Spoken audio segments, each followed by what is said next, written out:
Hello and welcome back. We are very sorry about that. Just some technical difficulties. It would not be a Championships Leagues tournament without it.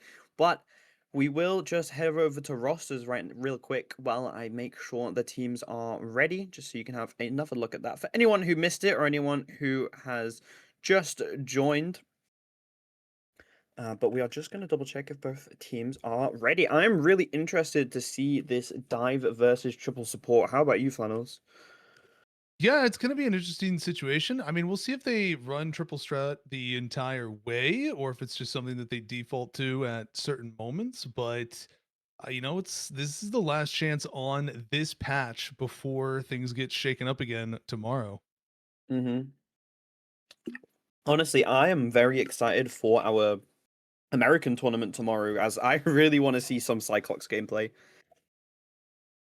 He looks scary, to say the least. I'm sure some DPS players are going to have fun abusing that new character. We are heading into Celestial Husk, one of my least favorite domination maps, actually. As a support player, I just really struggle to find the positioning apart from the one where you can just play bunker, but I still feel like it's really hard to just get jumped. But we'll see what bans are. It is going to be Ignite bans as well, which is very exciting. Probably expect a instant double um, Gambit ban from both teams. Yep, there it is. Are we surprised, Funnels? No, not in the least. And unfortunately, I don't think it's really going to change too much tomorrow either. It seems No. to be he is still definitely the exo facto primary ban for a lot of people. Even with his minor nerf, it's just not enough for him to be taken out of that first ban slot, especially with some of the new team ups that are being brought into the mix as well. Yeah, that is going to be a Devil Dino save from 0-3. I do know that Plubing has been practicing that Devil Dino. A little bit of insider information because I was casting with him the other day for a friendly university match. He was telling me all about their Devil Dino comp, and obviously you've got to save it in return, right? You can't have a one-sided broken character like this. It's basically the Gambit of tanks, right? It's the must-play, must-have character. Interesting to see the Phoenix ban, though. The Phoenix is definitely still going to be a key ban, especially if they're planning to go for a rocket. Since they don't have the opportunity to get a save in on that rocket, the other side. So this would actually be a very big pickup for them if they're able to get a one-sided rocket while taking out that Phoenix. But even then, it doesn't look like O3 are currently too worried about prioritizing the Phoenix ban as well, and not really worried about losing Rocket. Yeah, I feel like what you kind of want to do here, if I was 0-3, I would be banning the rocket and then instantly saving it. So we have that one-sided rocket and they don't get the rocket combo with the Phoenix. And obviously, people say that Phoenix ult is super counters the CYA, but it just kind of doesn't, because the damage boost allows you to break that thing extremely fast. And in coordinated teams like these ones, we're definitely going to be seeing that Enthog Inferno getting melted. Yeah, and just like we were talking about, there it is, O3 going in for that one-sided rocket, while No Signal is going for the one-sided Phoenix. But it's going to be a mere Devil Dino. It's definitely going to be a matter of whether or not No Signal is going to be able to get off effective, Phoenix ults to fully nullify that amplifier. But even then, I'm very curious to see how these teams actually get value out of the Black Cat. This is our last chance to really see Black Cat in her oppressive state before she gets Before the taken nerf. out back Yeah. tomorrow. I mean, okay, that's what people said about Daredevil when he first got nerfed, and he is still hard meta. So I'm a little bit skeptical when it comes to Ji Young's balancing. Okay, but just fingers crossed. I'll hope for the best. Looking at these team comps though, I am so upset that Luna ended up getting banned because I just really wanted to see Cute Key play it because it's such just she has mastered the art of murdering the people diving you, right? So it's just such a nice thing to watch. But I do really, really like this low-key invis coming out from No Signal. I'm a little bit surprised that we aren't playing Strange for the invis team up, as that team up is definitely very powerful. But on paper, I feel like 0-3 have the slightly better comp. I think overall 0-3 definitely has the priority of the better composition, but that's just because we're seeing No Signal walking out on the Iron Fist, a not so common champion choice that you will see even in high elo play, but he can be very punishing if left unchecked. Yep, we are going to be seeing Guardian on the Star-Lord, putting a lot of poke damage in. Extremely early pick from Pavor. Guardian joins in, taking out Pepsi Trigger. That is 2 down for No Signal. It's currently a 4 versus 6, and Guardian and Pavor know that this is their chance to start pushing, get aggressive onto them, get these staggers as they're trying to walk out. But John Porks manages to take out Plubing, so suddenly No Signal with the Iron Fist already on the way back now has the advantage, as Plubing is going to be taking quite a while to come back from spawn. We are seeing Jashi put in a lot of damage. The dive is going to be coming through from No Signal. Kid trying to put so much damage in there, as well as Pepsi Trigger. All things have been burnt, but they managed to kite 0-3 off the point, which means that they just got a free flip. Now the point is in the favor of No Signal, which means that they are just stacking up and up. An amazing grab from John Pork, putting Plubing extremely low. This Devil Dino is so good at the peel. It's really hard to play dive into him. It's very obvious, as you can see, as we're both playing the Cap Dino comp here. So we are still trying to fight for this point. The Dino is just getting so much pressure. Jashi getting a little bit low. Needs to be careful here, as we are seeing Q-Key getting pressure a little bit. We are going to be seeing Galactic Legend coming out from Guardian, but the runes blocks it, allows Jashi to get an amazing pick, shutting down Guardian's ultimate, and that is going to be the crucial turning point that is finally going to win the fight for 0-3. Sorry, No Signal. Jashi picking up one, last another little double here at the end of the fight, as they're going to push back 0-3 just a little bit more towards their spawn and get some comfortable space in control of this point. As a very nice start out for them. You know, 0-3 came out with an initial capture, but very quickly got pushed back off the point and pretty much gave up the control just freely without really contesting it, and then they tried to fight on top of it, but were never able to get into a good position. And we're going to see the trampoline stampede come through by Signal right now, going aggressive early, and they are going to unfortunately not find any eliminations through it just yet. Finally finding one right there on Rolo to take them out, but they're going to be right back. Pepsi Chugger finding one on Q-Key, and now it is going to be No Signal in the advantage, but here comes the Black Cat looking to tear things up. Guardian finding DP on the backside of it, and there is the invisible boundary up on point. It is just pure chaos inside that boundary right now. The Assemble coming out, trying to keep things alive for No Signal as they go all in on it. Plubing managing to take out Nuki though, so No Signal is down a strategist, but they are still all in on it as Pepsi is going in with the cheaper Town Hall, cleaning up one. Guardian though, looking to take out one more, and Plubing is going to actually manage to finish off Keto, and it is still going to be 0-3 trying to flip control of this point, but it is 99%. So all No Signal has to do is get one flip back into their possession in order to close out this first game, but 0-3 with a nice retake after a long drawn out battle. Yep, 0-3 in the nick of time managed to take the point back, but they had to use so many ultimates to do it. Guardian does have this Galactic Legend coming up though, but BP Hate Club has the perfect counter with the invisible boundary, but I'm not even sure if they'll need it if they just time the runes right. Actually, runes have been forced. Guardian now knows that this is his time. Plubing takes down Jashi as well, the one person that was able to shut down a Guardian's ultimate. I don't think it's even worth doing it here with the Jashi being taken out, as the Galactic Legend is going to be coming out. Invisible boundary a little bit far onto the point, although the rest of the team might just jump in time, but Plubing meanwhile has already taken 2 out. Both Loki and Pepsi Chugger are out of the fight, and now it's just up to John Pork and Kiddo to try and do anything, any damage possible to try and take a frag on the way out, but it is going to be 0-3 in control still as we tick ever closer to this 99%. John Pork having this Rampage Stampede. Pepsi Chugger, on the other hand, though, managed to instantly take down Wooden Bucket. That is the Black Cat out of the fight. Your main die of DPS as the Rampage is going to be coming out. Cute Kai's It's Jeff is going to be dived onto the backline. I don't think it was able to find too much. I think actually they maybe managed to get the Loki who has been thrown out, but Jashi takes down Guardian. Pepsi Chugga going to be able to do the Engsong Inferno coming out from Jashi, just wiping out Blooming, and Pepsi Chugga and Jashi are just dominating. They are cutting through 0-3 like a knife through butter. Now we are just seeing the desperate attempts from Wooden Bucket to stall enough for a TP to be coming up, but unfortunately it was not enough, and No Signal take point 1.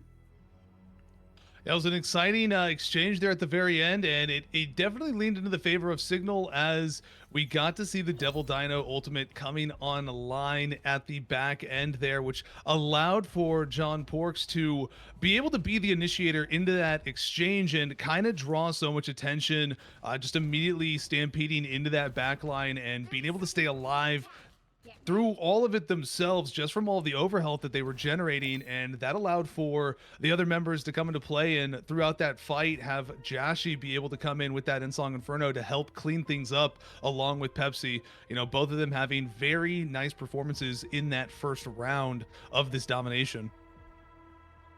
Yep, definitely gonna be difficult in this second round though, but it was extremely close, so all hope is not gone, and especially on 0-3 side we have some very important ultimates ready to be used, and obviously Cute Kai going to be switching back on to that unfair rocket.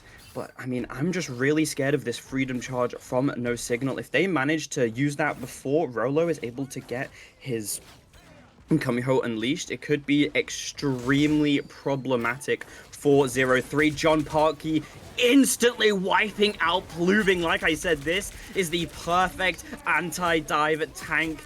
Kyukai going to be rezzing Plubing though, but with no BRB, this is looking really scary. Kidu going to be taken out though, so it's now a 6v5. We're going to be seeing God of Mischief coming out, copying the invisible boundary, whereas Rolo, oh my god, the living chi just melting that giant of Fox. That health bar is not going to save you from the percent damage from Pepsi Chugga, who just absolutely carries that fight for No Signal. Yeah, we got to see Pepsi just absolutely pummel his way through the back line of 0-3, getting a nice triple elimination in that exchange. So, you know, this is a nice opportunity for people to see something like Iron Fist in the limelight a little bit, since it's such an uncommon pick for so many things. You know, it is originally designed to be that assassin, but it is able to fill that brawling role a little bit as well, and lanterns are already being burned here as we are looking for Black Cat trying to find an elimination, but is going to fall back into the invisible boundary. Bihei keeping things stable for No Signal now on the point, but they are getting some nice percentage out at this time, and here comes the Stampede once more. John just trying to bully their way through, finding one on Rolo, then Song Inferno coming in with Pepsi Chugger putting in the pressure on Kyuki. Rolo is going to get revived by the BRB, but they are going to be the only strategist alive for their team, and it is just going to be No Signal cleaning up 0-3 one by one. Jashi with a couple eliminations there as well to finish it off, and it is now 0-3 looking to regroup as they have to figure something out, because the percentage is climbing more and more for No Signal, and it is going to be a difficult situation for them to claw their way back into this. Yeah, No Signal are playing this extremely well, really not giving any breathing room for 0-3. We do have the CYA combination with this Galactic Legend though, and runes have now been forced, so now it is Guardian's time. Galactic Legend is going to be going up in the CYA from Kyukai before managing to take down BP Hate Club, and Kyuki actually managing to get the pick onto the Dino. Poor Guardian is getting all of his finals stolen from him, but we know that he was the damage dealer, right, Flannels? We'll all pretend that it was all him, yeah? Yeah, he was, you know, he was putting out all that pressure there, and Plubing was just there to help clean up all the trash for him. Being a good Samaritan for this, very dirty Clintar map full of sludge.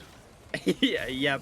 We are are getting extremely close to having Pepsi Chugga's living chi back again, which, I mean, we saw how good he is at utilizing this ultimate to just rip through 0-3, especially as we can see Kumiho Unleashed is up and available for Rolo, which means that you can just easily counter that entire ultimate, really just rendering the support ultimate useless. Nuki Puki with the God of Mischief extremely soon as well. We are going to be seeing them taking the high ground. We're seeing Kiddo put a lot of bit of pressure on, but Perform manages to find Pepsi Chugga before he's able to use the ult. They are going to be using the God of Mischief here to copy the invisible boundary. Is going to be placed straight onto the point, straight onto poor Perform's head, but with no Iron Fist alive, Rolo is easily just able to use this Kumiho Unleashed. There is the second invisible boundary from BP Hate Club. We're going to be seeing the Rampage from Perfor as well. Not able to really put down too much damage through this invisible boundary, but Fortune's favor from Wooded Bucket will definitely be doing damage as runes have already been forced and they are just slicing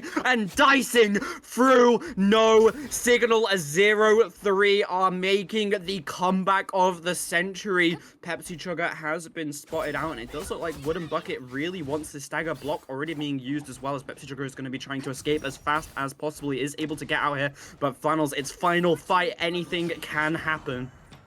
Yeah, that was very unfortunate on that last exchange that Pepsi Chugga had been picked off originally and was not able to be present for the fight, but now they do have the Living Chi ready to go for this next exchange. Q-Key does, however, have the CYA, and there it is. And 0-3 is going to look to go for an all-out offense in this exchange, but we got 3 ultimates being burned by No Signal, and they are going to just look to force their way through this fight as we have the Assemble popped on both sides, and they are just trying to stall things out. Guardian is going to come through, though, with that Galactic Legend looking to clean it up. Wooden Bucket finding one on the end of it. 2 going for a third. Will they find it? Guardian is going to be able there to get into the mix. Finally finding something on that Galactic Legend, and it is going to be 0-3 looking to clean up this point. Just a last second touch stall out, trying to be kept alive, but it is going to be 0-3 forcing us to a third map. They are here to play. Oh my god, I could not have asked for a better first match. Are you happy with my pick, Flannels? Because I love these close, tense games.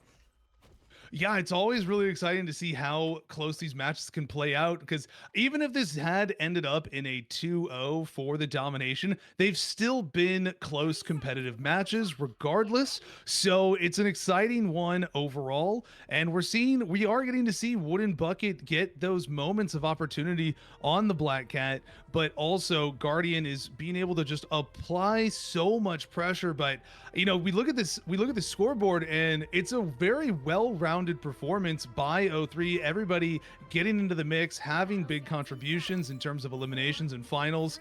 So you know, it's definitely a very big team effort on 0-3's part.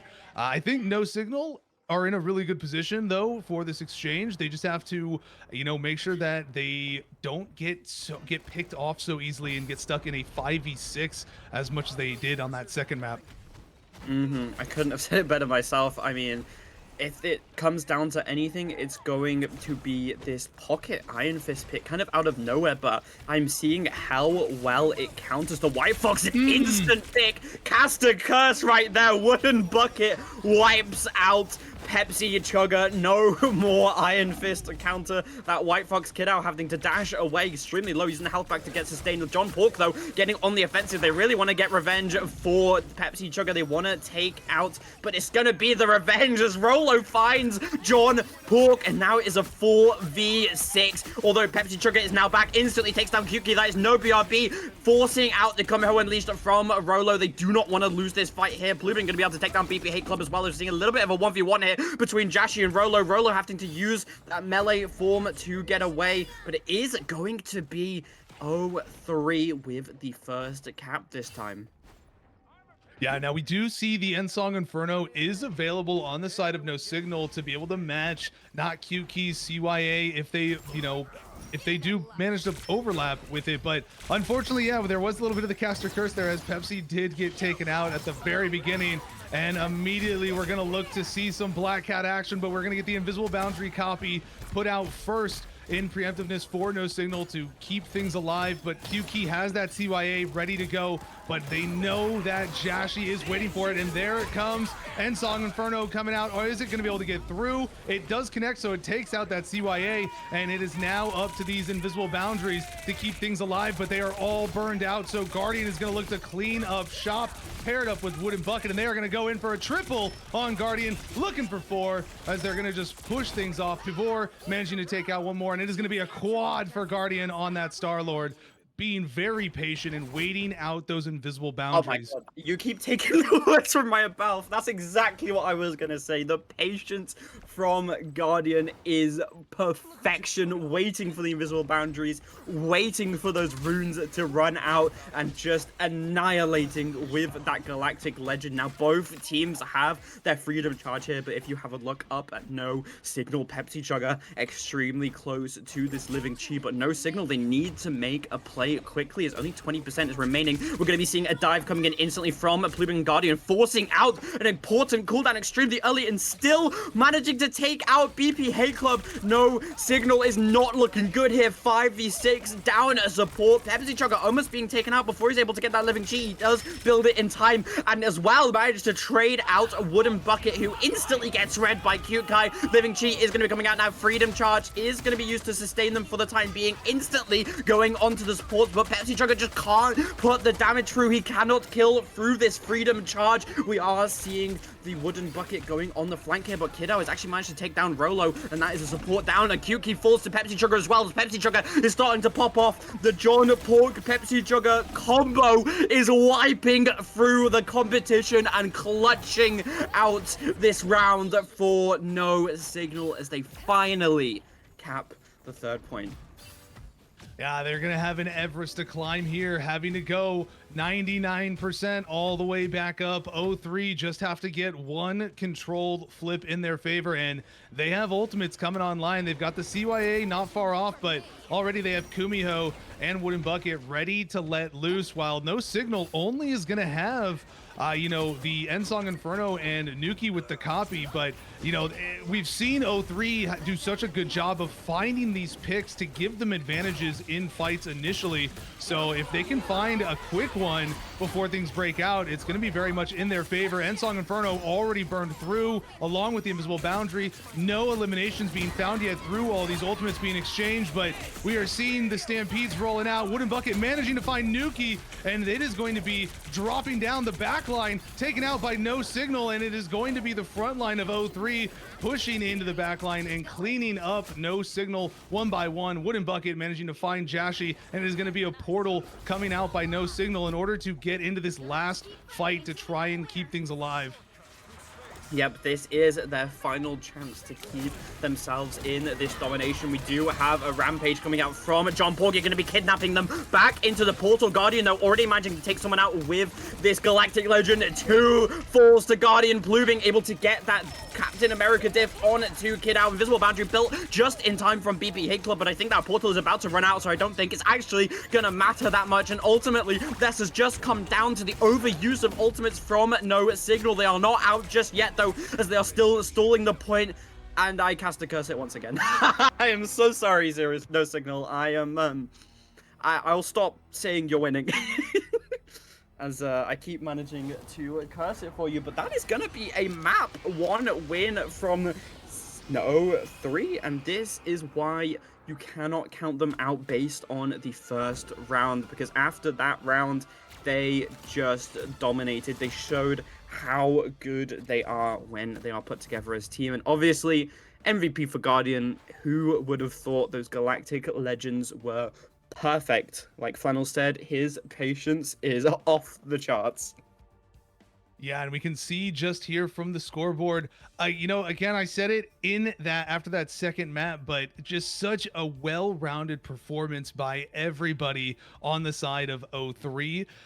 They really did a good job of capitalizing on the pickoffs that they were able to get, and, using that to their favor. And we still saw a really strong performance by No Signal. It's just unfortunately they had some situations where Pepsi Chugger wasn't around at the start of a fight or got picked off early, and it just created a difficult situation for them to really be able to take a full fight consistently in their favor. And as time went on, it just became a little bit of O3 having the better ult economy scenario, and then just being able to consistently have team fight advantages, which gave them that comfortability, just to have such dominant control in that third map. Yep. Like you said, it was extremely close though, so definitely would not count no signal out here, and I would not be surprised if we go to all three maps, but is now going to be a convergence picked by no signal, which may be able to, I don't know, give them some advantage, maybe a map that they have practiced a lot, a map that they are really used to, but I mean, we'll see. We'll see what they bring us to. What kind of map would you like to see based on their comp? I'd be really fine with anything that's just not Museum of Contemplation at this point. But Hey, that's a convoy. It physically cannot see it. this is true. This is true. From Convergence side of things, though, if they're looking to still run the Iron Fist, it it's very tricky. I think a reliable convergence for a lot of people that they fall back to is very often Central Park, because of the forced choke point. But if they prefer a more open spaced area to control and protect, T'Challa is very common in that regard as well. It's a much more spacious point to capture and gives you more room to maneuver and flank and come in from different angles. Whereas Central Park is very forced through that one specific choke point a lot of the time. Well, you know what they say about Central Park? It's basically Scrims Park at this point because everyone plays it. I have never casted a game where the second map pick isn't Central Park. So I will be extremely surprised if they don't take us there.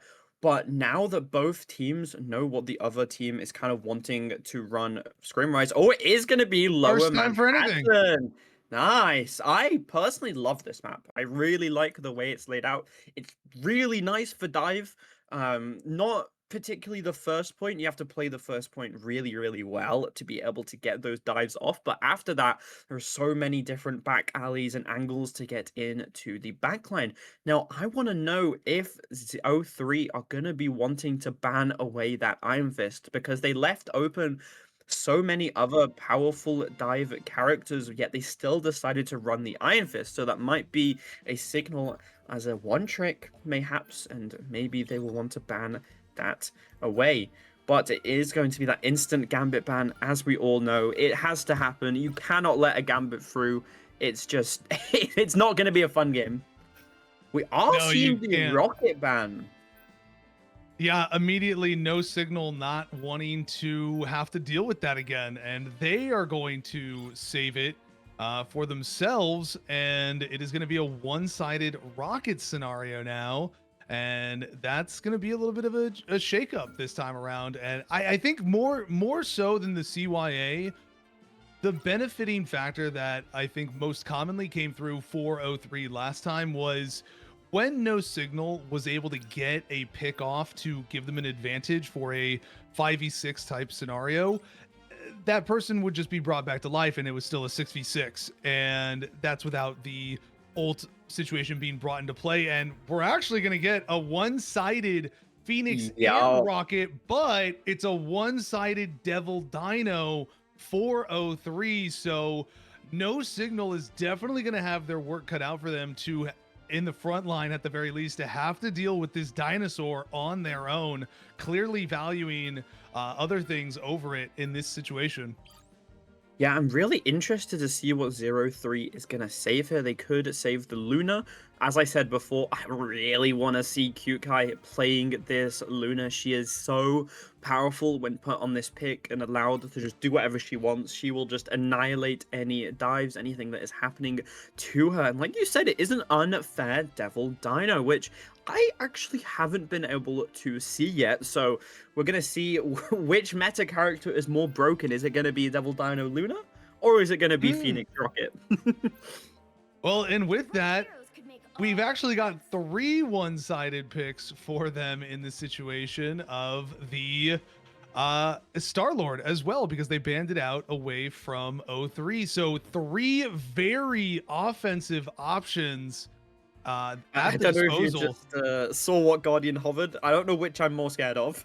The Star-Lord or the Elsa. There's just so many, they just have so many options. Yeah. I mean, there's just so many things that are taken away from them that they've got only a couple things available to go to in this situation. I mean, typically when you have Phoenix and Star-Lord taken away, Elsa is pretty much the next in line for hit scan players. Yeah, That's going to change tomorrow with Cyclops. Yep. It's going to be, as I've already heard from so many of my hit scan friends, which many are in this tournament, that they are going to be a Cyclops main after this. Guardian being one of them, actually. So you've already pre-predicted it.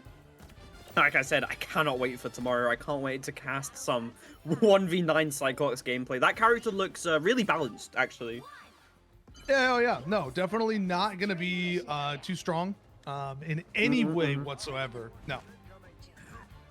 Yeah, we are going to be seeing the Groot coming out from John Hawk. Obviously, the Devil Dino was a band away from No Signal, so they're going to be opting to use this Groot here. We'll see how it does into the Devil Dino. I know this is a very slow-walking character, so those walls can definitely cause some issues for him. And Groot is just so nice on this defense because you can wall off this little flank on the right. Stop them from getting too far in. Pavor needs to be careful, though, has to use that shield extremely early in order to escape with his life, really. Guardian getting very, very low.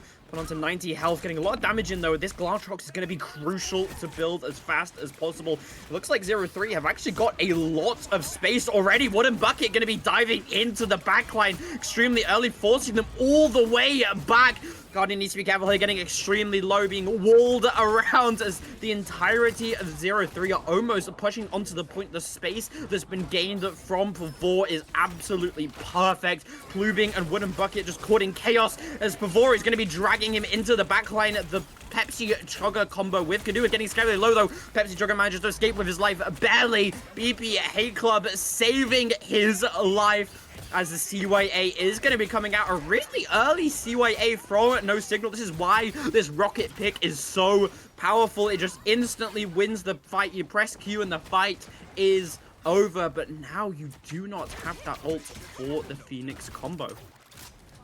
Yeah, especially here on this map, that CYA being able to give you the advantage to force things out, along with having the one-sided Phoenix, it can't be broken super easily, but also having that BRB on a defensive point like this is so vital to being able to just instantly reinforce the point as you get pushed in. We do have the Entangling Prism is going to find 2 in the doorway, and they're going to try to protect it right there. Fate of Both Worlds coming out in order to keep them alive, and No Signal is going to look to walk onto the point, but Jashi is being relentless. The Glartrox is out, finding 1, but it's going to come through and not find an elimination, unfortunately, but Pavor is going to fall there as Jashi finishes it off right before they're able to get ultimate. But 0-3 is now going to let things fly and try to push onto the point. Wooden Bucket finding 1 on the backside, and that's BP Hate Club, so the BRB is gone as well. And here comes 0-3 pushing in. Bucket with another, going for 3. Will they find a triple? They are by themselves in this backline, but they're going to fall. Port Kid taking them out,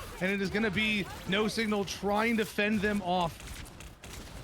Yeah, No Signal are just playing this so well. Pepsi Chugger with the amazing Living Chi just to force the entirety of 0-3 as they are still able to keep this point. Pavor going to be using the Rampage now, which is going to push the entirety of No Signal back. The backline is getting chunked heavy. Pepsi Chugger and Jashi forced to run away. Kiddo is going to be the first to fall. CYA is going to be destroyed actually by Plubing, but it doesn't really matter too much as both of them traded. CYA has now been built back up from No Signal. That use usage extremely early is what they needed, as now they have it for the fight, and with 45 seconds left, this is not looking too good for O3. I mean, this is such a hard point to push into. I'm really sad that we're not going to be seeing the rest of this map, maybe, because the first point's my least favorite part of the map, okay? The rest of it looks really cool. The high grounds are really nice, as we do have Straggling Prism. It's gonna only hit one, but I think that's what they were looking for, is they just box in before he is able to escape for the time being. Wooden Bucket gonna be able to take that BB hit club. Nuki Pookie forced to use that invisible boundary. Glortrox find 3 though! That is exactly what they needed. Guardian, the perfect Glortrox into the invisible boundary to wipe them out and force them out of the circle of healing. And I don't think a TP is going to be coming up in time from No Signal, as looks like 0-3 are going to be capping the first point. Well, they had actually already burned Portal earlier in the fight, and on a previous exchange, so it wasn't even an option for them that time there. So it was a really good push by O3 in that exchange, but you know, they really wasted a lot of time there. I'm actually kind of surprised we didn't see them go for a Strange Portal off of Rip in order to go for an immediate you know, push from the backside of the point to give them better angles. That's something that a lot of teams typically like to do. And we're going to see the Devil Dino immediately flying from the top ropes into the back line of No Signal, trying to create immediate space. And they are going to have Pavor find Pork's Kid right away. And it is now just going to be O3 walking down No Signal. Guardian managing to find Pepsi Chugger. And it is going to be them getting some nice early space around this first corner on this point. And the Entangling Prison comes through. Pluving finding one along with Kyuki. Guardian, it is a full team effort, routing the members of No Signal one by one. Everybody getting contribution in on the action, finding eliminations. BP Hate Club just used CYA in spawn, I think. So they have reset their ultimate charge back to 0. 0-3 using 3 ults for 1 because it was used in spawn, as they are going to be pushing in now. Strangling Prism extremely close. John Pork needs to hit this in order to set it up. We're going to be seeing the Psionic Seduction coming out from Kimmo with the lucky break from Wooden Bucket. Not able to find anything, just kind of stalled away from the Psionic Seduction. Pepsi Chugger, though, able to find a really early pick onto Guardian. That is going to be no Glortrox for this fight, as O3 is forced to back away. They don't really want to contest this too hard without Guardian. Is on his way back now, though, so it means that they can start pushing in. I really like this switch onto Groot from Plubing. I need to stop talking, as he instantly gets wiped out by Jashi. John Pork is just putting so much space, so much pressure on his Wooden Bucket. Just cannot find any picks with the Emma constantly peeling for the backline. Strangling Prism is going to be going out. It forces out Cute Kai's. Oh my god!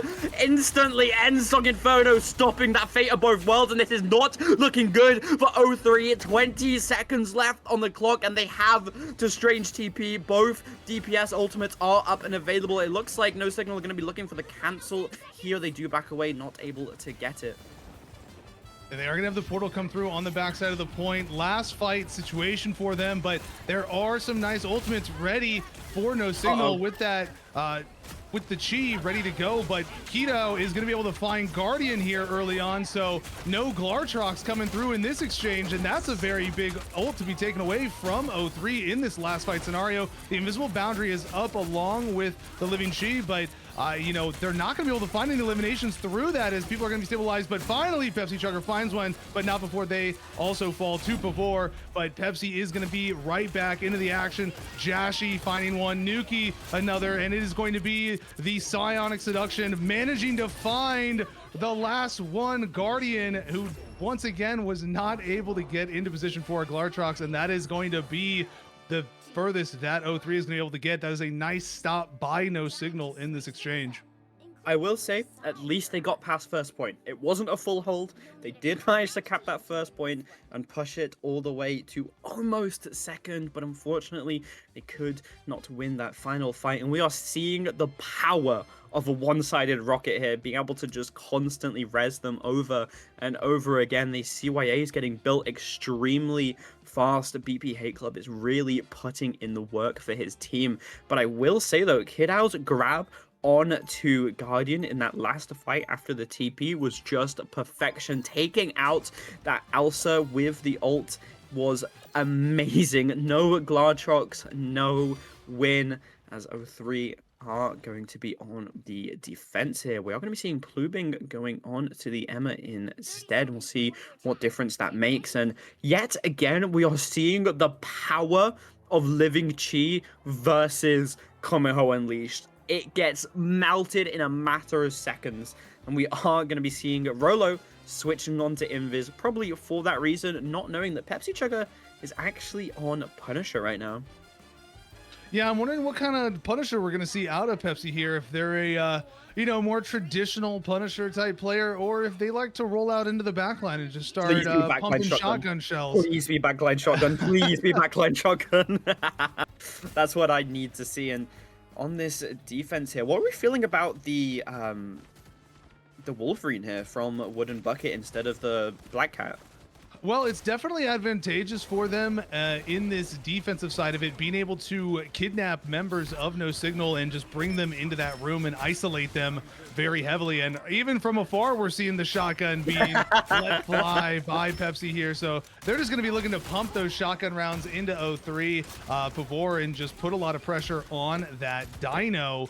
But gotta watch out for him sneaking around into that backside, because he gets too close. It's gonna be a one pump finish for him. On Keto gonna find that elimination on Guardian, as his No Signal is starting to walk onto point. The shotgun shells are flying into the Dino, and it is going to be No Signal routing O3 very quickly here. O3 not really going to be able to stop him at this point. Guardian is going to go for a portal play, but it's not going to be able to get there in time, and this is going to be No Signal getting it. So that's going to be an immediate portal cancel, and now O3 is going to have to readjust how they're going to approach this.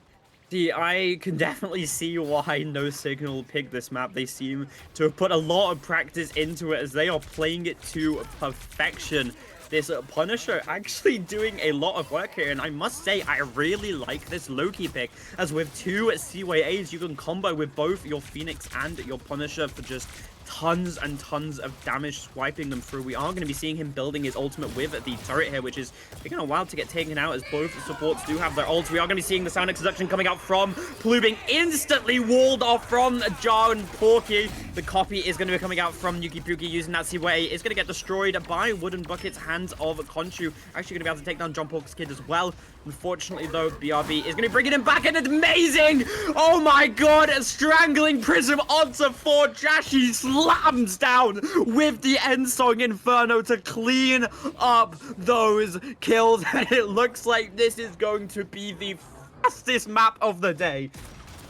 Yeah, and that's going to be a crucial combination by them there, as now O3, having already used the portal from the last point, they don't have it here to be able to contest points, so they kind of have to force their way in. The CYA is out, paired up with the Judge, Jury, Executioner, and they're just going to look to annihilate and mow down the members of O3, but the Fate of Both Worlds is there to stabilize, but it's not enough, as they are still just all going to get obliterated. A triple for Pepsi Chugger here. Emma, the only one left alive, and they are going to finish this push. So it is going to be tying us up here. One apiece. We are going to a third map in this best of 3. See, I said this during the first map. This is exactly what I wanted. I called the third map. A close game is what I love. And like I said, they use those combos to perfection. Having both the Loki copy the CYA and the Rocket using the CYA is just so nice. And that strangling prism from John Pork's kid from the top ropes to hit 4 was amazing. What an amazing switch on to the Groot. I will say, though, definitely not O3's map there, but it is now their map pick as we go over to a convoy. Yeah, which means, we are at risk of going to Museum of Contemplation now, if that is where we end up going. I definitely think, though, for the side of O3, I actually don't think that Museum of Contemplation would be necessarily in their best interest, but it's a tough one. I almost want to say Midtown would be a good one for them. But because Araco is just such a high ceiling map with opportunities for Pepsi Chugger to be able to maneuver around on that Iron Fist if they want to go that route again. But ultimately, I think that map, that last map, was most heavily decided. And there You it is. cursed The it. You Museum of cursed it. Contemplation is coming through. But I think the ban phase in the last map was definitely the main deciding factor of that exchange. Yeah, definitely. We're going to be seeing hopefully a little bit of a different ban phase here. You do not want to allow that one-sided rocket to go over to no signal. So we're gonna see if 003 are gonna be able to do something about that. Obviously, you have to have the double gambit ban, and now we're gonna be seeing if they decide to save the rocket here or save the devil dino. It does look like it's gonna be a rocket. I mean, we saw how much that one-sided rocket put in, how powerful it was, and I will be very surprised if no signal doesn't also save the rocket here, so they don't have to deal with what we did on the first map. I mean, we just proved that rocket is the meta pick that you need. If you don't have a rocket, you are gonna be in a lot of trouble if the other team has one, because we saw map 1 how 003 used it to just dominate, and then we saw in map 2 how no signal used it to dominate right back. And this is actually going to be the first map of this best of 3 where both teams have access to this rocket. Yeah, it's double-sided rocket, mirror rocket, with both sides banning out that Phoenix. So these CYAs are going to be free to go unless they, the teams really coordinate burning them down. And we are going to see the Dino being banned out by O3 with, it looks like a little bit of a miss there by No Signal. But they're going to be looking to save that Star-Lord in this exchange in order to really benefit from that CYA. Yeah, I mean, a little bit of a blunder there may end up costing them, but we are seeing the Star-Lord save, like you said. I mean, see if they want to keep this one-sided or if 0-3 are going to be saving it as well. I mean, we saw how good Guardian was on the Star-Lord, but it looks like we're going to be going for the one-sided Devil Dino again this time. Didn't work out for them last time. We'll see if it's any different this time with the rocket, and that is going to be a one-sided Star-Lord for no signal. And this map is so good for dive. It is like the perfect Black Cat DD map with your dive supports like Rocket, like Jeff, like White Fox.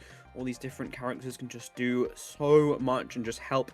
Looks like we're going to be seeing a Luna Rocket combo, which I personally really like. Devil Dino needs a lot of healing, and Luna can provide it. And like I said, Cute Kai, really, really good on this Luna. So we'll see if it's able to do what they want this time around.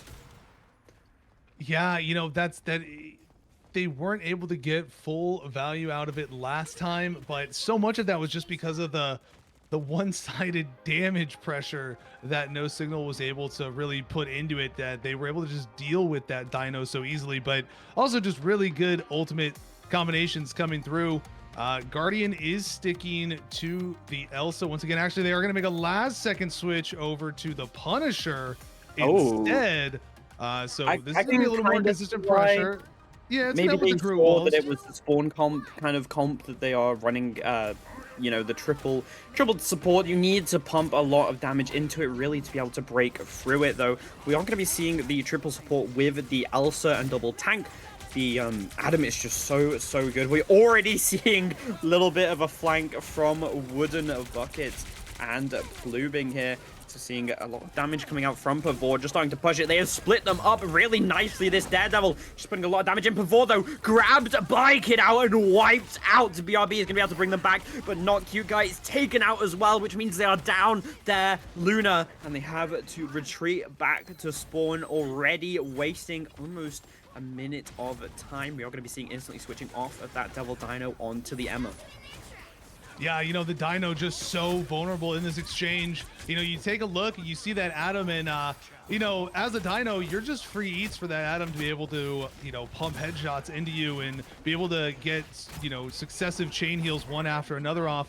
But you're also having your backline get pressured pretty consistently through just just so much poke damage. And now we're seeing O3 try to go into a spawn break formation here. Wooden Bucket onto that Moon Knight just to try and get their team around this first corner. They're not even out of the first corner yet. Wooden Bucket is able to find two, though, with the help of Khonshu and the rest of their team. Guardian, Pavor, and Kyuki managing to find eliminations each. And that is going to be O3 managing to do exactly what they needed, and that was break spawn and get around that first corner. And this is actually going to be able to give them time to get around to that second corner into the final stretch of the first point. But it is still a good 2 minutes down into this first push. Yeah, I'm sure Khonshu is extremely proud of Wooden Bucket there, using Hands of Khonshu perfectly, but I'd be a little bit scared if I was O3 as we... It's ultimate up and available. We are going to be seeing this CYA with the final judgment instantly wiping out the enemy CYA as the damage comes through. Guardian wiping through the enemy. That is a 5k for him. We are going to make that 7 kills for Guardian, just melting through no signal. This is exactly what we wanted to see from them. The CYA perfection with the final judgment. Too much damage, and John Pork Strangling Prison used for naught. Yeah, and I have to say, I think the I think the Punisher was working out pretty well for Guardian there.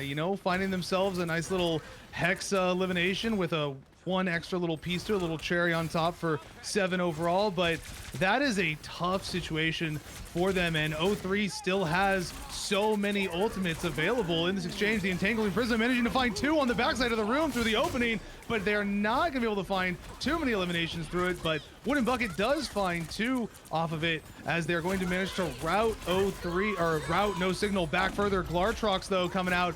Jashi managing to find one finally to stop the pressure of O3. Ooh. And Jashi now looking to get into the action, getting a nice little 2-piece, and they're pushing back O3 finally from their initial onslaught.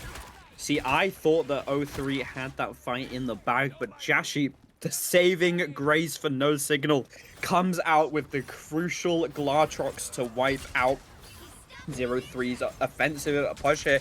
We are going to be seeing Pepsi Chugger switching on to his classic Iron Fist pick.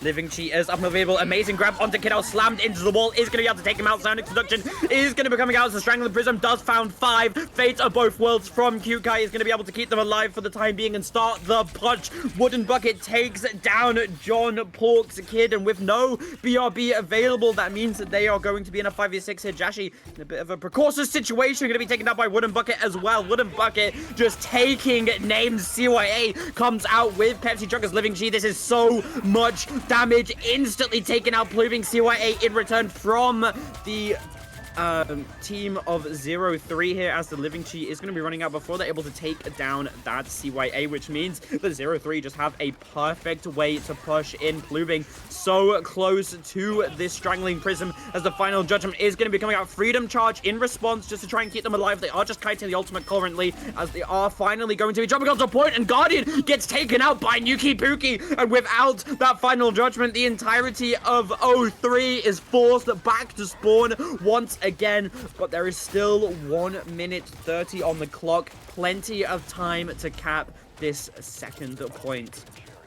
Yeah, but on this map, a minute and a half feels like an eternity, especially because this is such, or I guess for the offensive side, it goes by really fast because it's such a long run back to the point, but it's such a quick return for the defenders. This is why so many people like Museum of Contemplation. This second point is just a death knell for so many, and it is so difficult to capture it. Ooh, gonna be seeing Jashi going up in the air with this Galactic Legend, not able to find anything as the entirety of 0-3 just kite into this room here. We do have the Khonshu combo ready. Pluving, this is your moment to shine. If you manage to... Oh my god, Strangling Prism from John Pork catches 4. Unfortunately, they're not actually able to take anyone out as Bluebing walls them off for the time being. Q-Key forced to use that CYA. We're going to be seeing the Strangling Prism going straight in. Finds 3. Hands of Khonshu rain down onto No Signal as both of the tanks are taken out. It is going to be Pepsi Chugger that's going to be rezzed by PP Hate Club, but without any tanks, it's really hard to push into this. We are seeing Bluebing already blocking off the spawn, but it's not really going to matter as John Pork's Kid is setting up that TP. It does manage to get it onto the point in time, so they are going to be stalling it for a little bit. Seeing Plubing going onto the supports, trying to get a lot of the damage out. Living Chi is going to be ready to come out with the CYA, and like we said before, this is too much damage. Fate of both worlds is not going to be able to sustain you through this. Pepsi Chugger just melting through the health bars of No Signal as they stop their push before third point. What an amazing defense from No Signal. And well timed, you know, with that, you know, not really giving an opportunity for overtime to be able to kick into play there or allow for a TP to come in either for them. So that was a really good stop by No Signal. You know, that CYA, I think the really important thing there was that CYA being able to get out before getting walled off, which allowed for the people who were on the other side in order to benefit from that damage amplifier. And, you know, they were just able to clean up shop. Fortunately, Pepsi Chugger able to find value on that Iron Fist once again for them, making that last second stop. Yep, absolute perfection from Pepsi Chugger and BP Hate Club.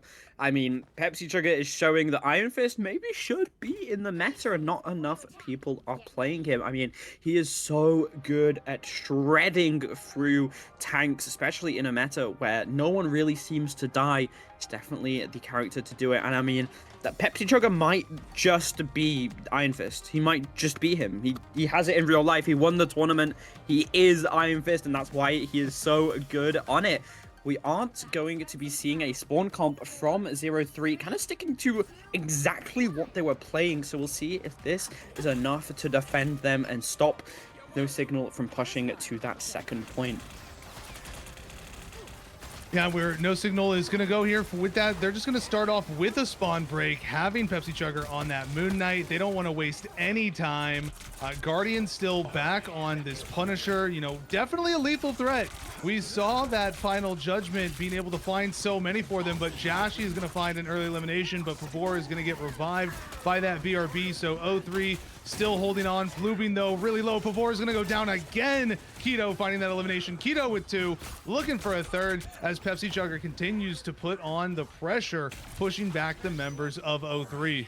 Oh my god, No Signal are so good on the offensive. They just take these points so quickly, really giving no breathing room for 0-3. Portal is going to be coming out from Pavor. Wooden Bucket does have this hand of Conchu, but so does Pepsi Chugger as he instantly places it onto the point. Wooden Bucket is actually going to be the one to find the first pick, sends the hands of Conchu back. BP Hate Club is going to be able to res Nuki Puki as well as placing down that CYA as Wooden Bucket is going to get hunted down by Jashi and Nuki Puki. And it looks like the defense is already over from 0-3 as we head on to the second point. And No Signal, they're just so good at winning these fast-paced fights. You know, it just they roll with momentum so well. As soon as they can get a little bit of it, they're able to just keep it rolling all the way through. So 0-3 has to get a nice stop here. They do have a one-sided CYA available. No other defensive ults up at this time. Nuki Puki isn't far off though, but there is an opportunity for 0-3 if they want to go for an early fight. We do see the Van Pool coming out by Pavor here. It looks like they're wanting a little bit more mobility in order to deal with this Emma. You know, don't let the Emma get any value from the front line. No immobile tanks. We are going to see the CYA come out with that final judgment. We do have Nuki Puki with lanterns available to or with the copy available, but they're just going to kite it out instead, and the only person who's going to fall there is Pepsi Chugger. So they find one elimination for 2 ultimates burned, so very much advantageous now for No Signal to retaliate right back, as 0-3 has nothing to stop it except for a Fate of Both Worlds that'll be coming up soon.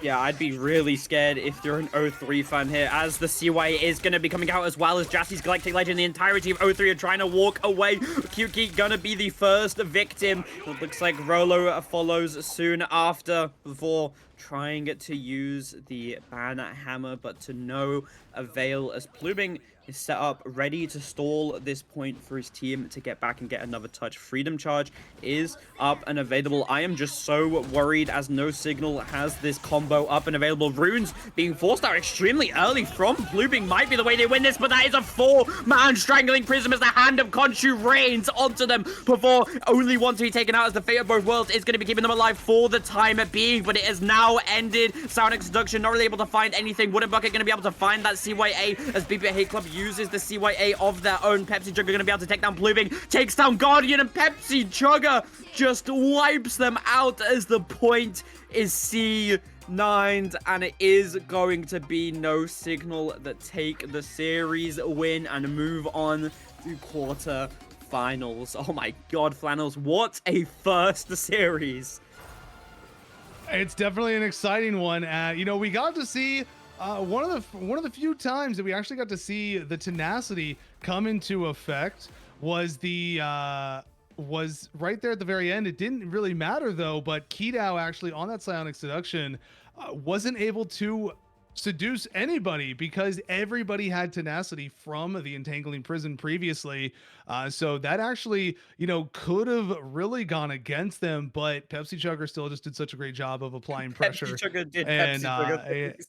it didn't matter in the end. And, you know, it's just, I think we're very much so seeing that No Signal does a very good job of being on the offensive side of these Convergence and Convoy maps. Yep, it is now time for my favorite part of the series where we get to pick our MVP. And as it is your first time casting with me, Flannels, I would like you to do the honors. Oh, you know, I mean, it's God, it's so difficult. I want to, It you know, is I'm gonna have to give really it. hard. You know, I think for this series, I'm gonna have to give it to Pepsi Chugger, being that one for the side of No Signal, really coming into form after having some difficulties in that domination and just rallying No Signal through the following two matches and just the momentum that was able to be created with it. Gonna have to give that over to Pepsi Chugger. So there you go. Pepsi Chugger is your MVP of the first series. We will be going on a little bit of a break now, just 5 minutes while we set up the next room. And I know that I need a break after that really exciting match, just to calm down a little bit, you know, get the excitement out of the way, get the energy out. But we will be right back, so do not go anywhere as quarterfinals is up next. Bye bye.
Hello, everybody. Welcome back. This is our quarter finals matchup. Two teams facing each other for a chance at the semi-finals and go all the way to the grand finals. It is going to be Leeds Nocturnal Esports versus O2. We saw the O3 team just play and get knocked out. Let's see if O2 can do any better. Let's see if we can have a look at these rosters here. Yeah, it should be an interesting time. Like just having, we get O3 into O2. I hopefully they are able to pull out a little bit of a, further advancement to carry on the O legacy. But it was an exciting series that we still got to see. So I'm hoping that this one is just as exciting as the last one. Yep, so am I. And on the side of Eleni or Leeds Nocturnal, we are going to be having Zillis and Moki on tanks, Effort and Stuffs on DPS, with Slime and Larry Benzos on support. Some amazing players here. Some of them have actually played in Ignite, that being Slime. Effort and Stuffs have known for quite a while, as I've played in tournaments with them before. They got top 12 last MRC, and they have been together since the last MRC, with the addition of Effort and Slime being added not too long ago. They're adaptable and they like to play front to back mainly, though. Moki used to play for Gen G in Fortnite, so already an ex-pro player on this team. I know Stuffs used to play Fortnite as well. Zalis is the team captain. The org was founded in Leeds, and outside of rivals, we're looking to build the grassroots scene of esports using gaming as a vehicle to help with employment. And they would really like Thor to get the next legendary skin. I'm so excited to see this team play. I have heard so much about them, how good they are together as a team, but they are going to be up against a very scary O2. Yeah, and speaking of O2, we've got Hamza and Sly in that Vanguard position, Freedy and iGen at the Duelist, and Nines and Tony bringing up the rear at the Strat line. And some interesting things with this team. They, just like O3, have only been together 2 weeks. They are the sister team to O3. So the two teams do have relations. But an important thing to note about this team is that all of the members on the team, despite them being newly formed together, they have all been in top 16 or top 32 MRC. So they're all very experienced players with playing in that competitive environment. So this should hopefully definitely be a very exciting matchup for them. They like to run a very wide array of different types of compositions between triple strategist, bunker, anchor dive. So I think that they're going to be pretty flexible and being able to adapt to different scenarios to their benefit. So definitely looking to see how they're going to be able to perform overall. Yeah, I am so excited for this matchup. Two very good teams going against each other once again. But I am hoping for a really close match as we go to my favorite domination map, Hell's Haven, going from my least favorite to my favorite. Thank you, NetEase. I do appreciate it. And I can't wait for this series. Like we've been saying, we keep hyping this up, but both teams top 16, both teams extremely powerful players. I've played with Effort and I've played with Stuffs, both of them extremely good. I also played with Slime. It's actually going to be Bacon on support as well, with Slime. Extremely good backline duo, something that's going to be very hard to dive. And as we go in and we see the routine Gambit ban. Yeah, that initial first Gambit ban.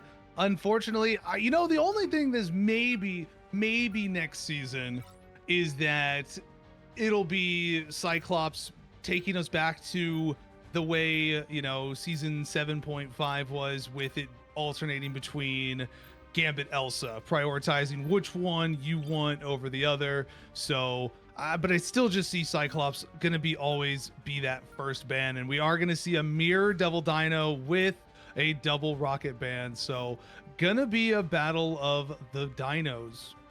Yep, and obviously you have to ban out the rocket if the other team is banning out, as we saw from the 0-3 match versus No Signal. The one-sided rocket just caused way too many problems when you don't have that BRB or CY8 of your own. I'm going to be seeing a magic ban from LNE, saving the Black Cat as well. So they have their dive locked in. DD is going to be banned away from them though, so they are not going to be using that double dive DPS. Probably going to be on a hit scan. And if I had to guess, actually, I'm not too sure because both of the DPS on LNE are classic hit scan players. If I had to guess though, it's probably going to be Effort on the Black Cat and going to be Stuffs on either the Elsa or the Phoenix. Is going to be a White Fox save for the side of 0-2. That is not going to be a one-sided White Fox, as the other team is also going to have access to it as well. And we'll see what they want to ban here. It is going to be the Black Cat, so that is a one-sided Black Cat with the Dino Mirror. Very nice ban phase. We'll see how it translates into the game. It is interesting, though, seeing, you know, a magic ban. In the great 2-6. It's a very interesting ban. I'm very curious to know if that is a targeted ban at somebody on 0-2, just because magic is not very typically seen as a threat, and I guess maybe that is you could say the same thing about Iron Fist. This is true. And we got proven very wrong last time. So, I mean, we'll see what happens here. I do believe that it was Miracles that was getting banned. I have seen them playing Magic in Ranked before.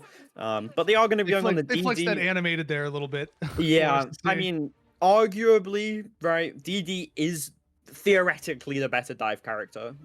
And, I mean, it doesn't really require much brain cells to play. You kind of just go in, slam them, kill a support, and walk out on full health, right? So it's probably what we're going to be seeing Miracles doing with Freddy, who is actually a CL staff member. I've been wanting to get to cast him for a while, so we're going to be seeing him play here and see what this team is capable of. It's going to be a dive comp from Nocturnal with Bacon on the Jeff, Slime, the X-Ignite player on the Luna, and it's going to be Xylus and Effort diving into a little bit of a TP play from Ryzen, trying to capture someone. They are going to be jumping straight onto Slime, who gets wiped out in a matter of seconds, as Stuffs is soon to follow. Moji going to be falling as well. Bacon, Effort managing to get a kill onto Nines on the way out, but I don't think it really matters too much as the team fight is already over. Although that being said, Effort does manage to find a second kill, so if Leeds Nocturnal are able to get back fast, which they are going to be TPing, they may be able to actually turn this fight around. Xylus is going to be jumping onto the point. Moki TPing the rest of his team over to the point, as they are going to be starting to get possession of it, as the entirety of O2 have to back away, almost flipping the point. First pick is going to be going over to Moki. Slyground going to be taken out. That is no Devil Dino for the side of 0-2. Bacon able to get a pick onto Ryzen, as well as both tanks have been taken out, and the point has been flipped towards LNE's side. Effort is going to be looking for a kill on 2 Miracles and easily cleans it up with the help of Bacon. This team showing their amazing coordination. Yeah, that was a nice flip by Leeds. They came in very confident. They weren't afraid, despite having, you know, a little bit of a slight stagger. You know, they popped that portal and immediately just got their members onto the point and looked to really just assert their dominance as trying to establish themselves as the better team outright and just quickly flip it back. Effort just up and down, left and right, all over the place with this Black Cat, utilizing those portals and being ever so slippery. And 0-2 now being backed into a corner, but they're getting stuck as the map is closing in on them. This Dino looking maybe going extinct, but they're not going to get pressed into the elevator today. And it is going to be Effort finding on the backside that White Fox, looking for 2. Effort with a nice little double 3. Will they close it out? And that is going to be a full wipeout on 0-2 through the collective efforts. But a nice little triple elimination for Effort there. And we've got full ultimates at the ready for Leeds, almost excluding Moki, but they're not far behind. So Leeds is in a really good position to finish this out with 100% soon. I have a little fun fact about Effort actually. When Mm. Gambit came out, he became a Gambit one trick and would just perma-flank. That is all he would do. So you can see the practice going into effect, but Xylas instantly taken out by the entirety of O2. He was not expecting them all to be pushing their Sligo and going to be using this Freedom Charge to start pushing in Stuff's final judgment. Isn't going to be enough to wipe through it for the time being. Slime popping that Fate of Both Worlds, trying to damage boost it, but that is an amazing four-man Eye of Agamotto. Bacon going to be using the It's Jeff and taking Freddy off the map with Skygren. I'm not too sure how oh my god, he didn't throw them off, and that is going to be a revenge. Galactic Legend trying to do whatever they can to clutch this out, but it's not going to be enough. TP comes through a second too late as Leeds Nocturnal take point one, and my Marvel Rivals just crashed. Yeah, you know, that's a tough thing right there, is with the Jeff, you got to be careful of who you kidnap, but overall still found that full value, keeping them in the mouth for as long as they did. But as soon as he tried to spit them off, Slyground and Freddy were both able to immediately jump back up onto the ledge, so they were not able to get spit off the map. And that's just maybe something that Bacon has to take into account on this next one, that, you know, might have to full commit if they want those eliminations, take themselves out of it as well. But you know, taking them out of the fight for that long also is beneficial as well for them. So, you know, maybe they don't have to worry about taking those full eliminations unless they get, you know, a 4-man or something of that nature. Yeah, I mean, you just have to kind of work it out based on the value. Is it worth taking 2 out for losing the life of a support? It's very situational. I think maybe he could have taken them off the map, but I mean, we'll see what happens within this. See if he goes for a similar thing. It's going to be a TP play coming out from Moki. His Effort is going to be instantly using the luck of the draw here to try and put a lot of damage in Stuffs. Instantly wiping out Ants. That is a White Fox down, and now Nines is being hunted down by Effort. Is going to be using that all onto Miracles, who manages to back away onto point. Freddy looking at to go on the flank here, try and put a lot of damage in with this style of Xylas on to Nines. Yet again, they want to get this Jeff out of the fight, as they are going to be the first ones to cap the point, as the rest of 0-2 just run away. Yeah, nice little positional advance there by Leeds. This time they're looking to be aggressive with that portal play. O2, unfortunately, having burned their portal at the very end of the point, so they don't even have that available for another minute or so.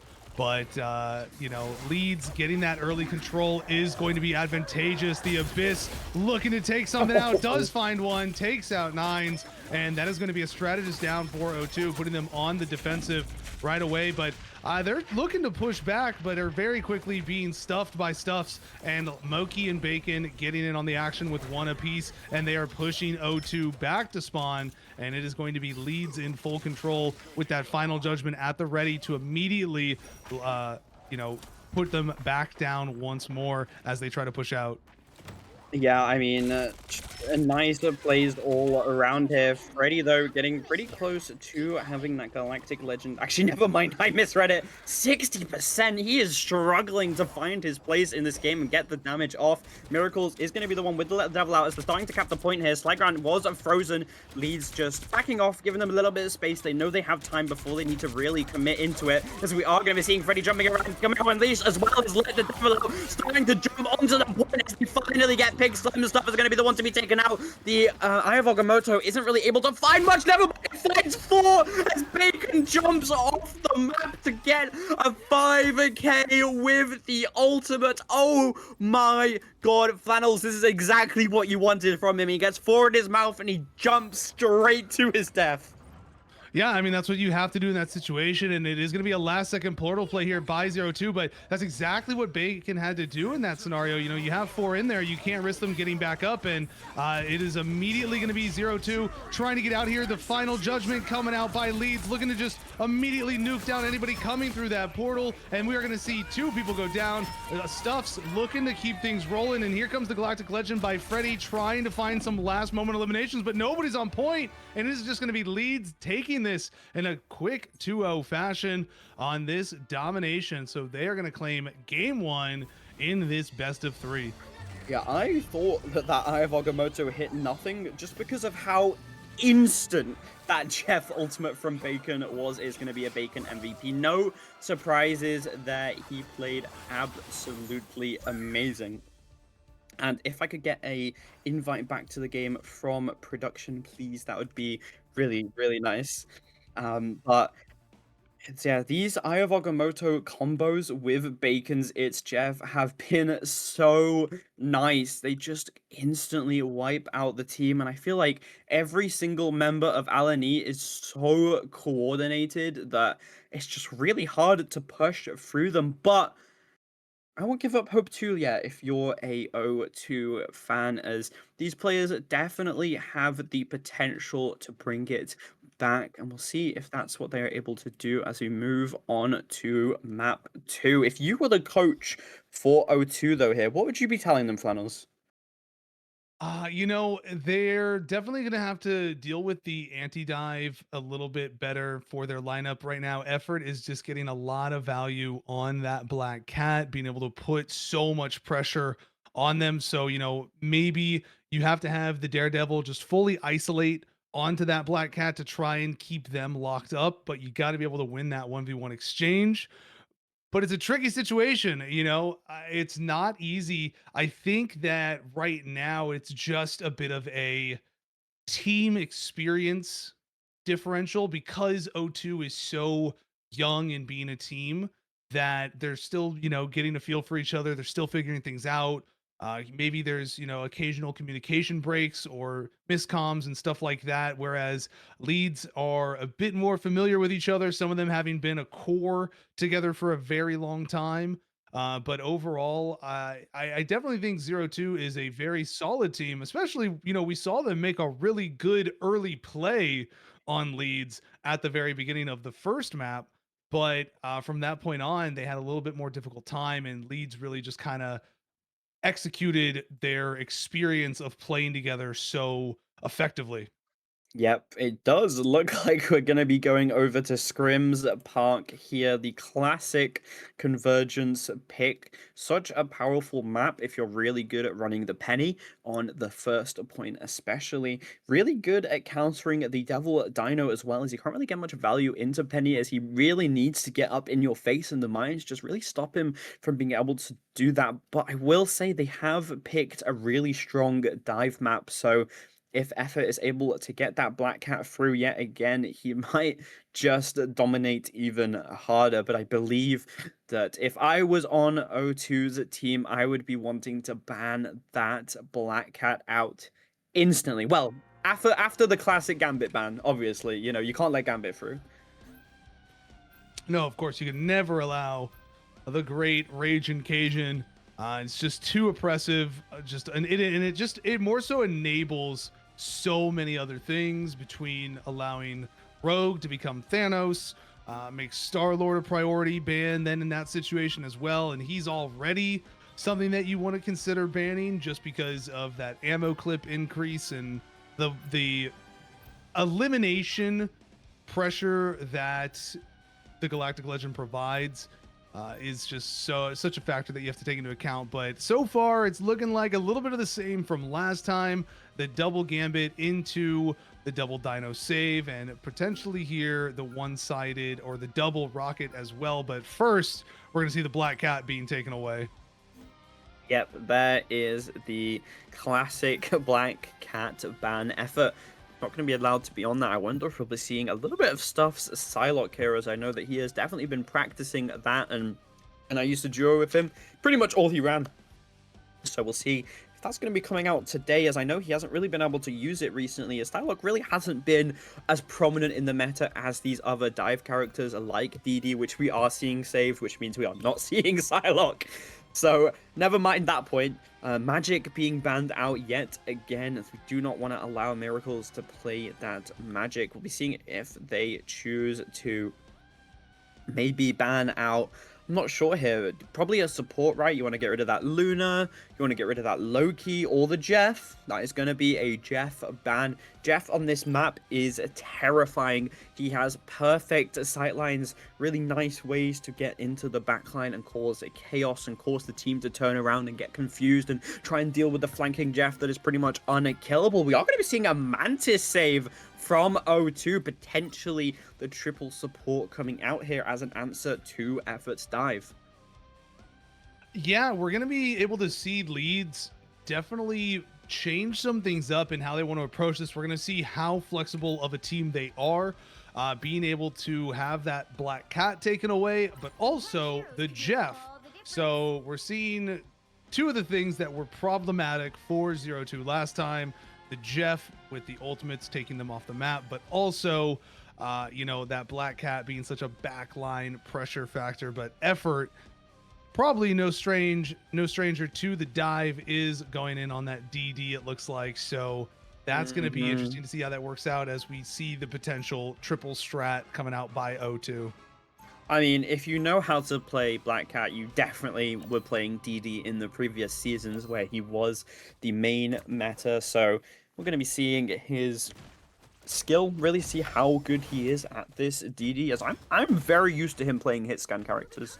So this is going to be new for me. We are going to be seeing the Mirror DD from Miracles as well. The only difference really is that Xalis is opting to run the Venom instead of the Captain America, as we do have a really nice Loki Luna from O2. Loki is so good on this map.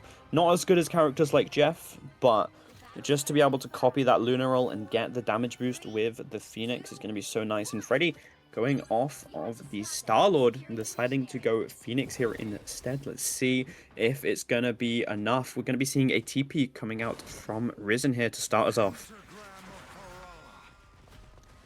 And immediately the portal coming out on the side of the map here, as they're going to look to move in onto the objective with a little bit of a high ground exchange by Leeds, pocketing up here inside the little corner, just boxing in O2 on the backside of the map. But this is a better way to approach than through that initial chokehold, as they have two different avenues to approach from. But right now they're getting the map shifting on them, and we had a dino taken to the sky ever so slightly by the terrain, and that kind of put them out of position. And that's going to be a quick elimination onto Skyground, and now everybody else is just boxed into this room without their main Vanguard there. So this is a not ideal situation for O2 anymore with the way that map change happened. And here comes Effort into the back line, diving in, looking to secure an elimination, but Moki is going to take out the back line first, and now it's going to be Xylis picking up 3 here at the very end of it, and it is going to be a quick routing by Leeds, and it is going to be O2 having to reset.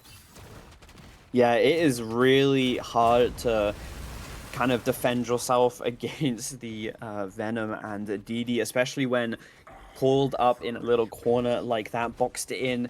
They just play perfectly with the area damage. We are going to be seeing the triple supports coming out, as Miracles is going to be switching on to the Mantis, going to be pocketing Freddy here.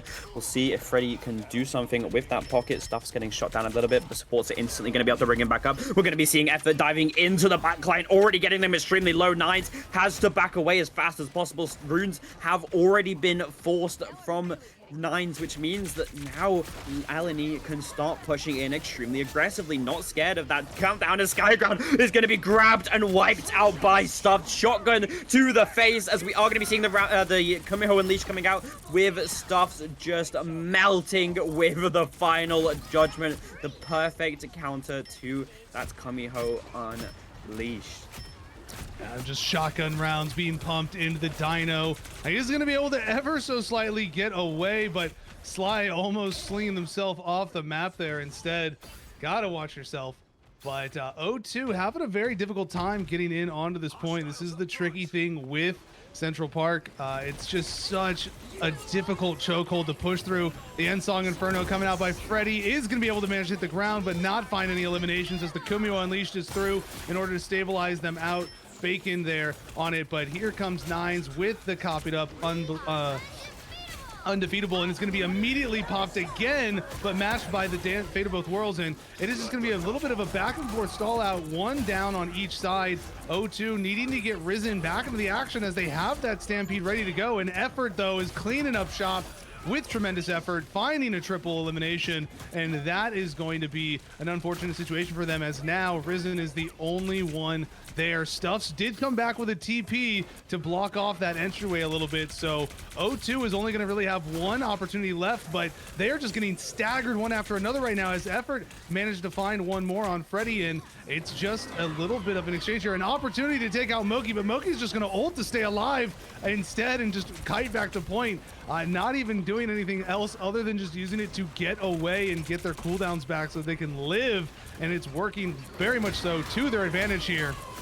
Yep, Rampage coming in from Risen in return, and without Moki having the one of his own, they cannot match it as damage is starting to go in. Effort already be taken out. The carry is gone, taken out by Ants, as Freddy's going to be able to take down Silas as well, as they are starting to win this fight. It is going to be a 4v6. Leads Nocturnal getting so close to the Eye of Agamotto, but it's not going to be enough. The Feast of the Abyss was just too much damage. Sorry, I mean the Rampage was just too much damage. Freddy managing to save this ult as well. Is going to have the end song Inferno for the next fight as Clutch.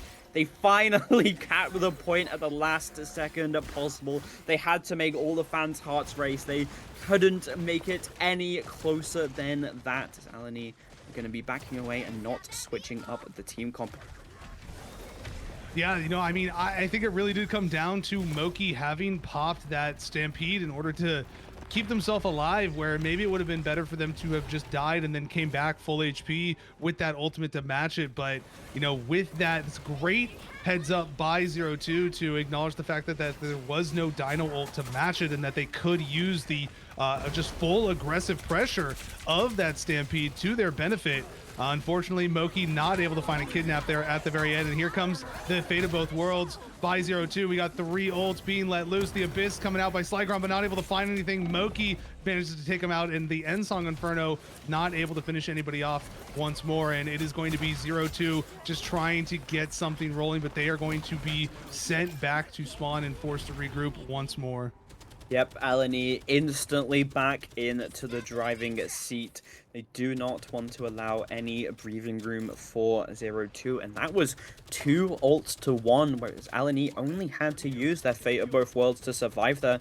Freddy's not going to have this Endsong Inferno for this next fight, and for Bacon's Kamiho Unleashed. We're already seeing so much damage being put onto Risen here. Silas diving into the backline, has Feast and Abyss up and available, is going to be able to take down Miraculous on the Mantis instantly. Runes have been forced, but it was not enough to save them. The freeze is going to be going out on to Moki. Sligron had to use that E already to escape. The shields already down. We're going to be seeing the final judgment coming out from Stuffs as he starts melting through the health bar. Slimes going to be able to get the little bit of a hit scan diff on to Freddy and take him out, and everyone is terrified of Stuffs, and no wonder, as that final judgment melts the health bar of Risen. And now 20 seconds remaining, 3 ultimates up for Eleni. Make that 4. It is not looking good for O2.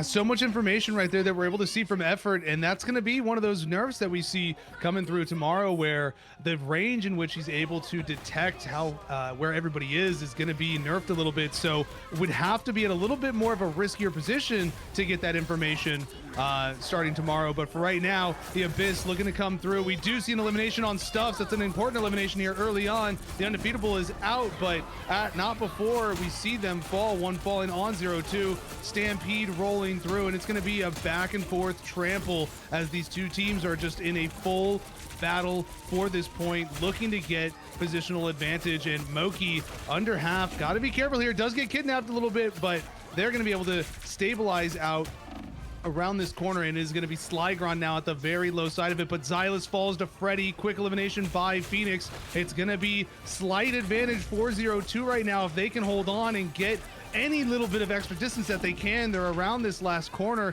They just got to get up the ramp. Miracles manages to take out Moki, but here comes the Fate of Both Worlds, but it's a little too late to keep him alive, and it still leads in a position to be able to take this exchange. The Endsong Inferno is dropped, and there it is. Stuffs is down once again. They are going to drop out from trying to go for a portal instead. We saw Leeds quickly swap off of that Strange, and now it is 0-2 working their way up the ramp. They have a chance to close this out on the second point to go to third. Xylus set up and ready for the stall. Freddy is going to be able to spot him out, though. Already forcing out the shield. Going to be slamming on to point to bring us into overtime. You're going to be seeing the Feast of the Abyss coming out from Slyground. Going to be taking all of the supports extremely low. Allows Miracles to instantly take down a Bacon. And this is going to be looking like an easy cap for O2. Call them the kings of clutches, as yet again, at the very last moment possible, they are able to cap point. 2 minutes left on possibly the hardest point of the entire map to push. The spawn is just so close. It's really hard to get all the way to the end here. So we'll see if they're able to do it. They do have the ult advantage here. Both Fate of Both Worlds and the copy being up and available. Soul Resurgence not far behind, as well as Risen. He's going to be using this Rampage to start running them down. Stuffs, on the other hand, is the only one who is up and available with that ultimate. And with the both Fate of Both Worlds, I don't think it's really going to be able to do much. Final Judgment going to be stopped by the support ults. Yeah, but even then, you gotta watch out for the opportunities for it to just be able to be burned through. You know, you had a little bit of chance to damage him through. Moki managing to take out Risen here early on. They had that ult available, so now it is a little bit more advantageous for Leeds here. We are going to see the copy come out by 9s, though, and they're still going to be actually in the Endsong Inferno, not able to connect, taken out before it can, and we still have Stuffs holding on to this Final Judgment effort now onto the Moon Knight, and they're just going to go for a full hold here on this last ramp, which, you know, it's very advantageous for a Moon Knight being able to just fire these onks down main and really just ricochet them off of the Loki even.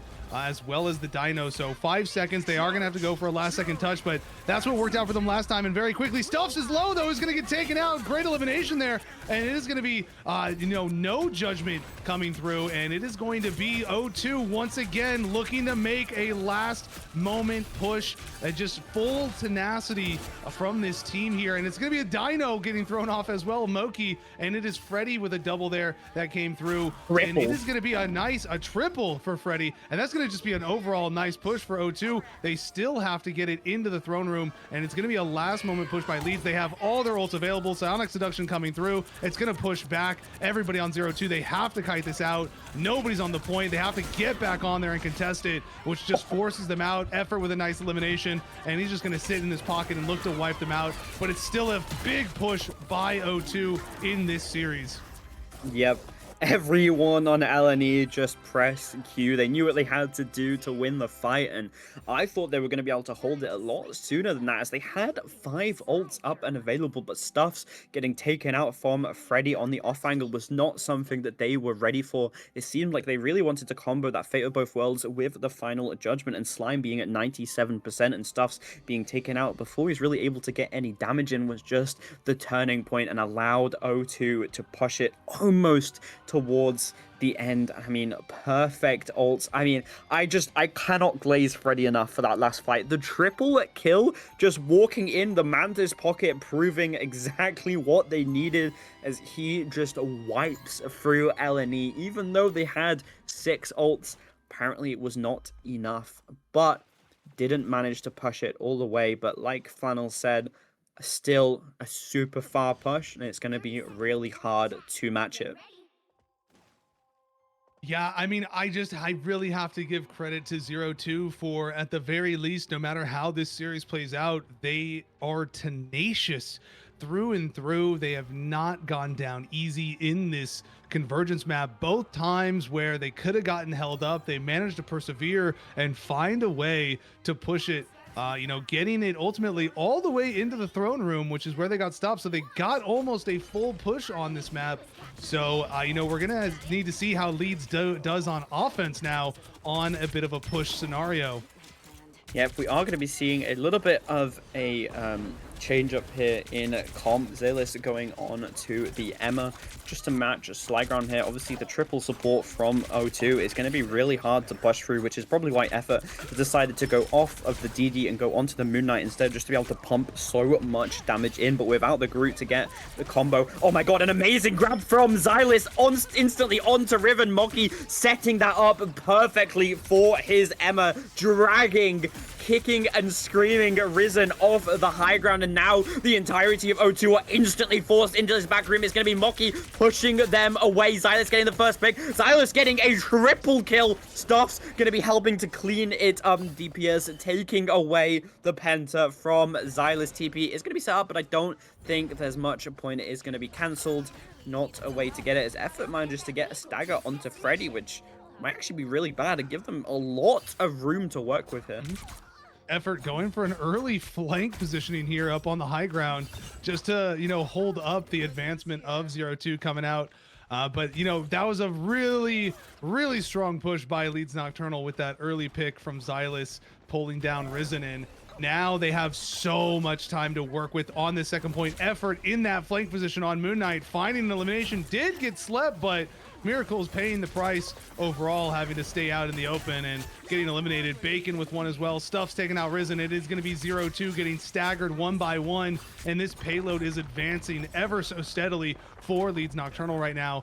They are not wanting to give up any of this momentum, as they're going to continue to put the pressure on them as they are hitting them as they come out of spawn right now in this room.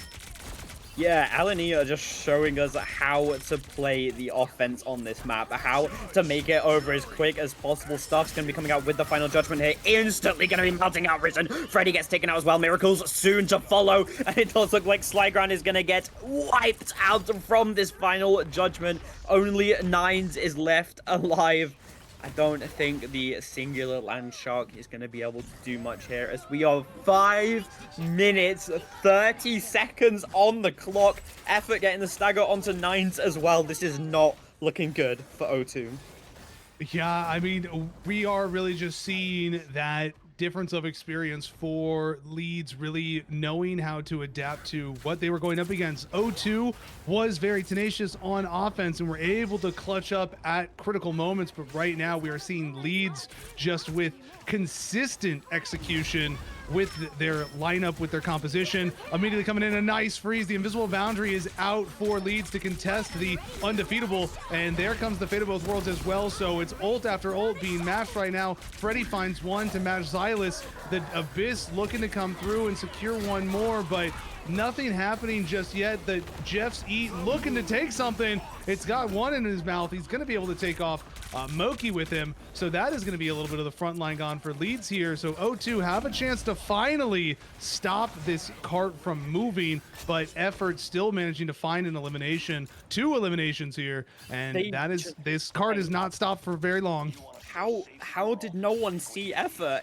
He was behind them for so long. The Luna just so confused as to what's going on. Poor Ants getting flanked by Effort's Moon Knight. I mean, he can flank on DD, he can flank on Black Cat. Of course he can flank on Moon Knight, right? Who are we kidding? Looks like Slyground is going to get staggered extremely early into the fight, which means that O2 have to go into this as a 5v6, and this is going to be the final fight. Rampage is going to be coming out from Risen, going to be wiped out, melted by the entirety of LNE as they keep extending their push. Ult's extremely close to be coming up. If Stuff is able to build this final judgment, it might just be already over for O2. Only 2 meters left, as they aren't going to be able to contest it. Final judgment for victory as we say goodbye to O2. But I would not be disheartened. You played amazing for a team that has only been together for a very short time. To be able to put up a fight against a team like LNE, extremely well played. Slime with the MVP. No surprises there. His Luna is terrifying. But now, 2-0.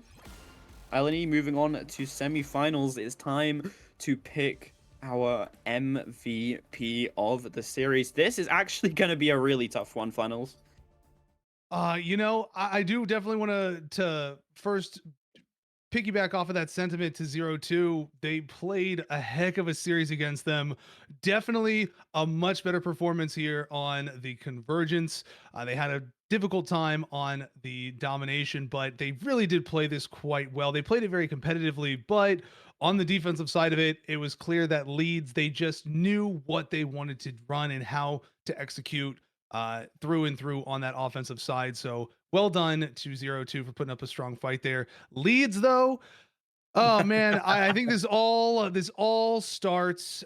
It's such a difficult call, like you're saying. As much, I'm currently torn between effort and Xylus.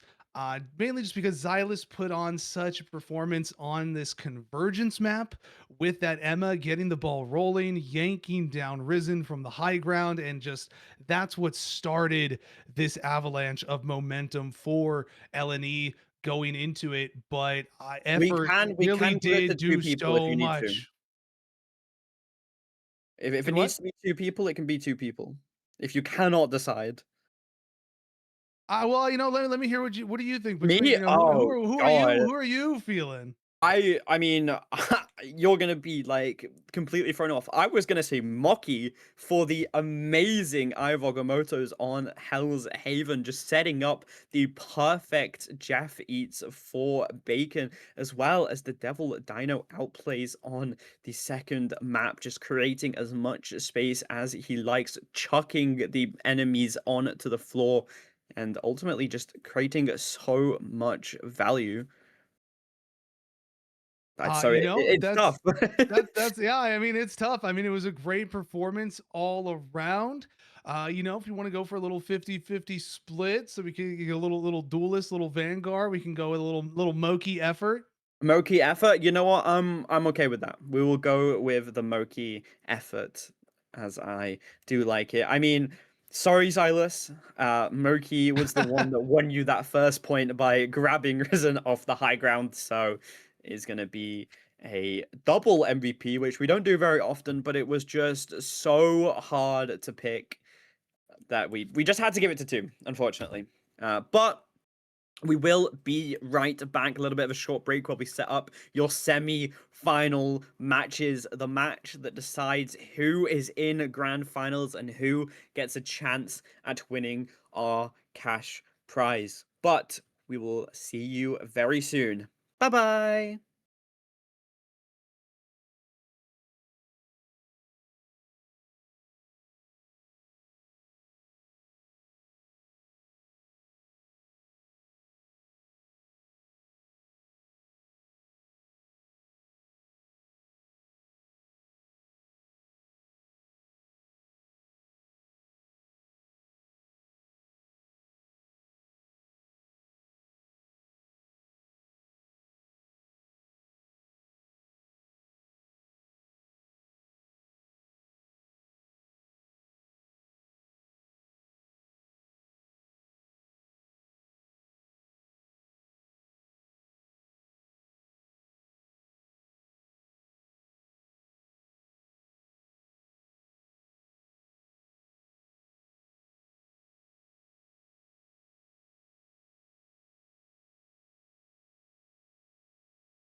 Hello and welcome back. We are here at the Heatwave semi-finals. These two teams are going to be battling it out to make it to grand finals. And who are these teams, I hear you ask? It is going to be Final Shape versus No Signal. Our previous Heatwave winners versus the team that we saw beat 0-3 in a very close series. So we'll see what they're able to do. But let's have a look at these rosters, shall we?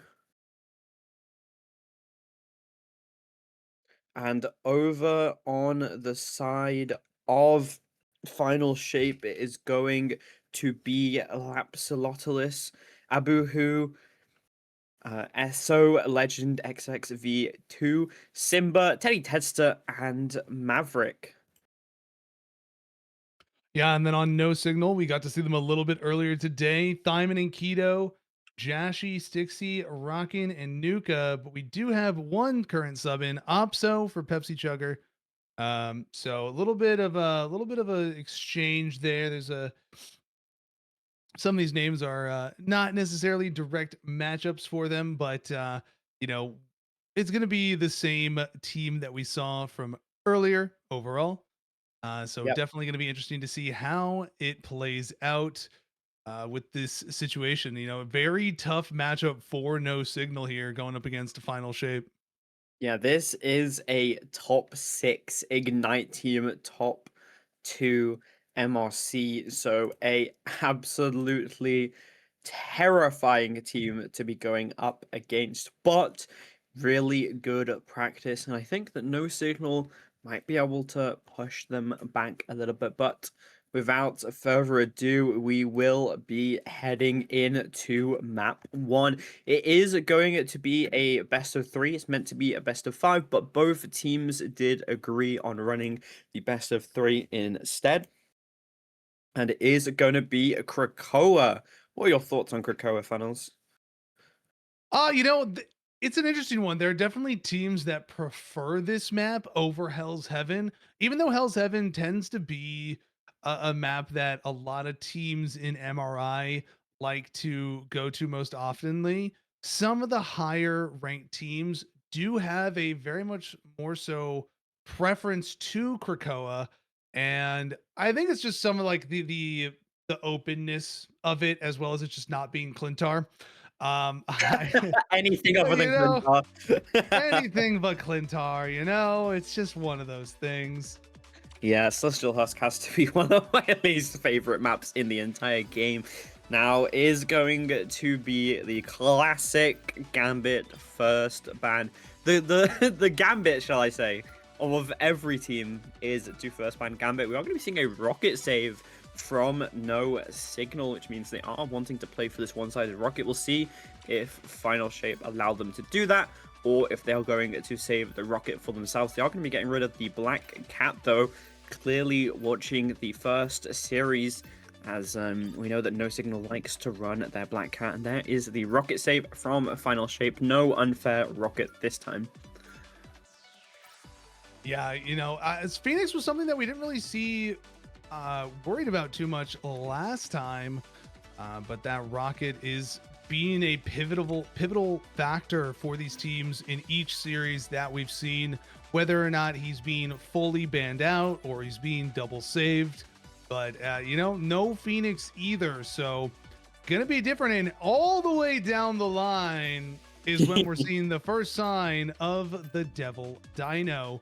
So it's looking like there is a possibility of a seeing a DD matchup in that regard, but taking away that Star-Lord force instead, we're actually going to see No Signal go for the one-sided Star-Lord, which you know, is going to give Final Shape the opportunity to have the one-sided Devil Dino.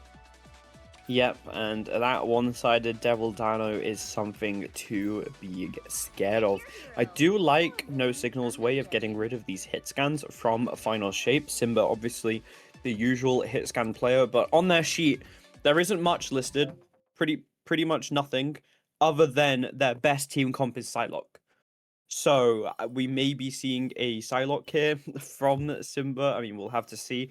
They have been a team for an entire year, which is definitely something to be scared of. It is a little pause here as Opso has DC'd. And you're back to our lovely faces. Hello.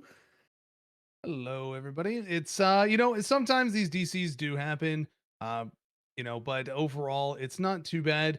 But it's going to be an interesting situation for these two teams. It's definitely going to be an uphill battle, I think, for No Signal, mainly just because, Final Shape does have a lot of very high level players on their team. A few players that are a part of Ignite, you might recognize some of their names. But overall, I agree with what you're talking about for Simba. One of the things that we did see with Simba in Ignite specifically recently was when he was on Phoenix, he was Thanos for their Yep. team. But when off of Phoenix, not as threatening, still very good, still a very influential player, but definitely is more so Thanos when on Phoenix. Yeah, I have definitely seen him put in the work on the um my brain's just gone. The pause has just recombobulated my entire brain. It's all mush right now. The Elsa. I've seen Simba perform on the Elsa when watching Ignite, so I wouldn't be too surprised if he decides to pull it out, but we may be seeing a little bit of a DD from Simba, which I'm not too used to seeing him playing these dive characters. It's usually more of a hit scan for him. Obviously, the Phoenix being banned out. Clearly, No Signal have been watching Ignite. They've been doing their research. They know that they need to get rid of this Phoenix. Otherwise, he's just going to be doing whatever he wants. And looking at these team comps, though, I am really liking what Final Shape is putting out. We do have the Jeffrey coming in here with the Captain America and Simba dive. Obviously, they have the unfair Devil Dino, so they are definitely going to be utilizing that as much as they can. Whereas No Signal going to be going for a kind of similar comp, but instead of the Dino, obviously they are going to be going on to the Emma, and I do feel like Emma is a fairly good counter against Dino. The Diamond form just allows you to really hard CC him, and he doesn't really have much movement after he has used his shift. So we'll see how it works out. We'll see if So Legend is going to be too aggressive or if he is going to play it well. I do think that primarily we're the key thing to keep an eye on this time around is going to be Jashi on that Elsa that's playing into that Devil Dino legend on it.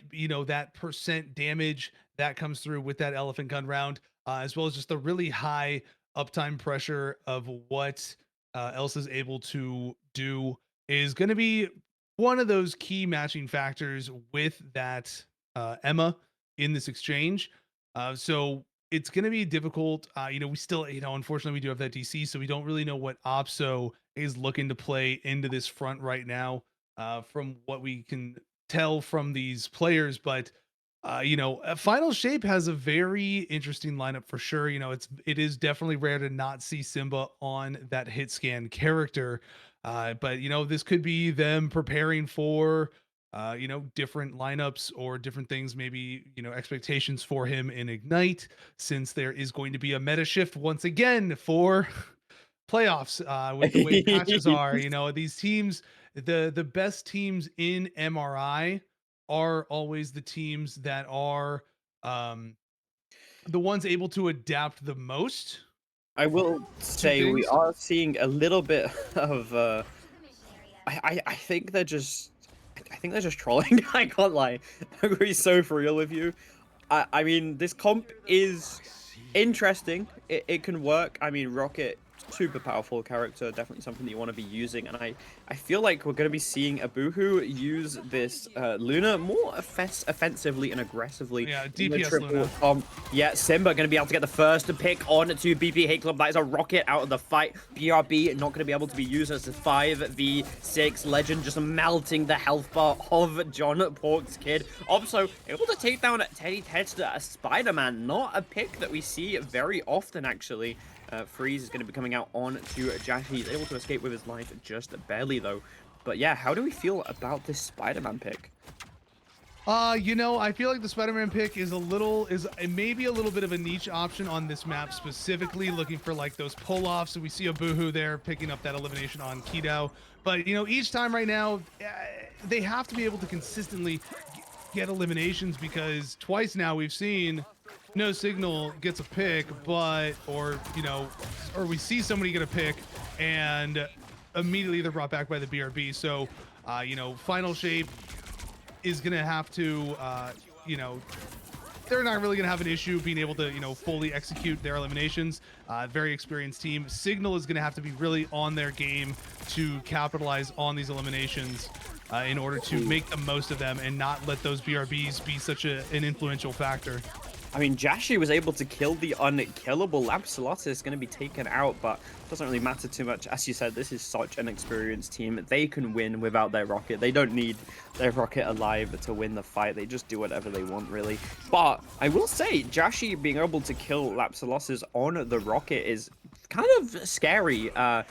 Maybe it's a little bit of a premonition as what to come, as we are going to be having a Galactic Legend ready and up for Jashi, whereas over on Final Shape, we do have the Fate of Both Worlds and the Freedom Charge to defend it, as the Let Devil Out is going to be coming out, going straight onto the backline, almost gets pushed off the map, is able to save himself for the time being. CYA is going to be coming out as well, as the Galactic Legend Fate of Both Worlds is out just to keep them alive for the time being. Jashi is going to be able to spot down Lapsalotus, is going to be able to get away in the time though, taking that TP out. Strangling Prism is going to be coming out. It finds nothing as Abuhu and Maverick just wipe out the competition. Legend cleaning up the kills, and we called it. It's definitely a DPS Luna. Yeah, it's we really are just seeing that experience there, and it Opso, unfortunately, it seems to be having a few inconveniences with their network there. But we did get, there was the one Spider-Man pull off, but overall, these high level plays with the Luna, being able to track them so well. We saw Luna just secure eliminations on that Spider-Man so many times. That is the scary thing about Luna Snow, is that she definitely doubles a little bit as a hit scan DPS if she plays for the self Snowflake. Yep, we are seeing another DC from Opso, clearly not having the best time with his internet. He is going to be subbed out after this map, I believe, and they are just going to play out the 5v6. Obviously not the most optimal, a little bit sad. I think they're able to tell that, like, it's not ideal. Yeah, it's just really unlucky coming into this, and obviously Final Shape going to take full advantage of it. Just happily run them down. We are going to be seeing a switch on to the Venom instead of the Captain America. Let's see what that's able to do. A little bit more all in than the Captain America's, more like pokey, kind of a little bit of tickle damage and then run away. Venom is very much all in, get as much burst damage as you can. We're going to be seeing Teddy Tedster on the off angle here with the Jeff, just already pumping so much damage in. Simba set up and ready behind this tree. It does not look like No Signal want to really push out. Kumiho Unleashed is going to be coming out from Nuki Pookie. CYA in response, as well as the Rampage. Jeff is going to be eating them up. Although I don't think he has really found anyone yet, as the entire team is already dead. He has his team in the mouth. Are they going off the map? It doesn't look like it. A little bit of a bait and a switch. If it was me on the Jeff there, my team was going off. I'm going to be so for real with you, as Final Shape are going to be capping the first point. It would have been a good little funny haha moment for them there, but That 4K would would have, be they don't want to be too disrespectful with stuff. They already know that they have the 5v6 in this situation. oh, Oh, what a nice elimination there by Jashi make on that a the Elsa, 5v5. taking out Maverick. But yeah, the BRB, it's right back into being a 5v6, unfortunately. But, Hunger coming through by the Venom. Not going to find elimination, but Teddy is going to take out Jashi, who will be right back themselves as well. But Final Shape is just going to clean up shop here really quickly with their numbers advantage. Simba finding a nice multi-elimination sequence. Yep, 50% until no signals initially is ending. I will say though, for a 5v6, they are definitely putting in the work. Jashi doing quite a bit, a little bit of trolling here coming out from Abuhu, using that Fate of Both Worlds in no signals spawn. I will see if no signal are able to capitalize off this and take out the Luna. Not trying to scout them out right now. Is going to be a pick onto Jashi from Simba. Triangling Prism is going to be coming out. Unfortunately, isn't able to find anything. Sonic Seduction with the CY8 is enough to finally take out Abuhu, but he's instantly rezzed by Lapsalotulus BRB, and it's not looking good for no signal. 10% left to make something happen. They are going to be running in time before already been used. Gladtrox is going to be coming out, isn't able to really find anything, unfortunately, for Jashi, as now Simba is wrecking havoc in the backline. Jashi fighting Legend, trying to take him out, but it's not going to be enough. We are going to be seeing a Kamiho Unleash coming out from Nuki Pookie, trying to keep this fight alive, trying to allow no signal to TP back, but they are going to get grabbed and ripped off point, forcefully removed from the objective, as Legend says, this objective is mine, not yours. And that is going to be 100-0 for Final Shape as they win map 1.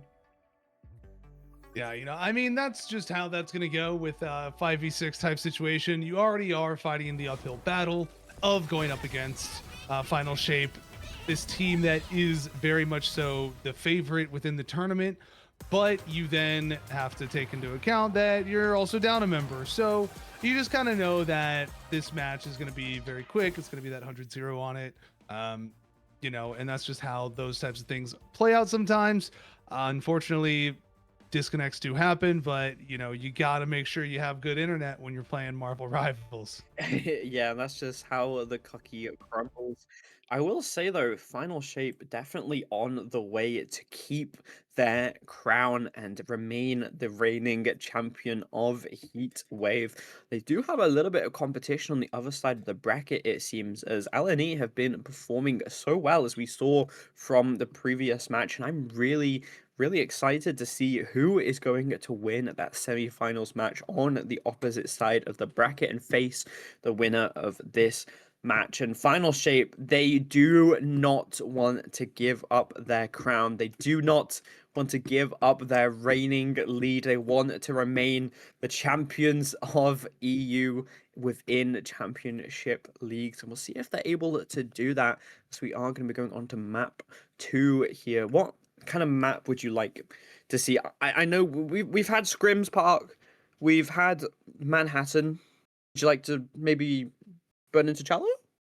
Sorry, Uh, more you into Chala? know, Djalia, that would be an interesting one. I think if we saw like a little full map rotation, but I get the feeling that it's gonna be. I feel like we're gonna be going back to Scrim Park. That's just the vibe I get, but I don't know what No Signal is gonna like in this exchange. Maybe they send us to back to Lower Manhattan, but since they just they saw success there recently. um but yeah, I feel like Central Park is such a it's just such a common one. Yeah, unfortunately, it is the one that everyone opts to go to. You know what? I would really like to see a penny come out on Central Park for the side of No Shape, Ah, as I feel like that would be a really nice way to counter this Devil Dino. well, you got to be comfortable on the penny. If you're That's true. not comfortable on the penny, then it really is a throw pick at that point. It was one of those things that we saw with MRI that you know, uh, some of these teams saw Penny come out in the defense in week 1, and then it became a situation where some of the teams were told, their Vanguard players were told that they had to practice Penny the entire next week until week 2 happened. And that was the case. Some Vanguards had to spend the next week practicing Penny, understanding everything about how she worked, um, so that they could get use out of it. Yeah, I And mean, Scrim she's Park not it is. Scream Park it is, of course. Yeah, she's not exactly the most played champ, so most high level players really don't understand her kit. But as soon as Devil Dino got introduced, Penny shot up within the meta, as she is the harder counter. You kind of need to know how to play this character in order to face against this Devil Dino. And I can't really remember the name of the Penny one trick, but they were celestial and they are now one above all within this season. So definitely a good time to be learning and playing Penny. So we are going to go into Scrims Park once again, and of course the Gambit ban. Yeah, through and through, we'll see that Gambit. I have a feeling, though, we're still going to see. As much as they're probably like dreading a boohoo on Luna Snow or anything of that nature, we are seeing the Dino be banned out a little bit earlier here this time, and they're going to lock that in to make sure that it's not taken away. They clearly feel very comfortable on it, but see, this is why I would love to see the Penny funnels, right? Make them feel uncomfortable on it. Force them to play against the counter. We'll see how the pros do against that hard counter. I mean, they've definitely practiced it, right? You want to practice against your counters so you know how to outplay them, how to play around it, but it's just something that I personally would really like to see, because I haven't really seen Penny being played into Devil Dino yet.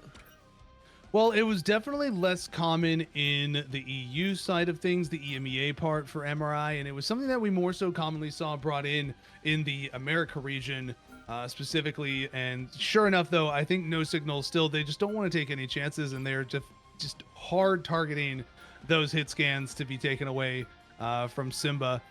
But you know, once again, they're going to go for that one-sided Star Lord. That Luna Snow is through, though. Once more, though, for a boohoo. So it's going to be the DPS Luna, likely once again rearing its ugly head. Hey, as a support player, I love it. I Yeah, yeah, I personally bet you, love I bet you do. it. I will say though, the amount of games that I've won because the enemy had a flank Luna is too many to count. free It's free a rank very, up. it's a very selfish play style for many. Yeah. With how they play it specifically. So Yeah, and if the supports on the enemy team have any amount of brain cells and aren't just AFK, then it's kind of easy to counter. I mean, you can 1v1 her on Luna, you can 1v1 her on White Fox. You know, all these like supports that just really don't get dominated by the Luna. We are going to be seeing the classic Lampsalotus Loki here. Usually it's the Teddy Tedster that we see on Loki, but he has definitely been opting the Jeff more recently. We are going to be seeing a little bit of a switch up here. No DPS Luna this time, as we are going to be seeing a Boohoo on the Devil Dino. Penny that we talked about that is so good on this map is going to be used by Legend, and it's going to be so hard to push through this choke. You have to deal with mines, you have to deal with a Devil Dinosaur, you have to deal with Bucky hucking you into the mines. I mean, going to be a real rough time for No Signal, but let's see how they're going to try and deal with it. yeah, and I mean, one of the characters that we have seen see a lot more play in Ignite recently is that Winter Soldier. Bucky Barnes just firing those Magnum rounds down main on people. It's such an important thing. It is a character that is definitely back in form as a competitive option for teams, for players to be able to play. But immediately we're going to see Pepsi trying to get value here on this Moon Knight to force back the members of Final Shape in this choke, just to spread them out a little bit, especially knowing that there's a Loki there as well. Yeah, I mean, just really nice players all around, but I do want to say that was a really nice Emma shield block there from Kid Owl, being able to stop Maverick from getting the hook that he wanted, but it's going to be Final Shape that win the first fight. BP Hate Club, though, getting extremely close to having the CYA. Looks like Jashi is going to be able to spot out Simba, who is flanking on the Black Cat, forcing him away. Maverick taking out Pepsi Chugga out of nowhere. Legend going to have to pick up John Porky as well. The runes that have been forced, that is such a long cooldown to use as well, especially if you're already losing the fight. And I mean, you're playing a Kraken Impact into Loki clones, which means that you can just get reset after reset after reset, and that is exactly what I want to see from Maverick. Amazing hug, dragging him into the mines, and oh my god, John Pork's kid wiped out. Jashi, though, able to take down Sempo, winning that little 1v1 against a pro player. He's very happy with himself there. Maverick going to be using the Kraken Impact on to the backline. Going to be able to force out the runes to keep themselves alive. For the time being, the Emma grab from Kidal to stop him from getting any resets, but not before he took out Pepsi Chugga. Yeah, that was a very well heads-up play by Keto there to stop that, because you did see Maverick get that reset, but fortunately was in the middle of being chokeslammed, so wasn't able to make use of that reset. But here we are seeing a Boohoo just trampling their way through into the backline of No Signal. They're going to pop the CYA back there to try and walk forward here, but there's going to have all these mines to deal with in the process of doing so. And here comes the Galactic Legend looking to put pressure out onto the point. It's Jeff coming out now, trying to find something. Jashi does manage to take Maverick out, and Teddy Tedster tried to take him out of the sky and does manage to find two in this exchange, and they're going to throw them right onto the point around the mines, and we're going to see a CYA once again come out, but taken out. Nuki Pookie goes down, and it is just going to be a quick push back out by Final Shape here, routing the members of No Signal and making them have to move back out to the outside. Yeah, a little bit of a victory fortune's favor. They're going to be using it. A calling card, that's what it's called. I don't know why it just came to my mind. Calling card is going to be used. Still has it as well. 7-second cooldown is going to be using it onto Jassy, who's going to be forced back into spawn. Runes already forced, and this is not looking good for No Signal. Without that cooldown, it's really hard to play aggressive. Really hard to do whatever you want. And we saw last fight, the direct shots, oh my god, instantly blocked by a Boohoo. We have seen him on this character so many times. He has got clips on our channel with the Strange, just so many really nice plays, and blocking that strangling prism just adds to them. I really like this flank angle from Lapsus, just sitting on the backline. Finally forced out though, as we are going to be seeing Teddy Tesla jumping into the spawn, not going to be allowing them to get this TP set up and ready, as we are going to be seeing the copy coming out extremely early. Maverick going to be going in, slamming down. Ivagomoto coming out as well. Maverick does miss onto Jassy, so no Kraken reset. Kiddo may be able to take down Abuhu though, as Lapsus is copied and dead, as they did manage to touch the car and bring it over to overtime. It is currently Pepsi Chugga by himself on point, just keeping himself alive, chugging Pepsi while holding his hands on the keyboard. I mean, it's Daredevil. You don't really need to do much else than that. CRA is going to be coming out from BP Hate Club, as John Porky is able to take down SO Legend, and suddenly this is in the favor for No Signal. CYA is going to be pumping so much damage in, as he managed to get one tick onto the point. Teddy Tedster just in the backline doing whatever he wants here. Boohoo gonna be taken out by John Porky. Kiddo manages to find Lapsolotus, and oh my god, No Signal might be able to do it. They might get the first cap as they do it. Oh my god, No Signal cap against the Final Shape. What an amazing team to be able to do that against a team of this caliber. Such great plays all around. That was a nice final push there by No Signal. Things just kind of lined up in their favor a little bit, cooldown wise, ult wise, in order for them to be able to make that push onto it. You know, I think we're going to see Final Shape look to, you know, go a little more aggressive here and try to box them in a little bit. I think we had Teddy was in the back line of No Signal just a little bit too long. Goofing around a little bit, having a wee fun time on the Jeff, but here comes the Tangling Prism, managing to find multiple, and it's gonna be 4 taken out by No Signal against Final Shape. 5, Jashi coming in with a triple elimination, and they're gonna look to actually push Final Shape back completely here, as there is some momentum being built now by No Signal. I'm not too sure how I feel about Nuki Puki's God of Mischief there. You would kind of already won the fight. The CYA would have been so nice in this upcoming fight. Sonic Selection going to be coming out from Kiddo. They want to take this early as Abuhu is going to be taken out extremely early. Cute calling card is going to be coming out straight onto Nuki Puki. Runes have been forced, but there's only like a couple of seconds left of this calling card. They managed to stall it out for long enough. Kiddo is down though. John Porks is going to be falling to Maverick as well. That is no tanks left alive for No Signal, and that means that they have to back out. Really far push though, as they're going to be using the Kraken Impact to try and get these staggers here. He's not. He's actually going to die instead. Jashi managed to take him out. Simba has fallen to John Porky as well, and now the entirety of No Signal is starting to push in. Diamond Fork already being used from So Legend. This is not looking good. Rampage coming out from Abuhu. CYA in response as well as those runes. Runes have been forced from Lapsalotus as well. Going to be looking for an It's Jeff. Going to be using it to reposition instead. Not really looking to get any kills with it. Don't want to risk their life here, especially in a fight that is currently losing. Kid out. Getting Scary Lodo needs to be careful. Sonic Selection going to be coming out from So Legend. Isn't really going to be able to find anyone as he is getting Scary Lodo. Has to back out from it. Yuki Puki going to be taken out as well as John Pork's Kid, and now No Signal. This is not looking good. Final seat, final shape, or in the driving seat. Finally back where they belong, back at the top of their game. Teddy Sesta finds a Pepsi Trigger. TP is going to be set up, but he is going to get not CC'd. Yep, there we go. Abuhu is going to grab him and unfortunately cancel that TP. And that's going to be the end of that offensive push for No Signal here. Final Shape wrapping things up with the Dino going to spawn. But, you know, it was a good push by No Signal. I think Final Shape is going to come out really aggressive here and look to push very early on. You know, we've seen this before. No Signal, they were very tenacious, managed to get that capture and push it through. But, you know, we saw No Signal do the same thing to 03, where as soon as they got to offense, they just kind of rolled through it with the momentum. And Final Shape is looking like they're going to be coming out guns blazing right away with some high pressure. I just got news in, and on the opposite side of the bracket, it is going to be Zoo Fari versus Eleni in those semi-finals match over there. So as soon as I get the result for that, I will let you guys know.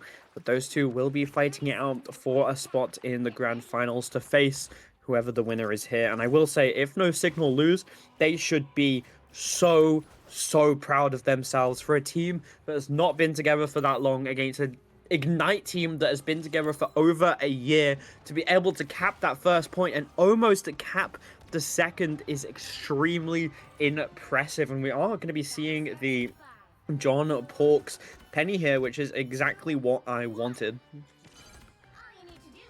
And we're seeing Final Shape come out here with a very interesting little 3 Vanguard front. It's obviously just a, initial little TP. A couple little cheeky things, something we haven't seen for a while here. The Punisher on the turret through the portal, just firing into the entryway of where No Signal is lined up. They are on that Penny Parker, but they're going to be looking to take that out here through the portal. But Abuhu is going to have to hop out of that turret here soon before that portal closes. But it's not going to matter, as Maverick is going to come through with a nice double elimination paired with Simba, and they are going to quickly route the members of No Signal off of the point and get a nice quick capture here and move into the next stretch. Almost 6 minutes on the clock for them. Yeah, that was definitely a trip down memory lane there. I remember that used to be the default strategy for the Convergence Clintar map, where you would just TP with that Punisher turret. Trying to get a lot of damage in. Pepsi Trucker here trying to stop the offensive from the Dino riding Punisher. Does manage to take down So Legend, getting a little bit too aggressive there. The Legend has finally fallen, and now No Signal can push in a little bit. Simba getting a little bit low, is going to get healed up by Lapsalotos, who is opting to play this. Oh my god, Abuhu taken out of nowhere. So is Maverick, and suddenly No Signal are just wiping them out, melting through the health bars of No Signal of Final Shape. They've just been split up and dissected by Jashi and Pepsi Chugga. Yeah, I would definitely want to highlight Jashi's, performance here. They've been playing very well. Abuhu coming in a little cheeky, zip line in and immediately taken out, though. But Jashi has been doing an incredible job of getting high value while playing their life. The CY8 coming out here, but the Jeff Eat is through with picking up 2, getting their teammates out. Oh, And they're throwing them, they're actually taking them straight to the back line here instead, and they're using them as a backline pressure. Jashi in the sky is going to get taken out, though, unfortunately, through that Galactic Legend. Of Boohoo here now with the final judgment, finding 1, finding 2. Legend taking Nuki out in the back line in the meantime, though, and they are just now looking to keep no signal here in their spawn as Final Shape pushes the payload towards its final stretch. yeah, I mean, they are getting, they're literally spawn camping right now. They are sitting in their spawn. Calling card is going to be coming out so they can see exactly where they're coming from. And that is going to be a series win to Final Shape. Absolutely amazing performance from No Signal, though. Really putting in the work, especially after having to play the first map as a 5v6. They should be extremely proud of themselves, and I really hope to see them back next week as a little type of revenge, maybe. Yeah, I mean it's definitely going to be an interesting time for these teams going forward. You know, we do have to keep in mind, you know, next week might be a little bit of a different look because some of these teams might be being active in MRC itself. So, Or you Ignite know, qualifiers, I believe, is uh happening around the same time as well. Could be incorrect, though. Uh, I don't know. I think the Ignite qualifiers are a little bit later, but maybe. Mhm. Some of these teams, though, you know, they're the for speaking of the Ignite qualifiers, there are going to be some of these MRC teams, some of these teams that you are seeing in these tournaments and actively in MRC. They are going to be in these Ignite qualifiers. So definitely teams to keep your eyes on. The Ignite qualifiers are going to have, I believe it's going to be about 30 MRC teams with only 2 teams that were relegated from Ignite itself. Mainly because some of them were partner teams, and so the partner teams don't go into these relegation matches, but the teams that were not partner teams, they play in the relegation qualifiers. So there are going to be some of these MRC teams looking to assert themselves and, you know, show that they can compete at the level of some of these other teams that have been in Ignite so far. So definitely some interesting things happening in that regard. But Final Shape, No Signal, very nice series between these two teams. Final Shape, a very good competitive team full of MRI members, and you know, very strong performance though for No Signal still. And I, you know, definitely want to give a you know, big shout out to Jashi for what a nice performance that they were able to bring in there as well. Yep. Well, it is the hardest time, and I mean, I really want to give the MVP to Jashi just because I love the underdogs. That's just me. Um, but if we're thinking really who deserves the MVP here, it's such a tough decision, really. I mean, all of the players on Final Shape made so many individual great plays that it's really hard to choose this MVP. I'm kind of leaning towards Lapslotus, probably. What do you have to say, Flannels? What do you think? I was thinking more along the lines of a Boohoo. Um, I Hmm. feel like we saw a Boohoo do a lot of really good things. Uh, you know, very nice performance, showing very nice flexibility. You know, obviously in the first series, they were on that DPS Luna and they were an absolute menace on that DPS Luna. But then also in the next round, you know, they a little bit of a role swap, and you know, they you know, they just I felt like they were a very solid performance and were worthy of it. That is fair.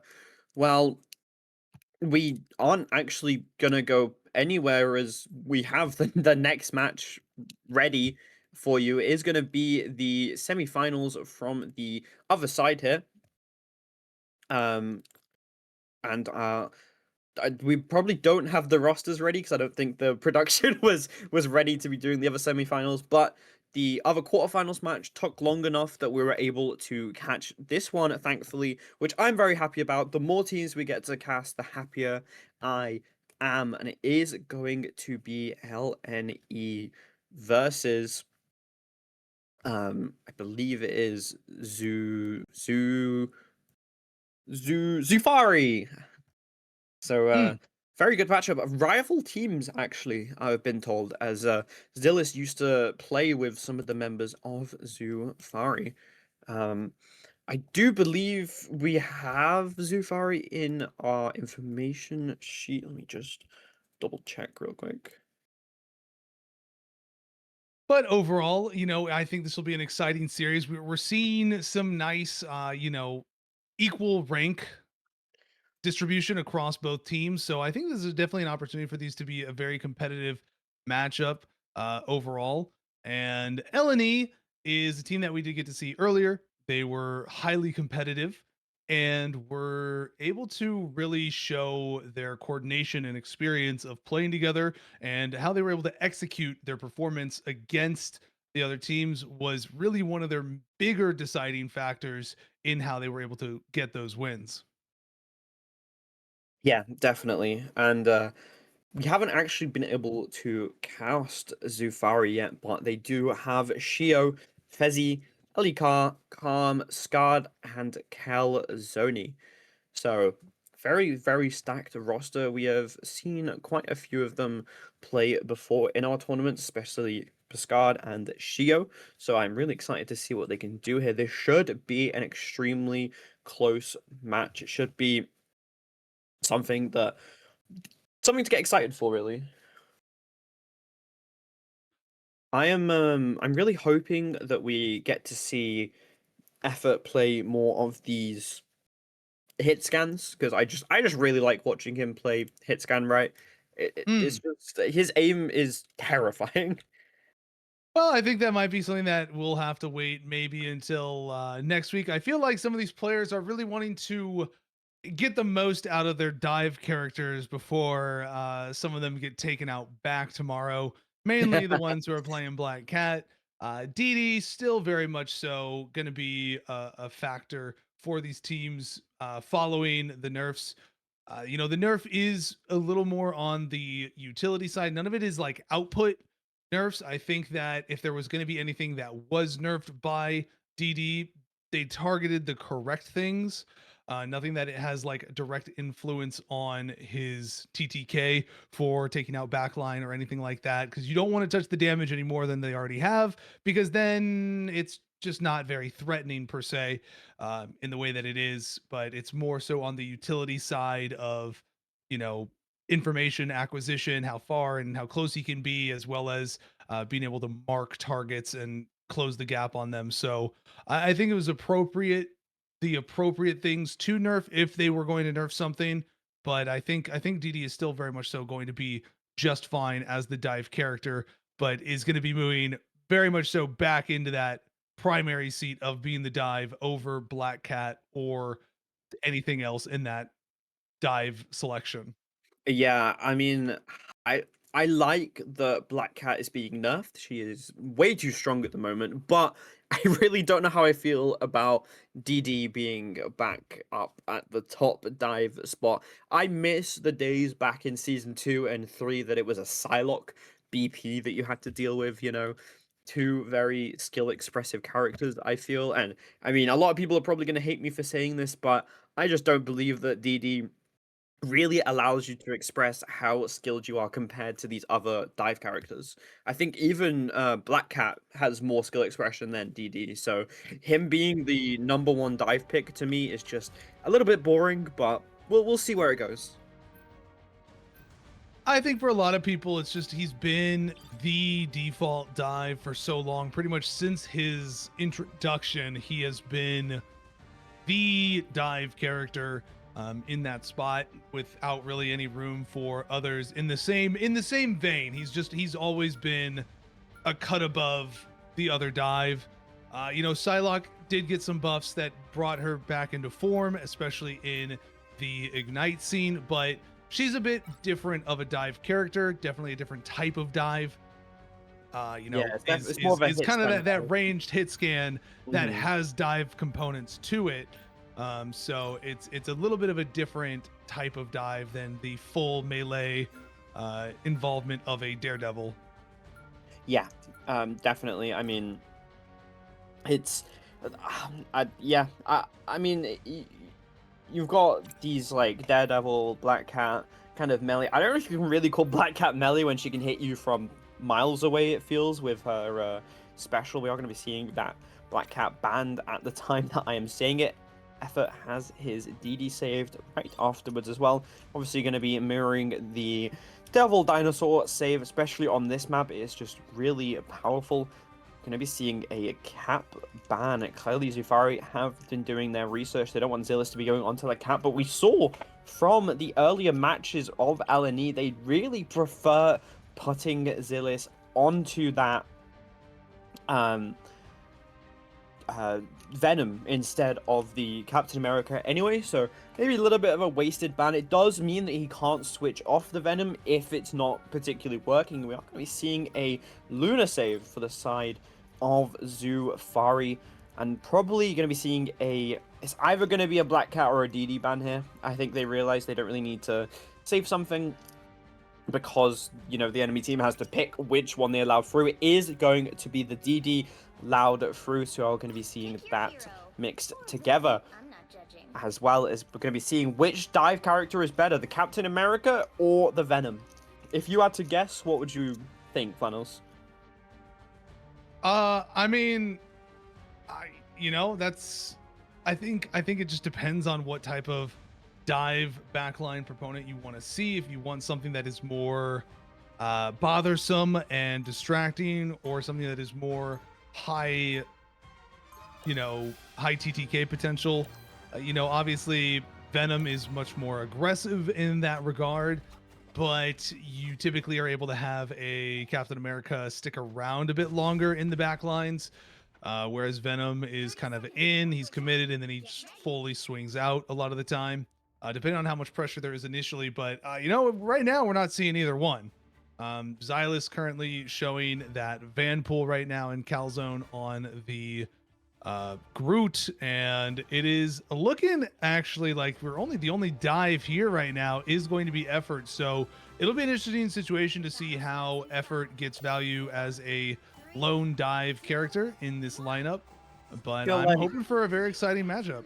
When you're playing this solo dive, you're looking to force cooldowns more than get kills. You want to just go in, force maybe the Luna Clap or the Loki runes, and then run away. And then you can dive in again once you know they don't have those cooldowns anymore and your team is ready in position. We are going to be seeing the entirety of Zufari just pushing this main here. Shio already stunned. Moki has the first point capture here. I really like this setup from LNE on the backline. Just three of them just sitting next to each other. Groot going to be grabbed and thrown in. Ellie Carr able to take down Effort, though. That solo dive really not working out for him, as the Luna is able to just instantly find it. Fazzy finds Xylus as well, who was trying to flank with Effort, trying to use the flank pull instead. And oh my god, Fazzy is popping off. Headshot after headshot after headshot. Just absolutely melting. Going to be spotting out Bacon as well. Wanted to take them out. Not going to be able to get it. Forces him out, though. Stops him from healing Moki. And they are able to cap the point.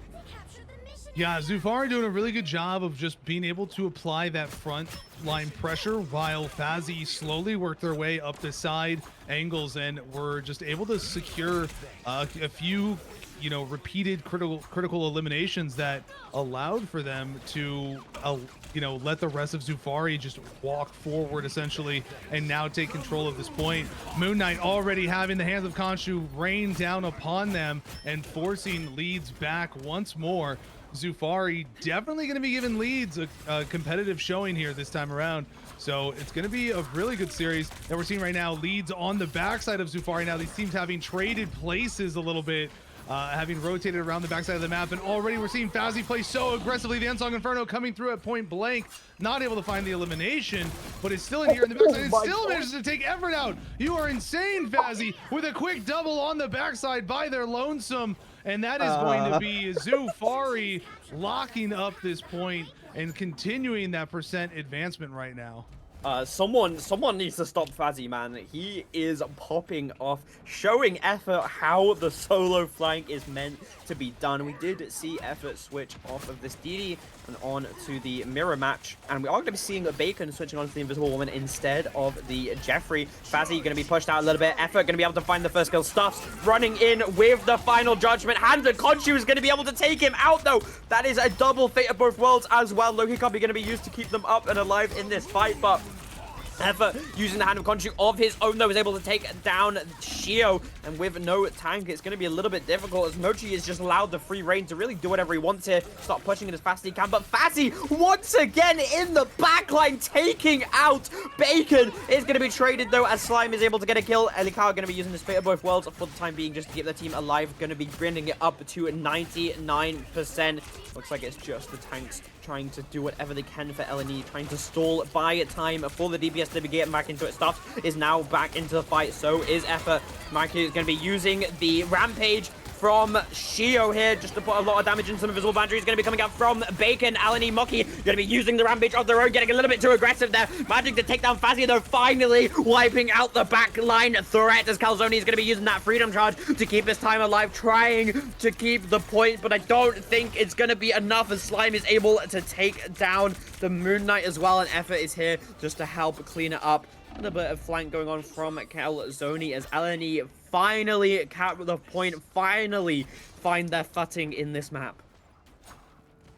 That was a nice bout there for Leeds. Nocturnal finally definitely getting that control. It was a very drawn out contestation by Zufari. They were able to get back a little bit, but it was just such an intense exchange. But I think Zufari have the ultimates that they value most right here coming back, that are going to allow them to try to take control. But we are going to see Khonshu's hands rain from the sky just to zone out Zufari a little bit more, let them get a little more percentage, but it's being returned right in turn, and it is going to be PC taking out an elimination on one of those backlines. Bacon out of this equation, so as soon as that Fate of Both Worlds falls, the remaining members of Leeds are going to be vulnerable here. Moki, though, managing to take out Fazzy, however. Effort picking up one as well, and Leeds are managing to maintain control on this point so far, and they are just doing a great job now of finishing off the stragglers of Zufari in this exchange. Well done to them for being able to hang on with only one strategist for so long after that Fate of Both Worlds fell. It was a really well played from Scard to enter the fight with the Hand of Khonshu, being able to not only force Slime's Fate of Both Worlds, but also kill Bacon in the response. But like Flannels said, LNE picked up the pace and were able to keep in the fight, keep themselves alive with only Slime to support them.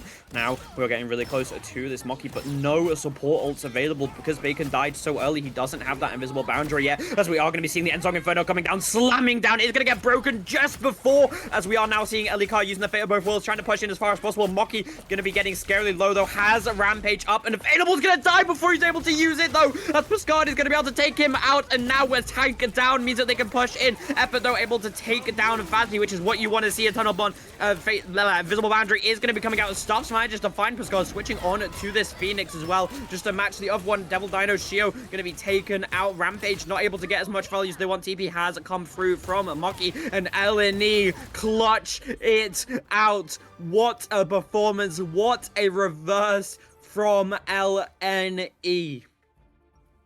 Yeah, really incredible showing there by LNE to hang on there and bring it back after the way Zufari had such a dominant control over the point for so long. This shift of it began when Stuffs got off of the Punisher and went over to the Phoenix, and that was able to begin to apply very high pressure onto the back line. And we started to see Fazzy get, focused up a little bit more, a little more attention being brought onto them, and, not being able to have the Endsong Infernos connect. That last one being eliminated just before being able to hit the ground. So, well done to Leeds being able to turn that around and really secure things for that first map. But this is definitely shaping up to be a highly competitive matchup. Oh yeah, I can't wait. I mean, L&E being able to adapt to Fazzy's really aggressive playstyle, like you said, just starting to turn around and take him out before he's able to really get any value has been so good. Running into this fight, we do have a little bit of an ult advantage from L&E. Stuff's having the Ensong Inferno and Slime being so close to the Fate of Both Worlds, so if they just play this slow, let Slime build his Fate of Both Worlds, they can easily take this first fight. Going to be putting a lot of damage onto the backline from Stuffs. A little bit of a 1v1 here between Stuffs and Fazzy. A lot of damage being put out. This off angle extremely nice as well, as much he's going to be going onto the point, but they have switched onto the Penny to try and counter this Dino, as he is going to be flung into the backline. Fate of Both Worlds has been built, is going to be instantly coming out as well, as we are going to be seeing them rushing in. Stuffs going to be using the End Song Inferno as well to slam down onto the backline, managing to take it down. Camper with the help of the Fate of Both Worlds damage boost. Meanwhile, though, Scarred manages to win that 1v1 against Effort. Going to be seeing a little bit of a 1v1 here, but Stuffs wins it against the Fazzy. Now it is just a matter of who can take the tanks out, and it is going to be LNE to cap the point. A nice job there by LNE being able to take control once again. They're going to get the first secured control of the objective, but Zufari here on the Penny. You know, it's really going to depend on if they can get the nest in a nice spot that doesn't get broken so easily, and if they can really just lock up Moki on that Devil Dino a little bit more. Right now, I'm really liking Xylus on this Vanpool. He's getting a lot of value, being able to be highly mobile, and an additional hit scan target onto Fazzy a little bit. And here comes Khonshu's hands, but it's going to bring out the Fate of Both Worlds. But Xylus still manages to fall. That's a great pickup for Zufari here. And Song Inferno not going to be able to find value once again, but Sacred is still able to come through with a double elimination. Ellie getting one as well, and Zufari is going to be able to take their control for the first time on this second map. Yeah, I mean, Zufari played that so goddamn well. The copy coming out early, saving it for the crucial moment, comboing it with Fazzy's Endsong Inferno, and only having to use 2 ults to win the fight is exactly what we needed from Zufari, because they have these other ults up and available in case of an emergency. They have this Fate of Both Worlds from Ellie Carr. We've seen her perform so well this entire match, just using it at the perfect times. We are going to be seeing the Rampage going to be coming out as well, as the hand of Khonshu straight on top of the entire team. Is not able to take on out, though damage is going onto Shio, who is scarily low. The Rampage keeping him just barely up, is able to escape that movement speed, really helping him. Fate of Both Worlds is going to be coming out. Moki bites Pascard, eats him up, gobble gobble. Spider Tracer is going to be coming out, sweeping around the battlefield, putting those deadly mines down, but Moki does not care. He takes it down. The Loki is just wiping through them. Is going to be Stuffs falling to the Spider Sweeper, but Xylus is able to clean up the fight. An amazing retake from LNE.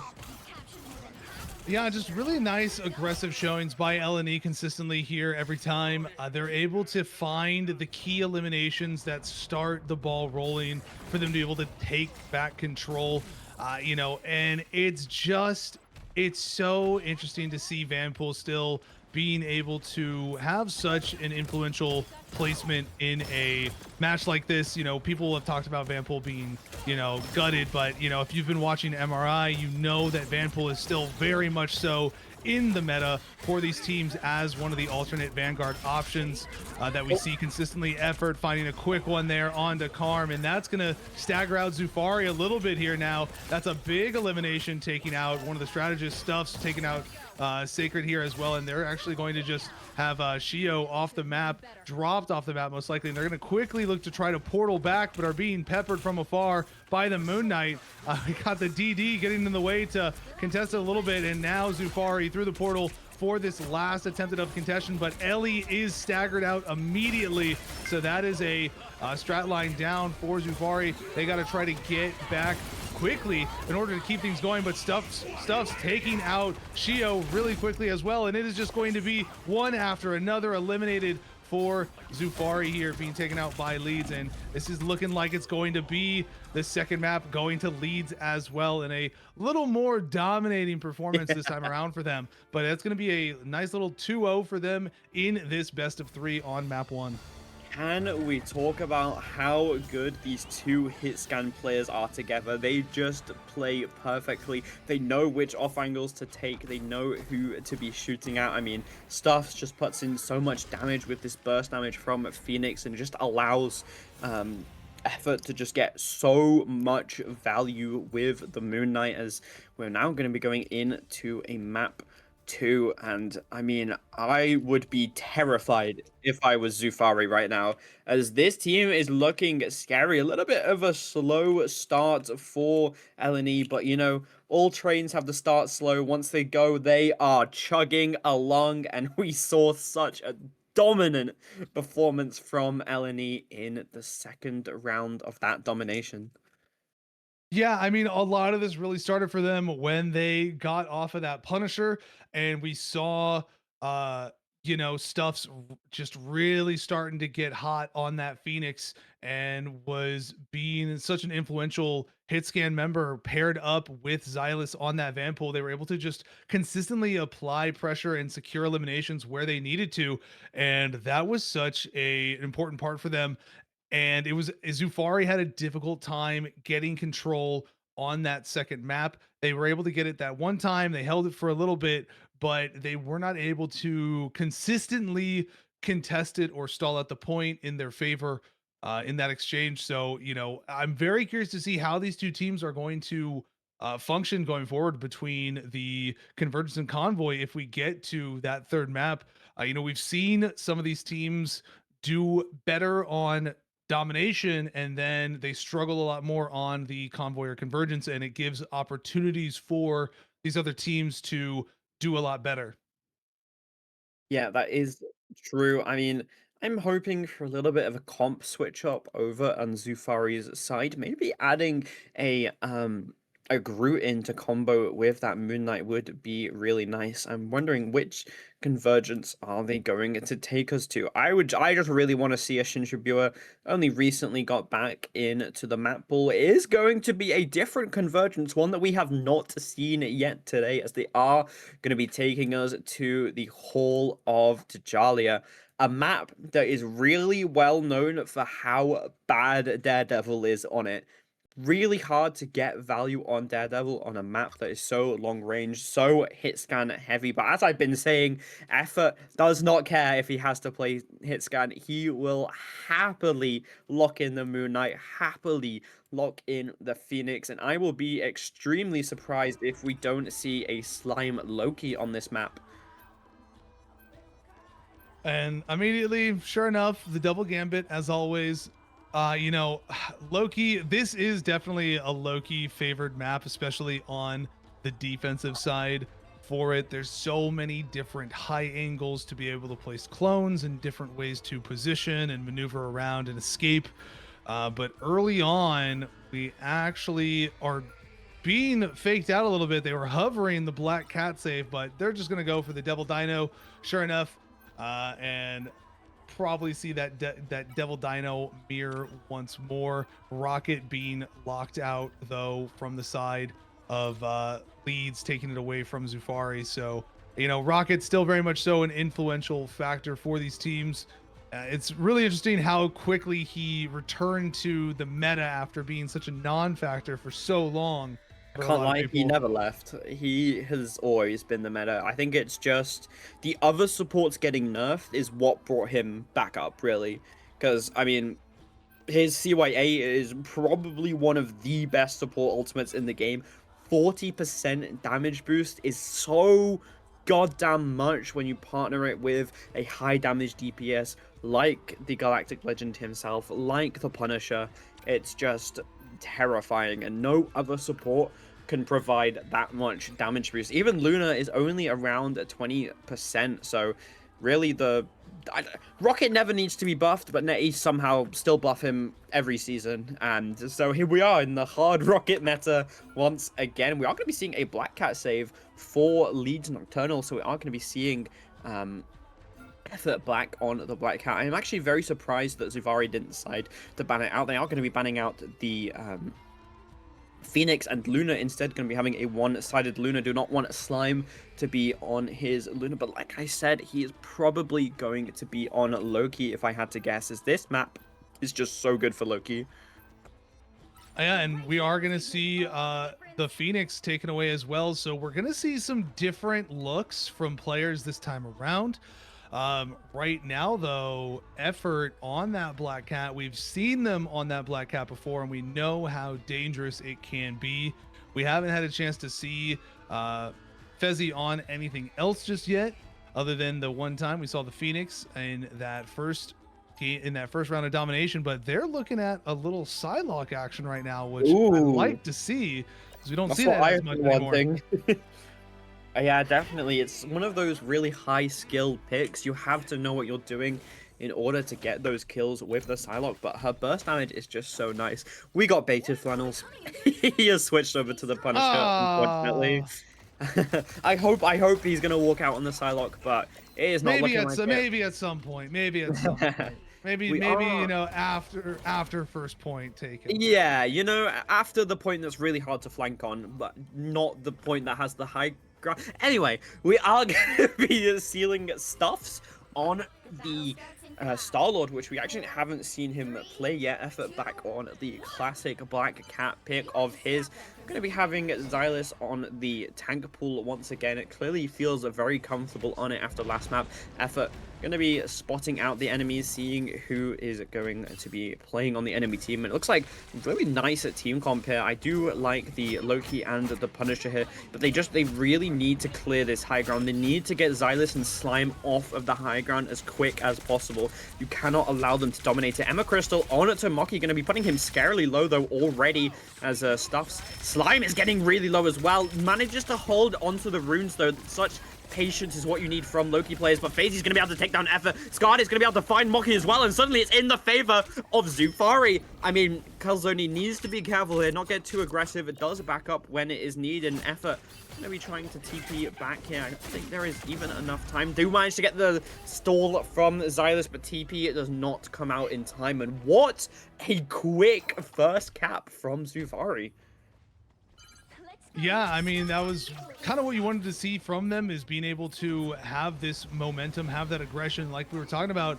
Is, we see them into something like Convergence and suddenly they look a lot better. They're, able to maybe play a little bit more to their tempo. We see Effort though getting a quick elimination here on Calzone, which is going to slow up some of that momentum, but that's a very good start to be able to have 5 minutes to work with on this second point to push to. But already we are seeing leads getting stabilized and being able to hold them up a little bit more and slow up some of that momentum. But Fezzy immediately taking out Xylus here, creating that 5v6 situation, and it's going to be leads having to back up around the corner, but not before Sacred takes out Effort.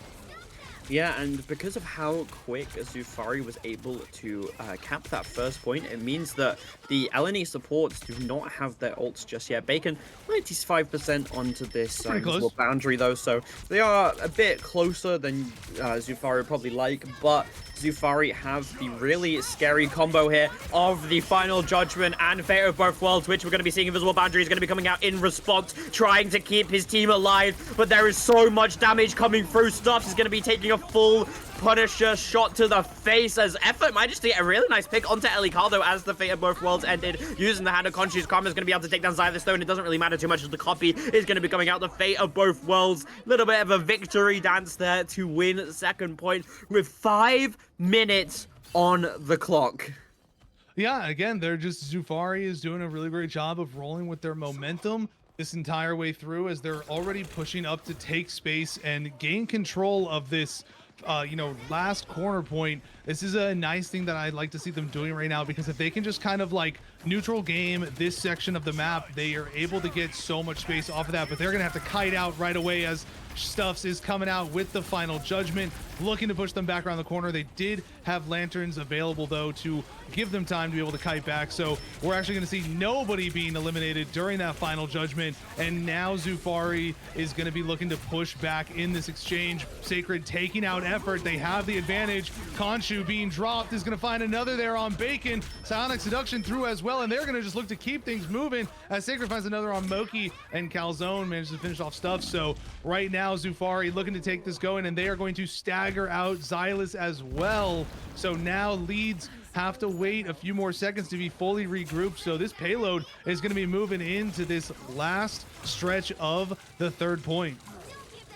Yeah, Zufari are just playing this perfectly. Still 4 minutes on the clock just to push this tiny bit. They do have the Rampage up and available. Rampage going to be coming out from Mocky as well as Effort's Hand of Khonshu is going to be able to take down Ellie Cal extremely early. Calzone soon to fall as well by Stuff's going to be grabbing on to Shio, who used the Rampage of his own, is going to be not taken out just yet, able to back away using that shield, finally melted by Effort and the help of Moki as they do win a fight. 3 minutes 30 left on the clock. Plenty of time for Zufari to get this final push. If they just build their ultimates up here, if they just get them raring and ready, the final judgment with that Fate of Both Worlds could spell the end for LNE's defense. Silas does have this Meteor M though to counter that, so they're gonna have to be prepared, maybe save that Dino Shield for it. Runes have been coming out. God of Mischief is going to be used as they are going to be copying it. Same with Slime. Meteor M coming out extremely early, able to find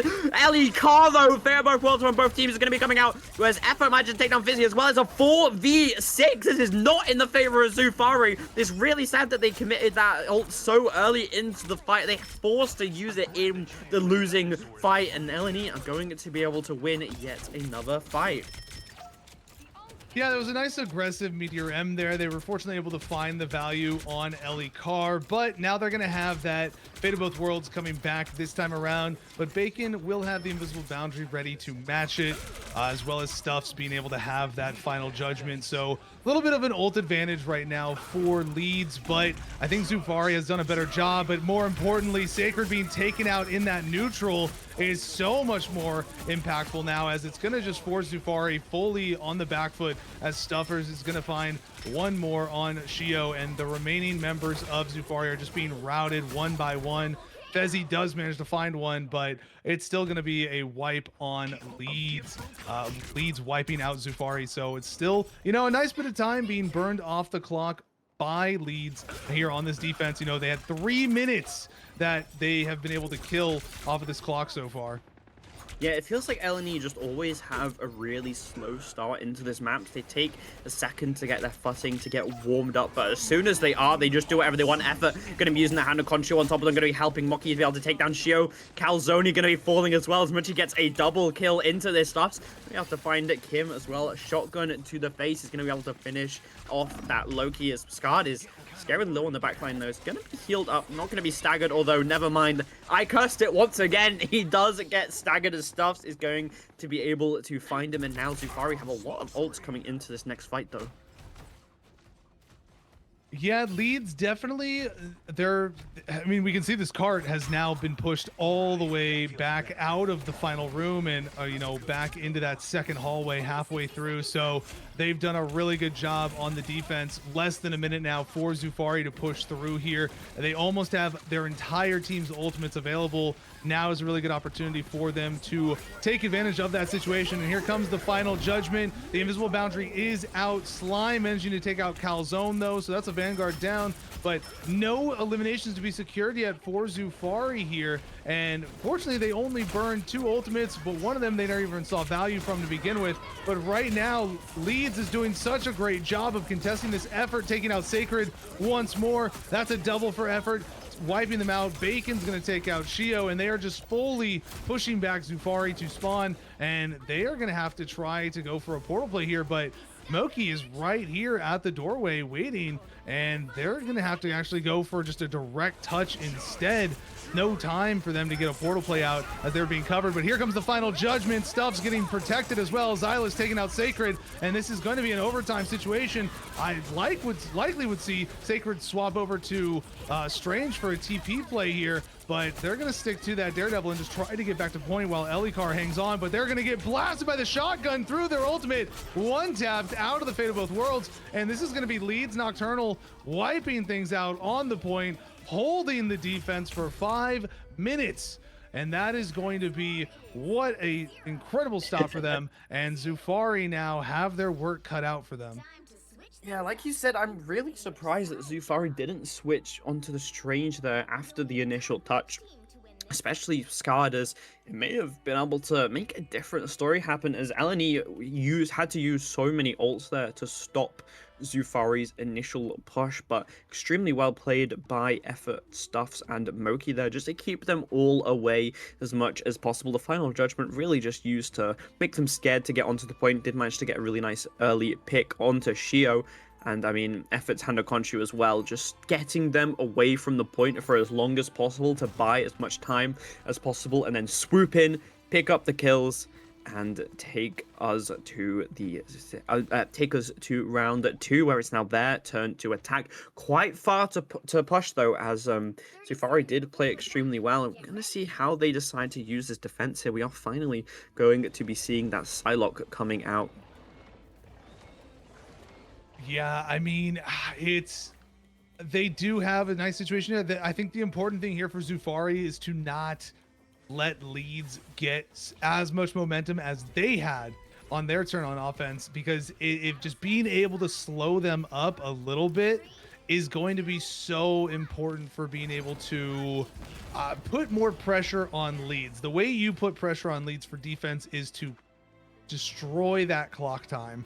And make them have to play at a faster pace, make them have to, feel the pressure of that clock running down, force them to try and make mistakes from that, as we already see Xylus getting really low up there on the top level by themselves, as they have to work through these webs now that are placed down by Calzone off of that Emma and onto the Penny Parker.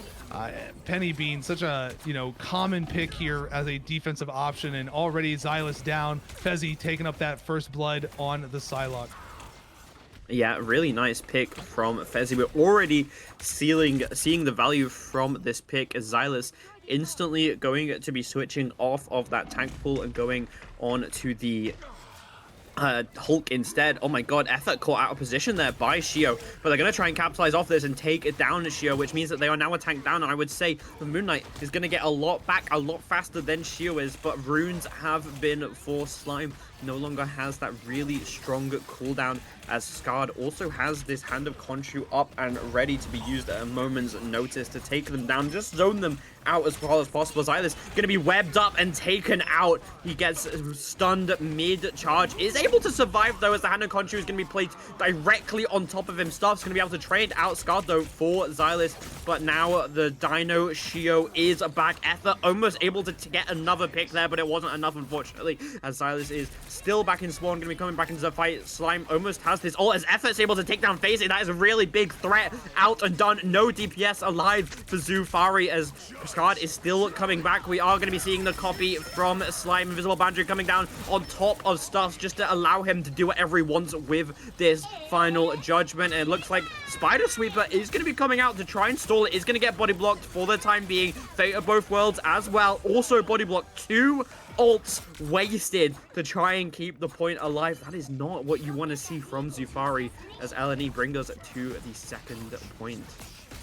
Yeah, I think the Spider Sweeper one isn't as bad of a lost one here, because maybe you would want to swap now. Typically, Penny would be a first point contestant, so you're throwing that ult as a chance to try to contest it and stall things out a little bit, and now you're gonna swap to something else on the next death. But that Fate of Both Worlds is way more important to have lost, as we are going to see the copy come through and it be matched with that Fate of Both Worlds coming out, but Effort is still going to be able to secure Sacred through all of that. And into the back line we go. Lanterns were forced out, but everybody is stacking together to not let the Psylocke get any value, but Slime is going to take down Calzone, and we are going to see the members of Leeds still just secure elimination after elimination right now. What a great job by Leeds to get that communication to stack up on that cut of the Dance of the Butterfly, to just fully nullify any impact it had there.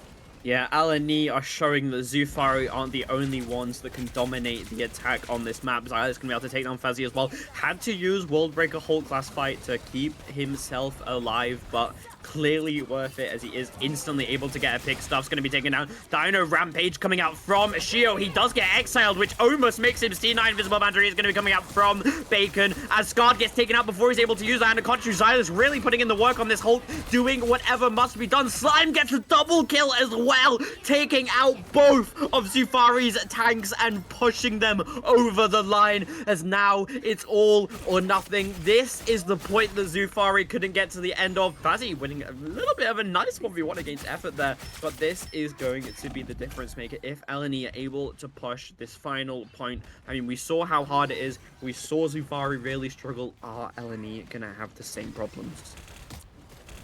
Yeah, right now though, Xylus is being a really, influential member on this Hulk. It's been very difficult for Zufari to deal with them.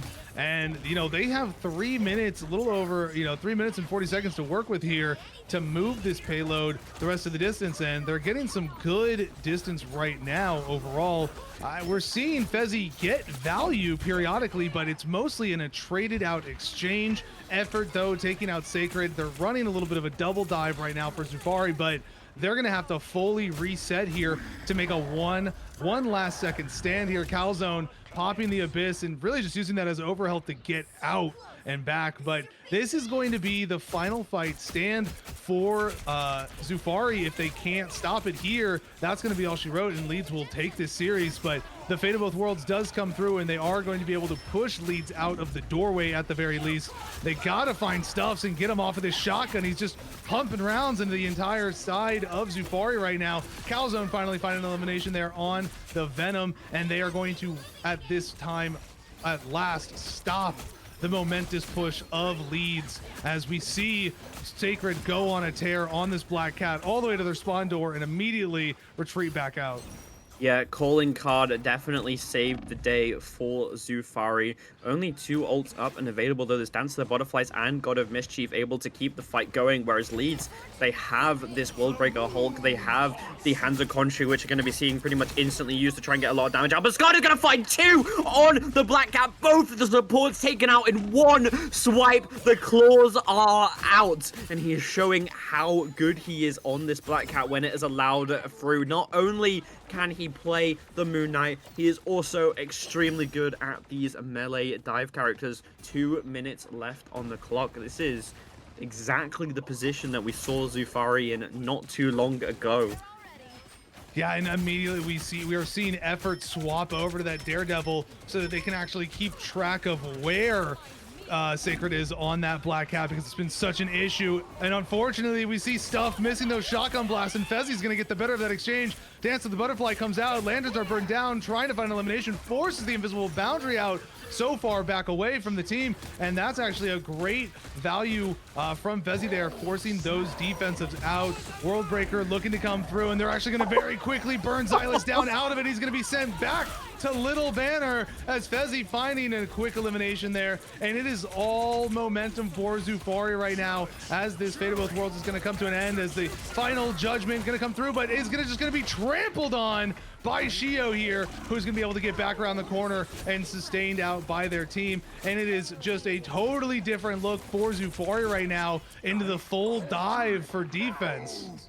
Yeah, LNE just seem to be throwing ults, trying to find one that sticks, but none are able to. That absolutely amazing force of the Invisible Boundary from Bacon in such a terrible position really cost them, as they also forced Slime to be using the God of Mischief as well. Scott is going to be instantly caught out here, found out as this is why effort switched onto the DD, but Black Cat just has so many options. Calling card is going to be coming out here. We saw how much he did with it last time, already forced out the runes as well, as the entirety of Zufari are going to be pushing in. 20 seconds left on the clock. LNE cannot afford to die here. Bacon is going to be able to get down Scar. There is no more Black Cat. Is going to be seeing a rampage coming out from Mochi, pushing in, creating the space that LNE need. This is the final fight here. 5 seconds. We are going to be going to overtime extremely soon.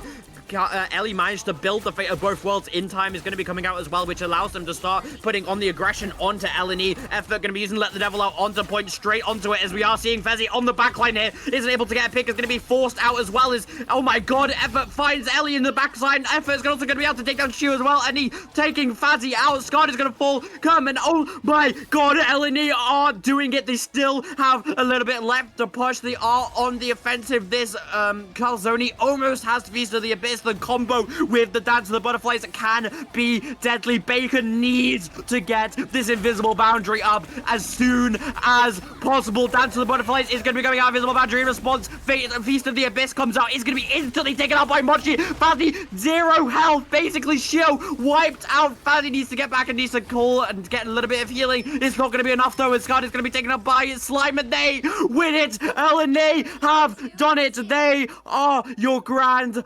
finalist as Eleni win the series in the clutchest fight I have seen all day. Well done to Eleni. They are going to secure that win, and that is going to be their second win, which will give them the advancement here into our grand finals, as the teams had agreed upon doing a best of 3. So that is going to be their win, and they will advance on to play final shape. Yep. And I want to say though, Zufari, so well played, almost able to clutch that out. It was so incredibly close, but LNE are just a different beast. And if any team can stand up to final shape, it is 100% going to be LNE. And now it is time to pick our MVP, but I feel like it's kind of easy here, right? I mean, mayhaps. Who are you I'm thinking of? I'm thinking a Xylus MVP here. Amazing tank pool plays on map 1, and the Hulk was just incredible.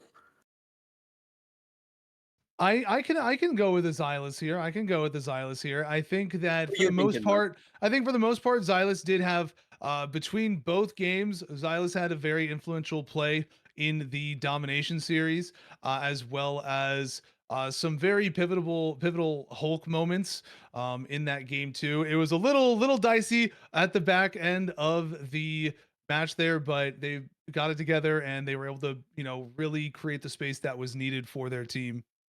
Yeah, so that is going to be a Silas MVP. And I don't know about you, Flannels, but after casting 2 games in a row, I am going to need a little break here. We'll give the teams a little break as well, as we are going to be going into the grand final soon. So do not go anywhere, as this match is going to be amazing. 2 teams undefeated, 2 teams that haven't lost a map yet this entire tournament. Please get your predictions in chat. LNE or Final Shape, who are going to be the winners? Are Final Shape going to be able to defend their crown, or are LNE going to snatch it away from them at the last second? But we'll be back in about 5 minutes. Bye bye.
Hello, everybody. Welcome to the Heatwave Grand Finals. Final Shape versus Leeds Nocturnal. Both of these teams have had a clean sweep through the tournament. Not a single map dropped from either of them. Final Shape is here trying to defend their crown, trying to remain the sole winners of our Heatwave tournament, and LNE out of nowhere has swept in to grand finals to contest that spot. Flannels, who do you think's gonna win? All things would point to Final Shape, but this is going to be our first time seeing them go up against some competition that is expected to be of the similar level to them.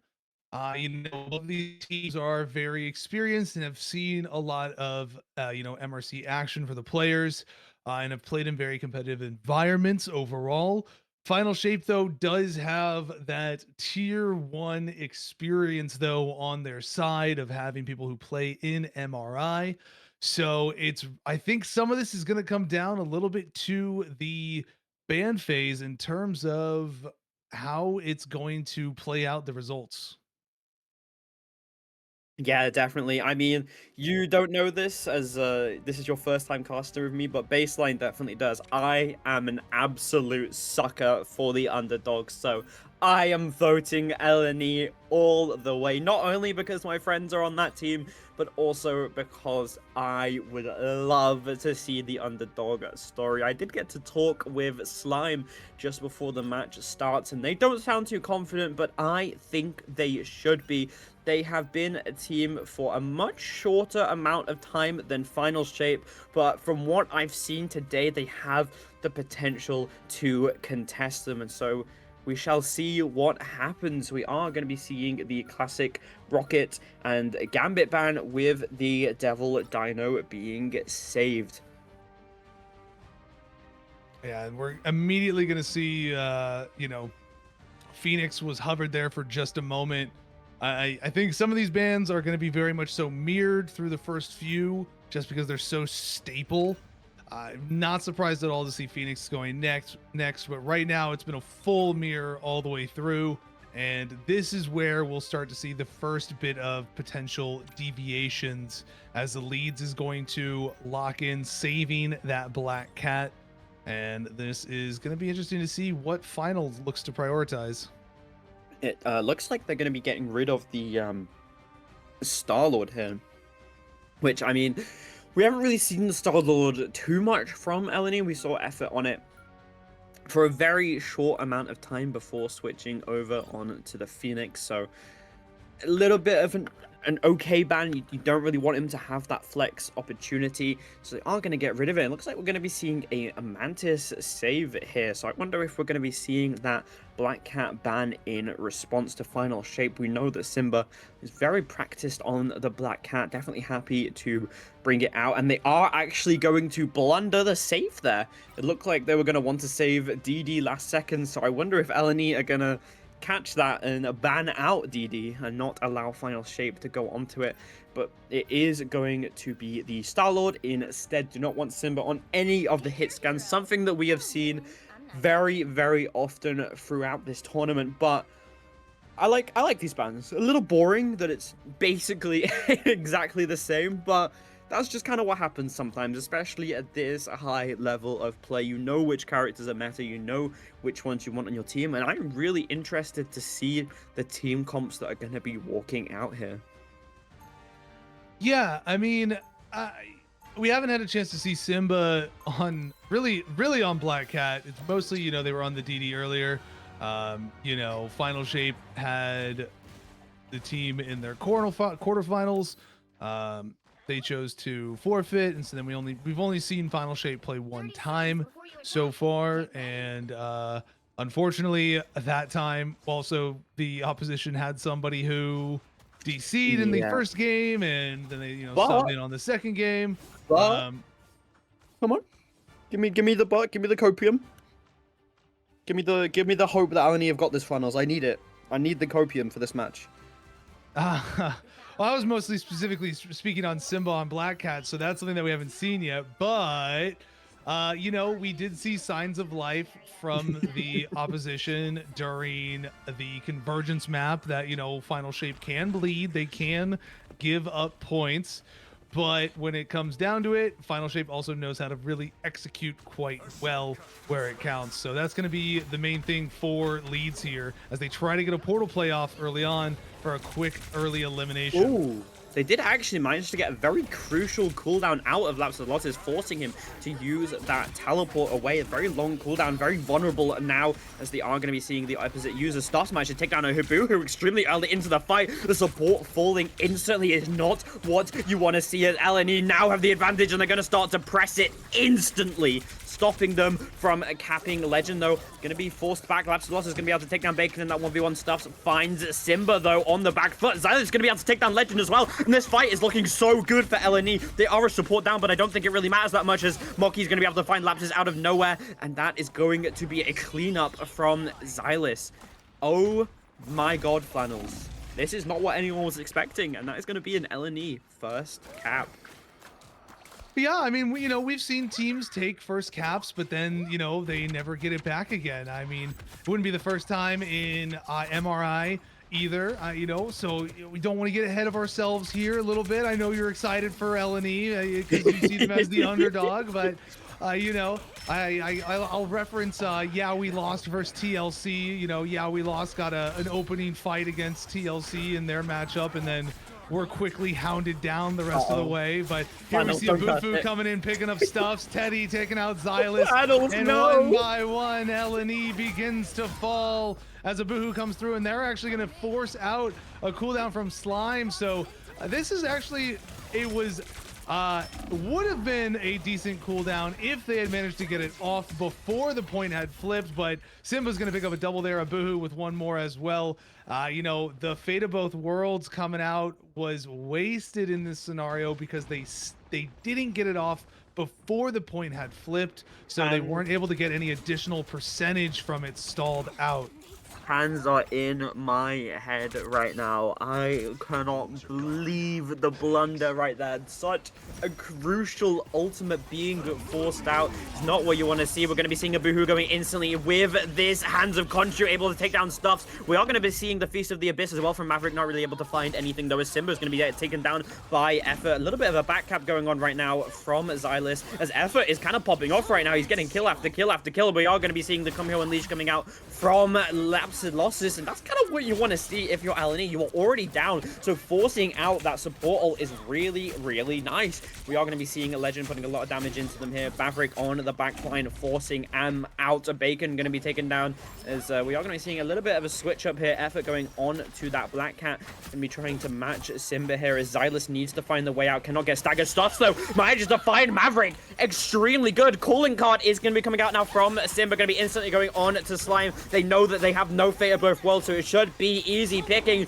but not when Bacon is there with the Combo Unleash. Going to be taking out lots and lots. So Legend is soon to fall from Stuffs, and now LNE on the offensive. 6v4. There are still so many threats still alive, though. Teddy Tesla with the God of Mischief up and available as well. Maverick going to be diving into the backline. House of be forced out extremely early. Runes as well. Abuhu has this amazing Handle Conchu. We're going to be seeing Slime using the Fate of Both Worlds. A little bit of a better position to be using it in here, as we are going to be seeing Xylis diving onto Teddy Tedster. Teddy Tedster does have a lot of cooldown still up and available. Never mind, he gets wiped out as Effort takes down both of the supports, and he is hunting down Simba. This cat is hungry, and Effort's claws are out. Yeah, we're seeing Effort doing what we saw them do previously on the Black Cat. You know, it's definitely something that they're comfortable with. We've seen Simba come into form a little bit with it as well, but unfortunately they weren't able to secure those eliminations on the backside of it when they first dove in because of Bacon. But now Bacon is not present as they were taken out, and we are going to see the final judgment come through, but Khonshu says no, and Moki is now going to try to keep things alive being trampled, but it's just not going to be enough, as the members of Final Shape are going to one by one take out LNE, and they are going to take control back once again, and the overtime is procced and the time begins to run down. Portal is through, and they are just going to try to stack in on top of this portal and prevent them from coming through. Effort manages to get out on the backside, immediately jumping in pursuit, forcing out lanterns, and Legend is going to be able to pick up 2, but not as Abuhu finds 1 as well, and they are just going to quickly finish off the members of LNE and take this first map despite Effort's effort. Yeah, Effort really tried to clutch it there with the calling card, but unfortunately, we just had way too many low-key cooldowns, especially those runes. Teddy Tedster saving them for the perfect moment, really just allowing himself to live there. I mean, he also had TP if he really wanted to get out of it. And so going into this match, we are going to have a very, very big ult advantage for Final Shape, with Lapsalotus having this Fate of Both Worlds and Simba very close to the calling card of his own. We are going to be seeing a little bit of a switch up for LNE. Effort going off the Black Cat onto the Wolverine, Bacon onto the Jeff, and Xylus onto the Hulk that we saw last time. What are we expecting with these switches? Do you like them, Flannels, or are we not feeling it? I mean, the Wolverine, I think, is an interesting choice. We see Xylus going over the Hulk now. We saw them try to get some value on that last time, and it was hit or miss at moments. So, you know, if this is a comfort pick for him and it just works out better, that's a good one. The Wolverine is definitely a choice here if they feel like Maverick is a problem, or if they need to try and get you know, a kidnap somewhere just for an isolation target. But they're clearly moving away from a full dive scenario, but this kind of works a little bit into Abufu's favor, but they got to be careful. Legend got really low there and is immediately stabilized by the Fate of Both Worlds, and there it is, Abufu finding a triple quad elimination series for them, and that is going to be just an absolute quick first cap here now for Final Shape, as they are going to position for this return by LNE. What a 4K from Abuhu. I mean, we were expecting that fight to go that way. I mean, Final Shape had such a big ult advantage. Stylus going to be able to spot out Maverick instantly, going to get grabbed by Effort as well. Unfortunately, not able to take him out just now as Effort is going to be thrown in. Legend going to be using this Rampage as well. Fate of Both Worlds coming out from Slime to keep them alive for the time being. Really building up these next ults as Moki's able to take down Legend. Maverick forces stuffs as well, and now they are forced back to point. Final Shape suddenly looking in a bad shape here as Panzer Concha is going to be coming down, not able to do anything, as Abuhu is going to be taken out as well. Now it's just the supports. Lapse of Losses is going to be falling as Slime gets a double kill on to the supports. What an amazing push from LNE. Being able to find out Maverick so early into the fight was perfect. It's exactly what they needed, and now they have a lot of ults up and ready to use. Yeah, you know, and this is going to be a tricky thing. The map is moving right now, so people's positionings are going to get thrown off a little bit, and we're going to see Final Shape. They're going to have Loki up here soon, but overall Leeds does have a lot of ults to work with in their favor, but they got to be careful with how they use them. You know, you don't want to burn all of them all at once too quickly, but we are going to see the Dino Trample come through with the Final Judgment, but the only thing that's going to be burned on the side of Final Shape right now is that lantern, is that copy from Teddy. We actually did see Maverick come through with the Abyss as well, but we didn't actually get to see anything come of it, unfortunately. The Last Stand coming out as well. Effort able to find one on Legend, and Slime is going to take out Maverick in that also. So right now, Leeds is doing a good job of holding on to control of this point, as they're going to look to secure out Teddy as well. But Teddy trying to get away, not going to be able to do so. Shotgun down by Stuffs for a double elim.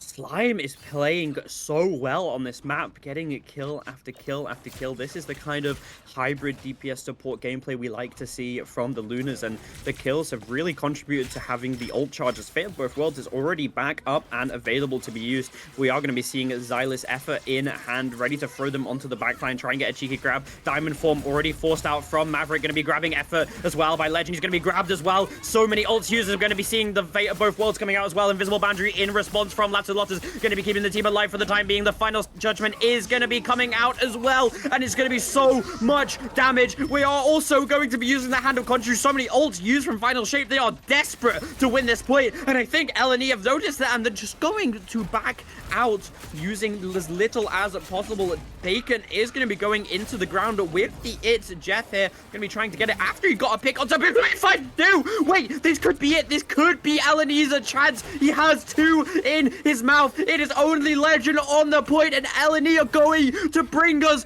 to a round 3. I'm gobsmacked. Thanos coming into this. I did not expect that, but LNE are putting on a show for us. They are forcing Final Shape to really try hard and really play to the best of their ability to contest them.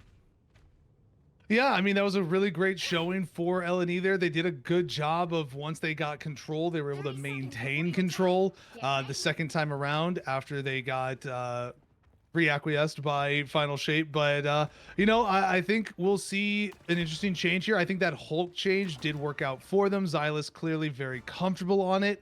And really knowing how to make use of it. Effort on that Wolverine is able to tear through the Vanguards a little bit more, but we were seeing Final Shape, you know, swap off onto the Emma, and, you know, that worked out better into Effort. And it was really just the Jeff at the end there that really helped seal the deal on that point, being able to take people off of it and just, you know, not allow for that overtime to be stalled out in any capacity whatsoever. So we'll see how it goes in this third round.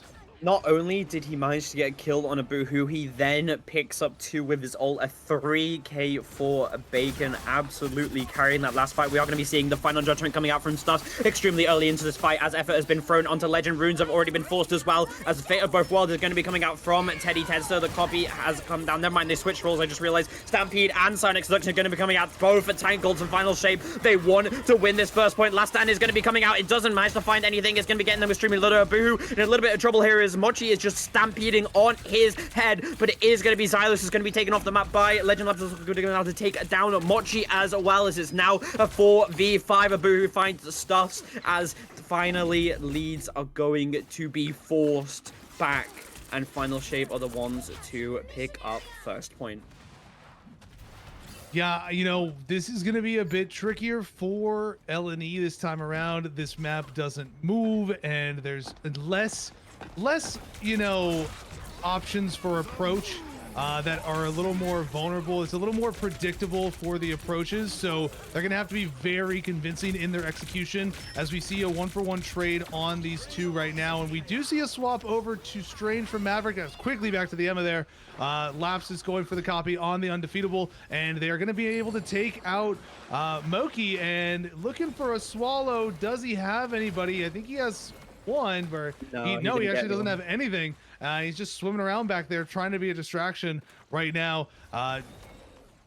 Moki and Xylus looking to just stay harassing this backline, but eliminated Stuffs is going to take out Legend, as Legend was picked out, but Xylus is going to fall as well. Stuffs taking out a Boohoo. It's just a back and forth exchange for these two teams, but it's still full control for Final Shape. The point itself wasn't being contested through all of that, so you know, it's still all the percentages racking up in their favor. Final Shape Simba onto this Mantis here as another strategist. So we are into that 3-strat format, and they are just looking to keep up constant pressure and maintain control of this objective all the way through, as Legend comes trampling through on that Dino, looking to keep the pressure on.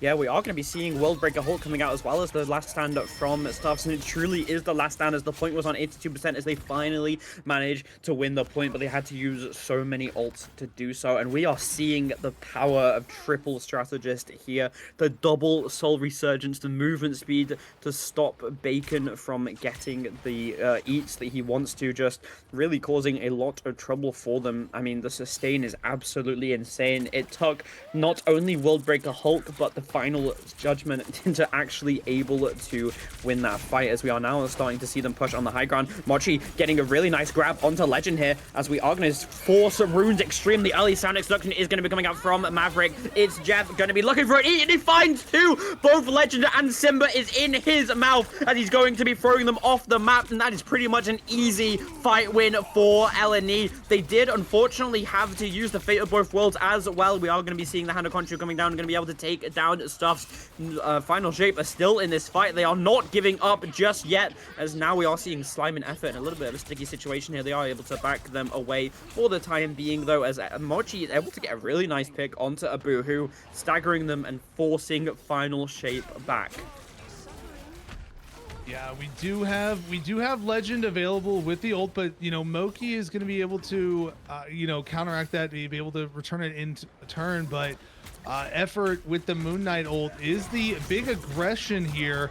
Looking for an elimination here on the backside, not able to find it. Did drop Khonshu, unfortunately, and it is now going to be Final Shape looking to posture onto the point as Abuhu gets that 1-for-1 trade on Effort. And here comes the Soul Resurgence copy from Lapsus, as we're going to see Final Shape go full aggression onto the point here, and they're going to quickly melt down Moki, and it is going to be one after another. Leads falling, Maverick takes out Stuffs, and it is now a world-breaking Hulk trying to stall things out, but he's going to be going down into Baby Banner form, and it's going to be a TP coming out here by LNE. So, you know, they don't need to rush it. They have a little bit of time. They're going to go for a high ground portal play so that it's a little more difficult to contest, and they're gonna need to get onto the point, though. Still, Dino up on top as the map shifts once more down to the floor level, and here comes the final judgment by Stuffs, looking to clean things up, but he's gonna fall, and here comes Khonshu once more. Teddy finding a double elimination.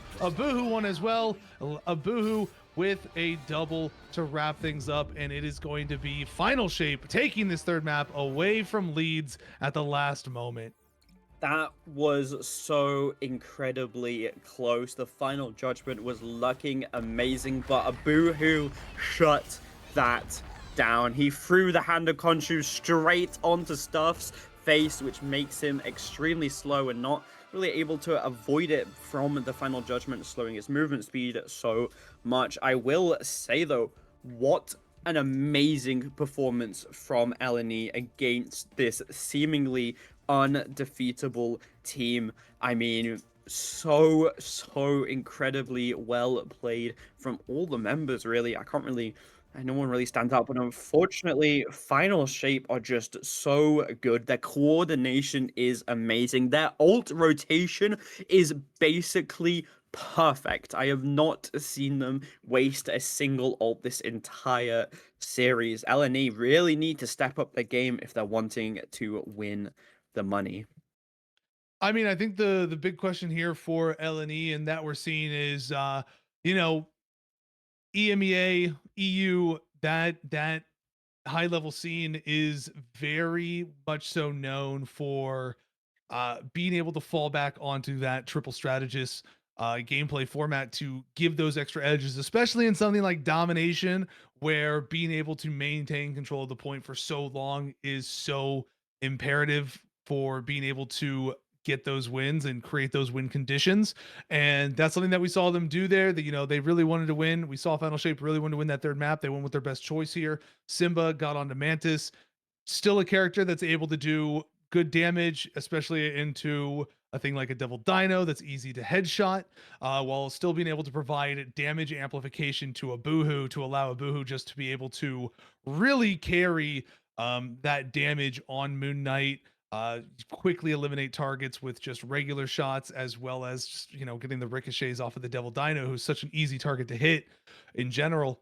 So, you know, those are the things that Leeds are going to have to find adjustments to if they're going to want to get this win here, since you know, again, both these teams have agreed to doing a best of 3. So, you know, this is do or die for LNE. They have to make the adjustments and make them count. Yeah, I mean, definitely showing some potential of bringing us to a map 3 here, but I think the triple support is just way too strong, especially when it is going to be a Mantis permanently damage boosting that Moon Knight. I mean, having 3 support ults is just so hard to play into. They're just rotating them perfectly, basically never having a support ult on cooldown, having that Soul Resurgence and the God of Mischief with the Fate of Both Worlds. I mean, it's just really, really hard to play into that when you're trying not to match it. You kind of forced to match triple support, which I think is one of the really big downsides of Marvel Rivals. I think triple support should have a counter, like a specific counter that you can play that isn't just mirroring the triple support. Well, a lot of people say that, one of the ways that you deal with triple support is triple Vanguard. I think, unfortunately, Devil Dino is just, it's one of those things where right now, it maybe will be more of a thing with the upcoming nerfs and whatnot. Devil Dino will probably fall back a little bit in the meta just because not being able to have bubble up as often, and not being able to generate as much overhealth from the bleed being nerfed, things of that nature.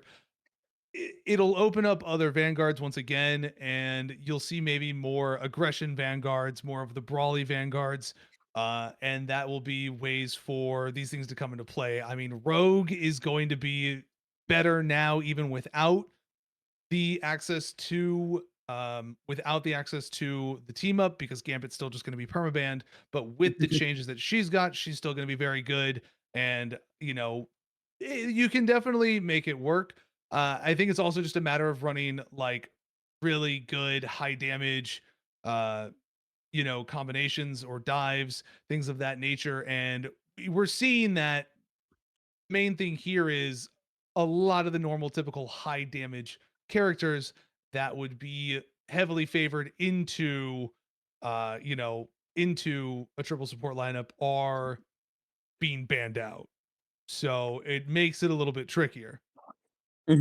Yeah, I don't know. It is really, really difficult, right? Such a strong team comp that is pretty much always being played in Ignite and in this setting. So teams are so practiced with it, and seemingly it feels like there is no counter with the Devil Dino being so prominent and being able to do that max health damage. And I think what LNE need to do is they need to stick to what they're good at. Put Xylus on his Hulk. Let him play his comfort pick. Allow effort and stuffs to play whatever they want. Maybe if Phoenix is open, you allow stuffs to play this Phoenix. I mean, it has been really good with the hit scan, but I really want to see effort on this Black Cat more, just causing it chaos in the backline, splitting up this team, allowing LNE to get an advantage. But I mean, final shape, they're just so coordinated. They are so together, constantly on top of each other, instantly peeling the supports, making it really hard for effort to get these engages that he wants. And I mean, a Boohoo just putting out so much damage constantly is just really, really difficult. But with how close that domination was, I am really excited to see where this Central Park takes us.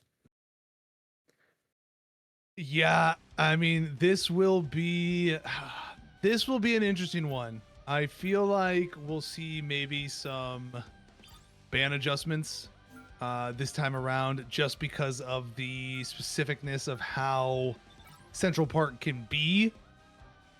And Final Shape is going to have some experience with how people like to really play this map at the highest level, and how people like to go for bans. And so I wouldn't be terribly surprised if we saw a penny ban or something of that nature as like a last ban. But at the same time, I can also see them just not thinking anything of it and just looking to fully win off of their laurels alone of being able to perform at that level. As once again, we're seeing the same ban lines all the way through, mirror match entire way so far. Yeah, I mean, we have seen Legend pull out the penny during our last series, so I wouldn't be too surprised if they're looking to play it, or like you said, if LNE want to ban it last and not give them access to that hard counter. Whereas on the side of LNE, we haven't really seen any Penny played at all, really. Currently, exactly the same bans and saves, although it is going to be an Ultron save instead of that Mantis this time, so looking to play a different form of triple support is definitely going to be a Mantis ban back at them. They do not want to have to deal with that constant soul resurgence any longer, but this is potentially our final map of the day, LNE. This is all or nothing. They have to win this. They have to clutch it up. They cannot afford to make any mistakes, and I mean, the pressure is really on. You don't want to be in this match point position, especially in grand finals against such a dominant team. But with how close the last match was, I really do have hope for, and even if it doesn't take us to third match, I'm really can't wait to see how close and competitive this Central Park is going to be. Yeah, I'm not sure how I feel about... I know you really want to see Xylus on Hulk. I don't know how I feel about Hulk on defense. Yeah, I with the kind Dino, of agree. it's just he's not typically... he's much better on offense with this type of stuff. But it looks like they're going to be trying to play him very aggressively here. And on the other side of it, I really like Final Shape's lineup. I think that they have a very good lineup for this, especially because I feel like they're going to go for the portal from the underneath and go for that quick position with the Black Cat. But we'll see. Yeah, we already see Black Cat going there, looking like they're going to set that portal, and they're going to try to wait for them there, and they're all going to be able to collapse right on top of Stuffs. But fortunately, Stuffs was able to get back out and was able to get protected by the Dino, and Moki is going to be able to secure that first blood. And it is going to be 2 eliminations, 4 leads up against Final in this start of the match. So fortunately, the little surprise attack didn't warrant any advantage for Final Shape at this time. And it is going to be leads locking down the defense right away. Yeah, Simba portaled his teammates to their doom. It did look like that's kind of what LNE was wanted. They were set up and ready for that TP play. It's clearly a play that is often used. I wouldn't be too surprised. It does kind of catch off guard teams that are unaware, but this is a team that managed to make it to grand finals. Effort instantly taken down by Legend. Being 1 member down is not going to be good, as Moki is going to be grabbed and thrown onto the backline. Teddy Ted's going to be able to take down Stuffs as well, and we are going to be seeing a TP set up by Effort, and he died so early that he's definitely going to be able to get this off.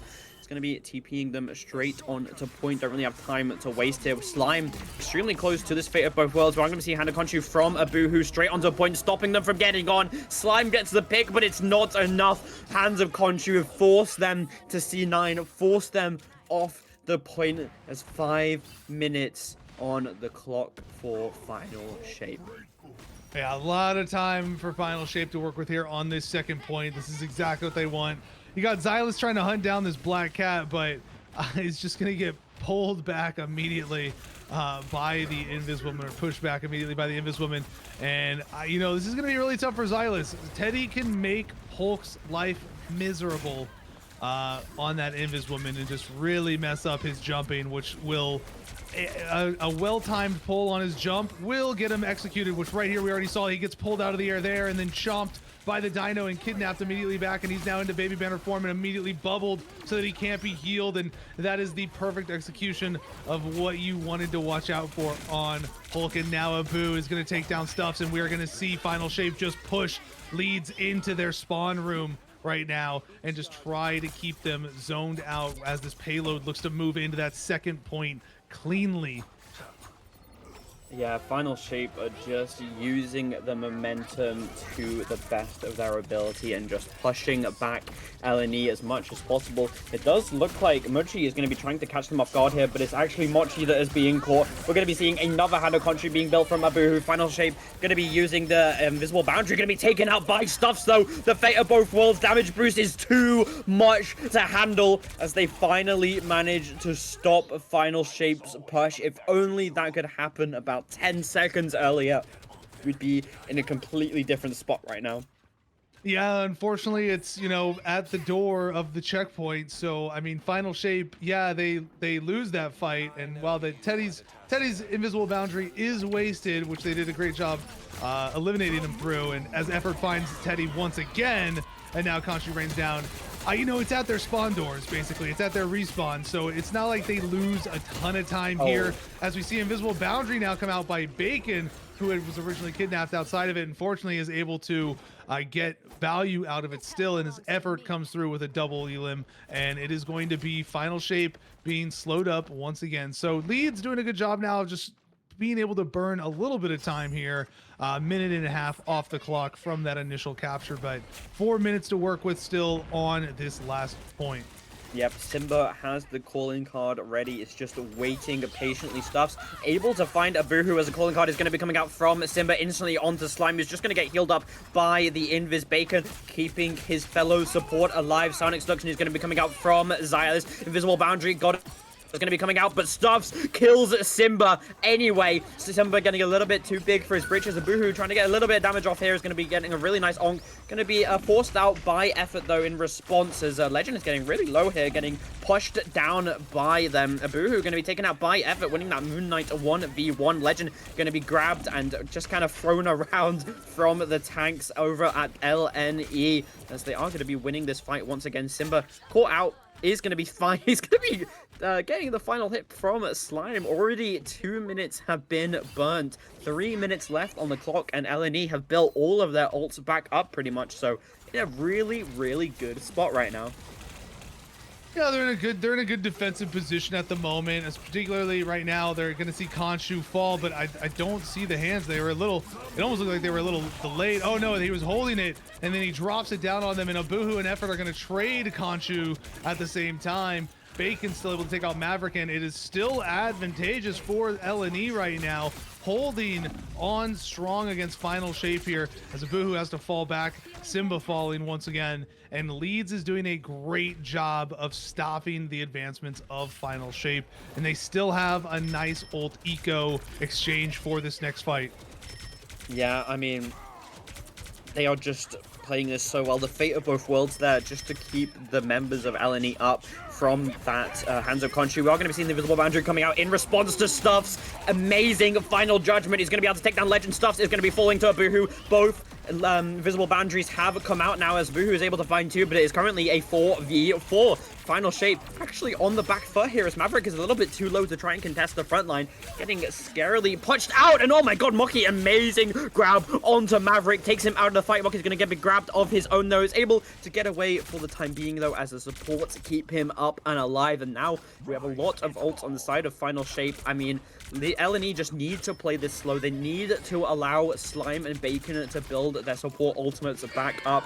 We are going to be seeing a Sonic Seduction from Maverick, responds by one of his own from Xylus. Final Judgment coming out from Simba, as well as the Invisible Boundary from the Lapsalottis copy. We are going to be seeing a lot of damage coming out from Simba. And I mean, it's really not looking good for LNE here, as they are finally pushed back. Although Effort in the backline, though, causing a little bit of chaos, stalling the point with a Slime, manages to get a trade as well. And I mean, it's kind of exactly what you need, a trade out, as you can now push this fast. Yeah, 1 minute on the clock. Cart rolling up into the final stretch of this map. Overall, it's been a very good push by Final Shape, but, you know, well done to Leeds to hold on for 4 minutes. But now comes the trampling of Legend, taking out Stuffs instantly, looking for another. Simba into the backline with that shotgun, finding a quick double elim, and they're going to nuke down Slime out of their ultimate and look to kidnap the last member out, and they are going to just break down everything of LNE on this last few feet, and they are going to push the cart the entire distance with flawless team execution there on that last push. Yep, Final Shape doing what they do best, going in, using the momentum from the previous fight to just carry it on, take out any members who have decided to walk out a little bit too far. In this case, it was Stuffs, I believe, who got instantly wiped out by a Legends Stampede. So, I mean, you have to push it all the way now if you're Eleni. You have to make it to the end for a chance of winning, and that is something that's no easy feat, especially against a team like this. But we have seen them fumble. We have seen Final Shape start to crack a little bit. So let's see if Eleni are able to do what they do and just. I mean, I'm trying to give myself copium here, Flannels. I'm really scared because pushing it all the way is no easy feat on this map. The third point is so difficult, as we just saw with Eleni defending it for about 4 minutes. So they definitely have their work cut out for them, and they really need to lock in here in order to do it. And we are, unfortunately, seeing the penny come out from Maverick. Yeah, we're seeing all these webs and clusters placed preemptively in anticipation. And leads are going to just have to walk their way in with what they're rolling out with. No cheeky portals on their end. You know, maybe they could have gone for an early strange portal so that we've been up again at the very end just to give them a positional advantage here, since they the penny is set up, right? So they have to force their way in through this main doorway. Whereas if they had portaled on the backside of the point, they would be away from all of the penny clusters and would have a bit more room to work with, as well as having a clear line of sight of that nest. But now they have to force their way through this choke of death.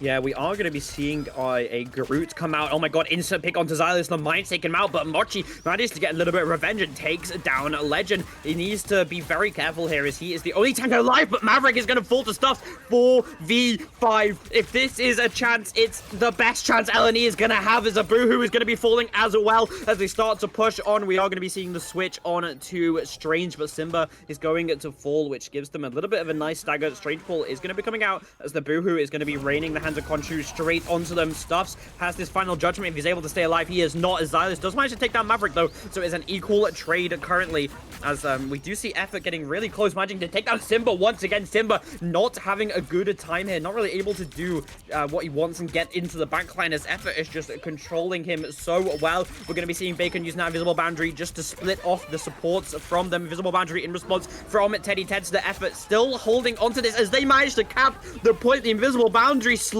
just stops the entirety of Final Shape from being able to get onto point, and capping the point with that many ults saved. Flannels, my copium is back. And we do have a nice Entangling Prism at the ready for Moki at the next time that they look to push in for a fight. Almost all of the ults online for leads here, while Final had burned up a lot of stuff. But we are seeing a swap over to the Van Pool, which could be a lot of extra pressure, a lot of hit scan additional pressure for them, paired up with a Boohoo on that Moon Knight. So definitely something to watch for. Goes for the Entangling Prism, only manages to really snag one. They do manage to pick up 2 eliminations through it though, with the collective effort of Stuffs and Effort, and they are going to get a nice double there from Stuffs, actually finding one more on it, and they are going to have a nice momentous push as well. And leads are looking to be able to maybe come into this last stretch with almost the same amount of time as Final Shape. They are going to be able to be contested once more, as there is an invisible boundary right on the edge of the point, and 0.4 meters remaining. Effort does take out Legend, however, but a Boohoo gets the exchange onto Stuffs in their final judgment. So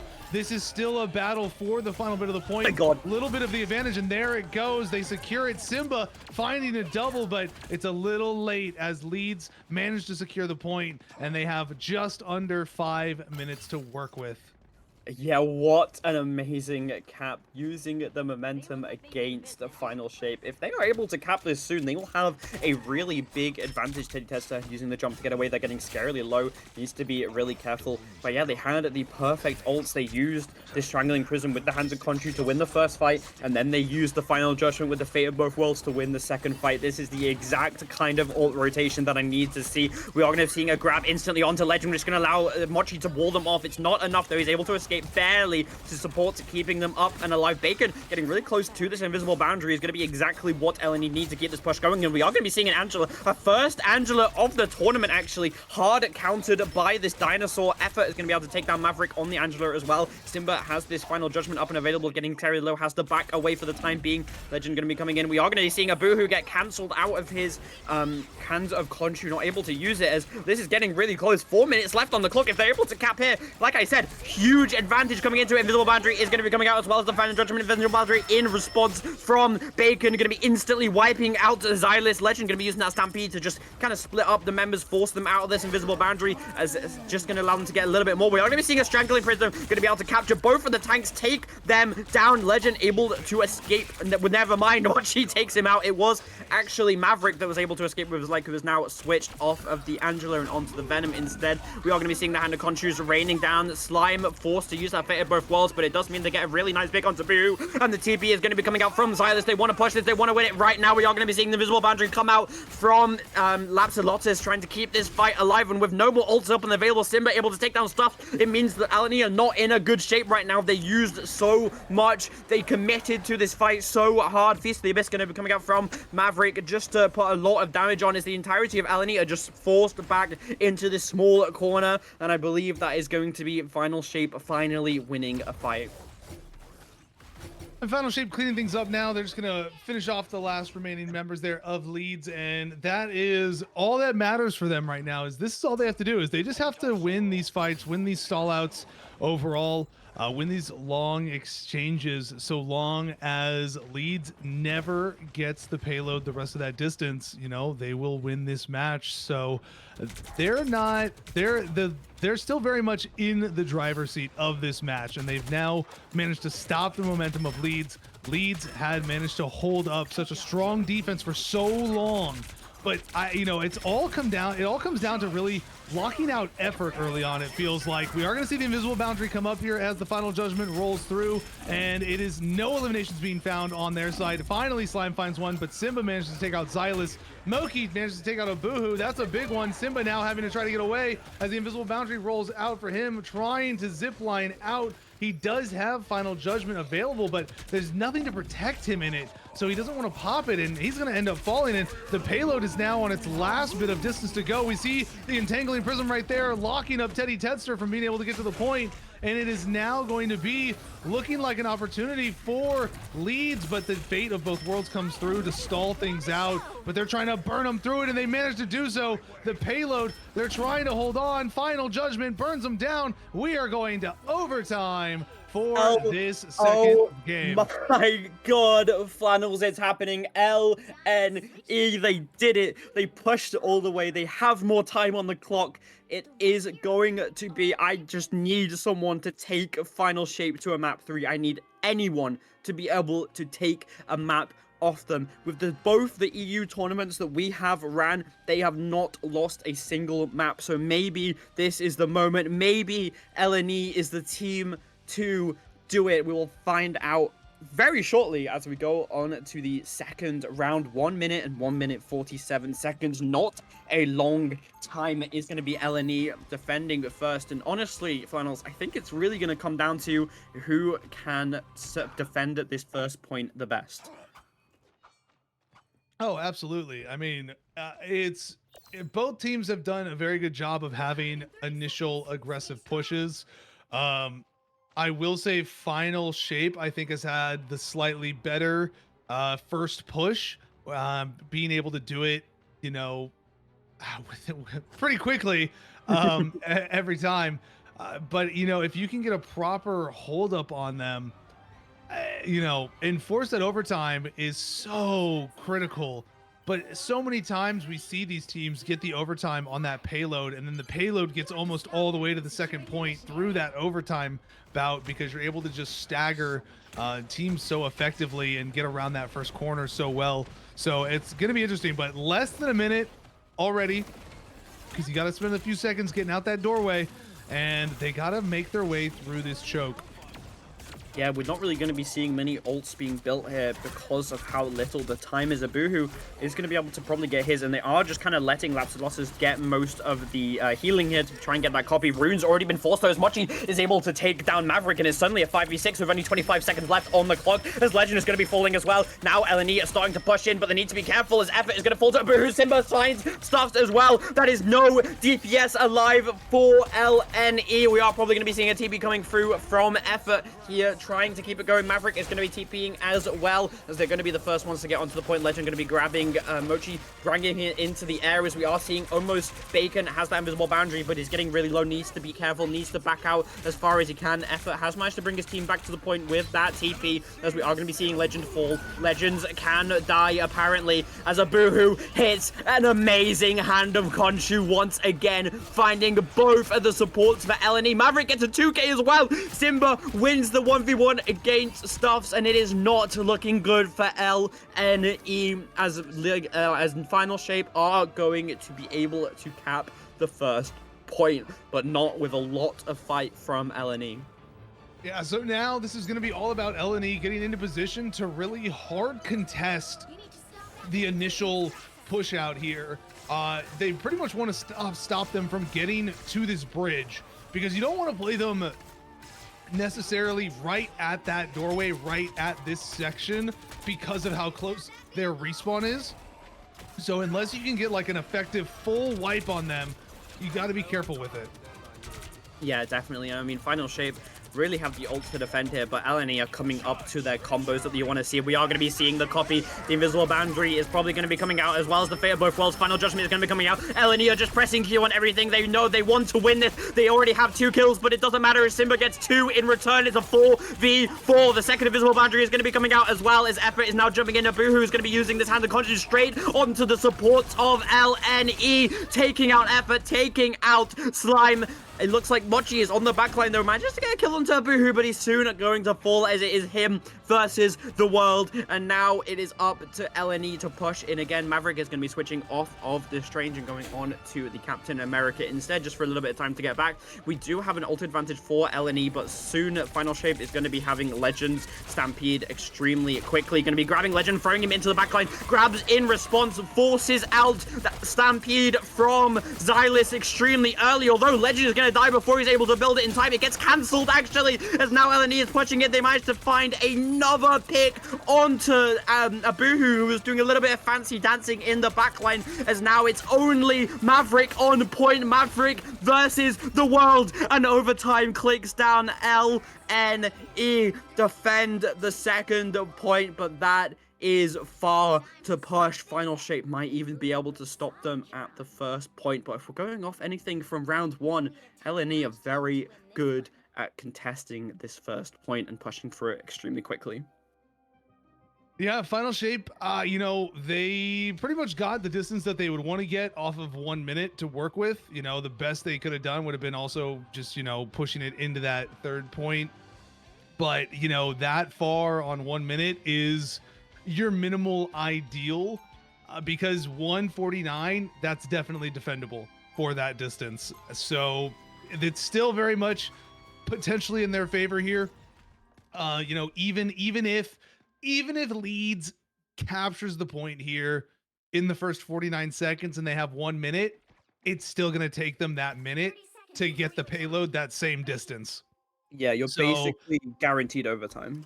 You're basically looking at an overtime situation for them as well. And we are going to see Final Shape here on the triple strategist. We see Legend up there on the Ultron. Teddy is on Luna, and Lapsus is on that Loki. Simba, the lone duelist, on the punny, as Maverick is going to just look to slow things up here with the penny once again. So going to be interesting to see how Leeds are going to roll out with this. Yeah, gonna have a lot to deal with. Stuff's already getting really low, as well as effort. I mean, Simba just be able to build so much ult charge from that turret already, 20%, without really having to do much. I mean, this is gonna be so hard to push into. It's gonna be very nice, though, for LNE having these 2 extremely tanky tanks.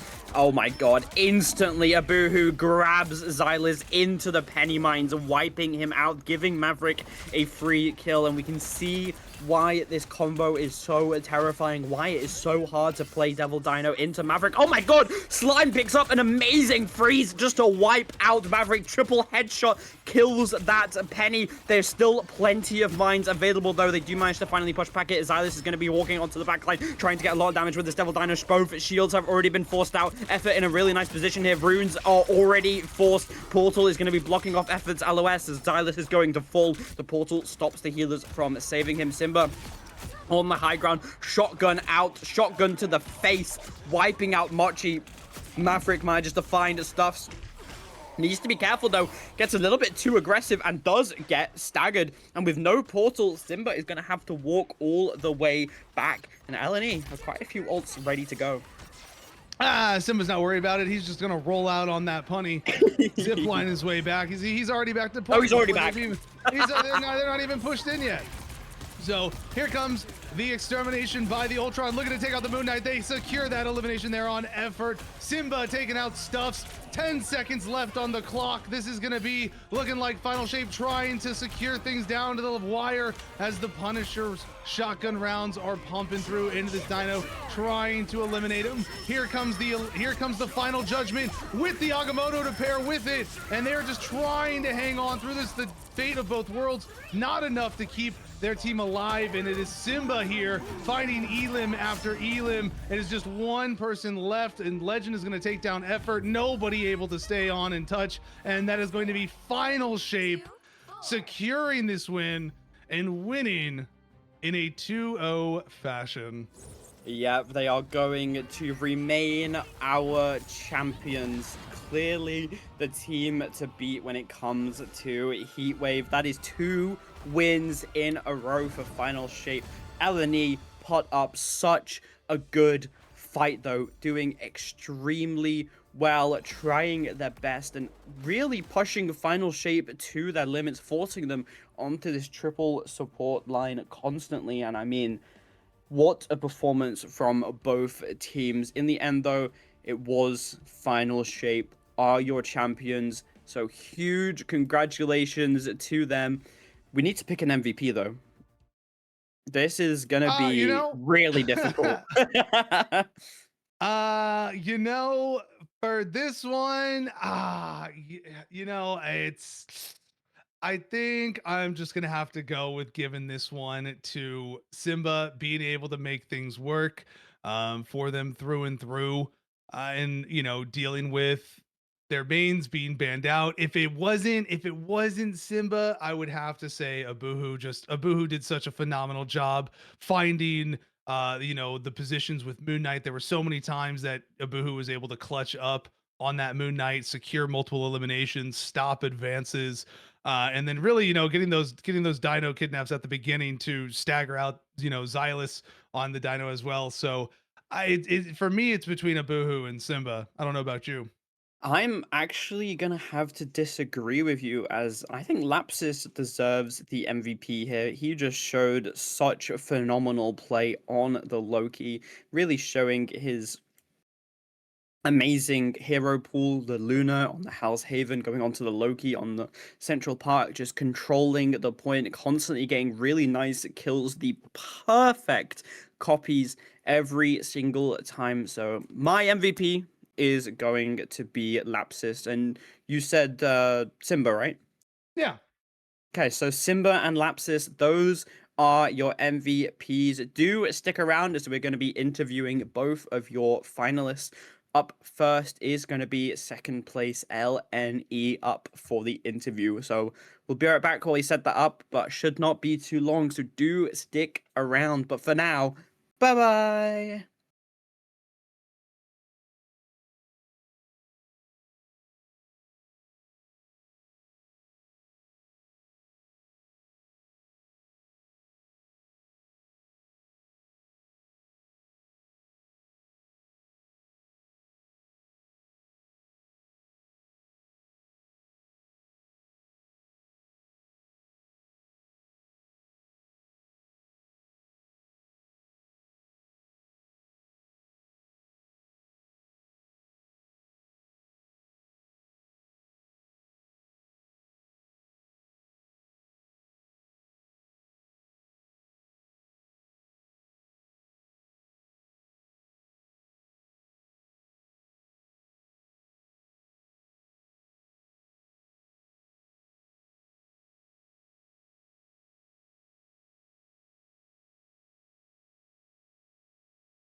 Hello and welcome back. We are joined by the wonderful LNE. We have the manager, Roshi, we have Moki, we have Xylus, and Stuffs here with us today. Say hello, everybody.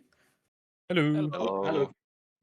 First of all, I want to start this off by saying extremely well played. As the underdogs coming into this final match, as Final Shape were our previous winners, you played amazing. You put on such a good show. My heart was racing during Central Park.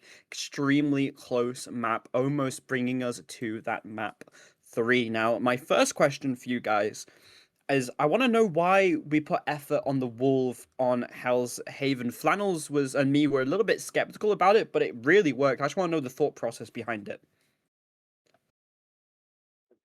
You should take this one. Well, I think Zilla should take it because he plays Hulk.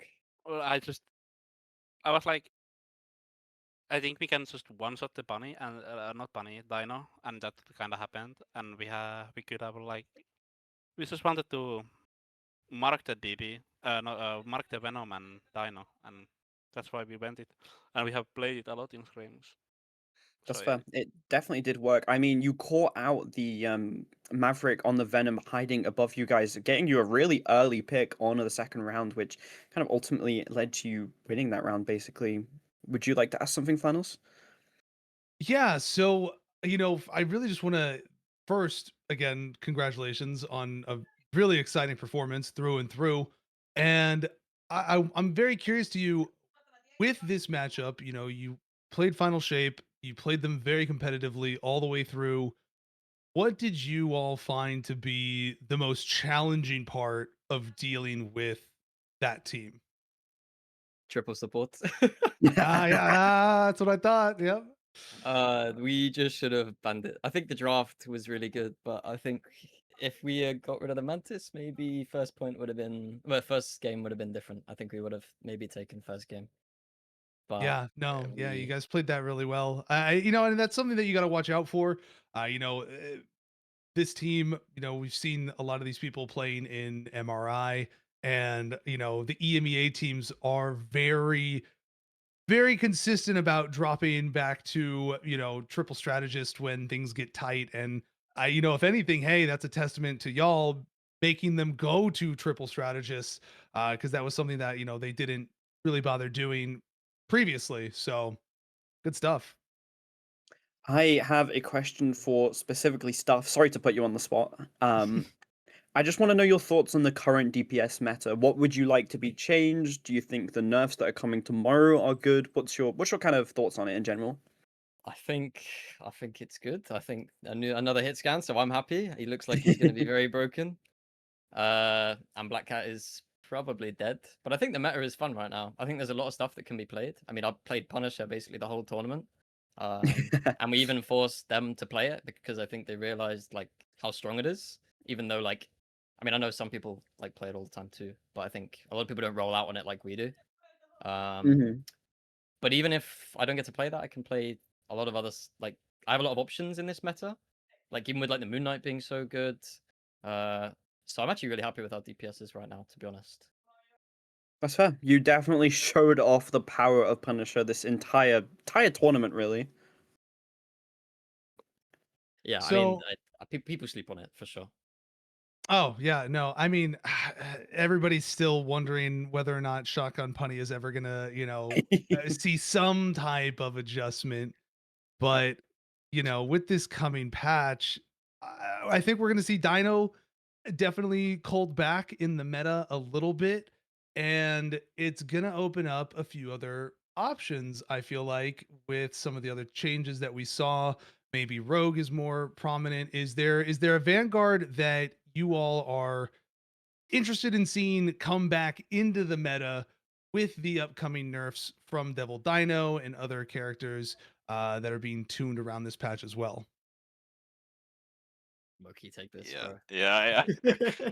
I'm really excited because Groot is gonna be a lot stronger next patch, and this patch it's kind of troll sometimes to play Groot just because of how strong Dino is and how everything around it counters Groot as well. So think definitely that we see Gambit getting nerfed, Dino getting nerfed. These things really help Groot a lot. Mag getting a buff can also be kind of good for Groot as well. So I'm excited for that.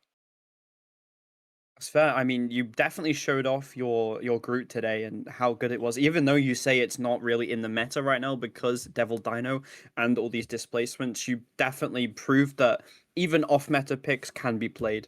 Now, I am gonna put Roshi on the spot here. I am extremely sorry for this, but That's fine. if you, well, okay, I've got two questions for you. Firstly, because we have the manager here, I just want to know the history of LNE. What's the, because I know you guys have been around since pretty much the start of Rivals, so I just Yeah, want yeah. to know what kind of got you to this point. No, so we started off. I actually competed in season in one myself, and I think in season 2 I realised that I've probably taken the roster as far as I can play in it, and I started building from there, slowly building our way up. We went to like a Celestial team, the Eternity team, and then last MRC, 2 MRCs ago, the roster kind of parted ways, and I reached out to Zillis to bring for a trial, and we've kind of just really rebuilt this roster around a strong core. Our MRC last campaign, actually, we signed up with 5 minutes to go. We were searching for Oh my god. players. I had to sign to a player's account to sign him on because he couldn't follow his things. Like it was a massive rush to get signed in. We picked up, Moki, Bacon, and some others, and we just kind of hit it off. We hit the floor running, and we had a real strong MRC as a first roster. So we went finishing it. Everyone wanted to stay together, which gave us these last 4 weeks. Although we've been searching for some added extra sort of efforts, joined the bunch. Slimes joined, which have been some great additions. We've had a lot of practice together, building that synergy and figuring out what works for us. And that's kind of got our story on now, where we want to push for these night qualifiers, and we should play against a roster. The roster we played in the finals or a similar roster to that, because obviously night players, and that gave us a real good confidence or some and much needed practice about that level. Because unfortunately, being some no-name team players, we do get kind of not the first pick of scrim. So hopefully, this will shine a light on the talent we can bring and the performance we can put out there. Yeah, I mean, after watching today, you guys definitely have the potential to go far. Really nice VODs to go over as well. Okay, now for the tough question, Roshi. After watching this finals, if you had to pick one, who is your MVP from your team? Oh, I told you it was a tough one. it is, yeah. It's between, I'll be honest, I think it's between Moki and Stuffs. I think that the whole team really worked together, but Stuffs has some really good calls. Sorry, Moki had really good calls and some good fight planning. But I think Stuffs, Mr. Reliable, every game was putting a shift in. Every game was doing his job, even when blows up and on again. But every game he was being consistent and providing that value, providing that backbone, forcing dives out and giving us that win con. So I'd probably edge it to Stuffs being that Mr. Reliable. You're too kind. Yeah, I think, yeah. Hell yeah, that's my goat right there. Flannels, you got any final questions for them, as we are starting to run out of time here? No final question, but I do just want to leave this sentiment for y'all is that you put on a very competitive showing tonight against a very high level team, and that's got to feel really good and definitely reinforcing as this next MRC is getting started, and it's going to be one that decides for a lot of people if they get to participate in the Ignite qualifiers, the midseason qualifiers. And you went up against current MRI players and some people who are from the previous MRC, top 3 teams and stuff of that nature. So playing to this degree and being as competitive as you were, that's got to be really re-encouraging for you as MRC gets rolling. So looking forward to seeing how y'all do. I appreciate it. Yeah. Thank you. I have one final, very simple question before I let you guys go and enjoy your evenings. Can we expect to see you back next week to try and win it all? Most likely. Champions League next week as well. Yep, Yeah, this is going to be every week now. As long as we have players, I think we'll try and get here because it's real good practice for us. Perfect. A real good scrim block. I cannot wait. It was really, really fun casting you guys throughout, and I've known Stuffs for a while, and it's finally getting to cast him has been amazing. And just all of you played exceptionally well. It's really unfortunately we didn't get to speak to Slime and Effort, but please give me their my congratulations to them when you see them next. But thank you for being here. Thank you for playing in the tournament, and congrats on second place. No easy feat. Oh, thank you Appreciate for that. organizing. It was really good. A lot of fun. Okay, we will be taking a short break while we get Final Shape in here to interview, but for now, this is going to be a goodbye from LNE and a be right back from us. So, bye-bye! See you later.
Hello, everybody. Welcome back. We have the first place, the legends that have won the tournament once again, defending their well-earned title, Final Shape.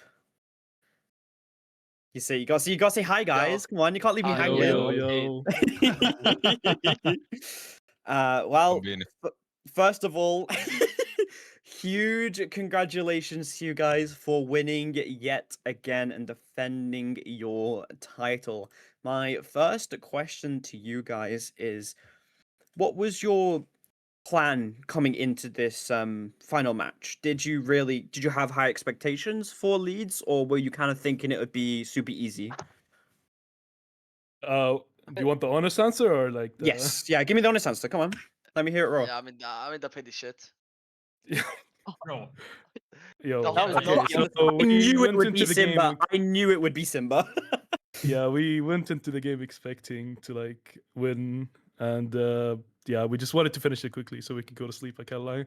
I might have told them Black Hat a little bit, maybe. You kind of got rolled on Black Hat. I'm gonna be real with you, Simba. The Yeah. Punisher switch was very valid. Did they kind of surprise you then? Because they put up a really good fight against you guys. Yeah, they actually did pretty Uh, good. I like that Zealous guy. He's like a day one. I used to know him from my old coach. So Mhm. it was good to see Basically, Zealous Simba perform. was trolling a bit, and then he woke up. Yeah, Simba was on Yeah. thin ice today. I can't lie. He dragged me to do this tournament, and then he decided to try run it down. Just classic Simba things, you know. Yeah. I mean, the last Yeah. game was more of a mental battle and keeping Maverick from throwing the game. It was more like we were fighting each other instead of fighting the enemy team. But we pulled through. Oh, I like that's that. nice. Yeah, I mean, taking away from this match, like, what did you honestly find to be the biggest challenge for you with them outside of Simba trolling? What gave you the most difficulty in these two matches that you played against them so far? Slime, that guy's Thanos. Hmm. Yeah. They actually did better than we expected. The We whole expected it bubbles. to be Go we too expected good. it to be way easier, and then when we actually played the game, there was like, they were fighting back. Yeah, they got really good value out of their DPS ults as well. Their Punisher had pretty solid ults most of the fights. No, definitely. Yeah, we were definitely taken aback by how well they were able to, hold you on that third point for Central Park, considering how quickly you had rolled through to that point. And then, you guys still did a great job executing with that full push, but they were able to stall that out long enough to, kill some time. But it was a really exciting match through and through, getting to watch it. Yeah, I Yeah. just want to say to Iono Koji, the fact that he hasn't recognized that Lapsus was just talking proves that he's not a real fan. I'm sorry, Lapsus. You've been lied to. Ayano Coach is the cutest man I know. I have a request. Can we ban Ayano Koji, by the way? No, can we No, please it ban was- this guy? It Can we was please ban written, Ayano though. He Koji? didn't miss it. Please ban him. I beg you. If you guys are at Yeah, LAN like together, are you Vegeta, going to any start opinions? making out? Is that what's happening? Live on cameras? I love Anakoji. So I hate Ayano if we Koji. make it to the land, Simba's not making out of the land. That's all I'm gonna say. Well, kind of I mean, it's really hard to think of questions because you guys just played so well. What was the main reason, other than Simba trolling, that you felt you lost that second point on Hell's Haven when they switched onto the Hulk and onto the Wolverine? On Oh, Hell's we just Haven. needed. I mean, we Yeah, just needed same. more damage, and I was in Black Hat, and they just like. I mean, Black Hat against like Wolf Hulk Dinosaur is just bad, Yeah. Yeah. and I'm just bad on it. It is what it is. I'm not gonna lie, It's first okay. map, first He map I got a was- call from my dad, so like I was quiet the whole first round. Oh, okay. Ooh, also. He ended up wanting to like practice Black Cat, so we had to play Black Cat no matter what. Oh, okay, that's fair. That's fair. I will say, can I expect more a Boohoo DPS Luna in the future? No.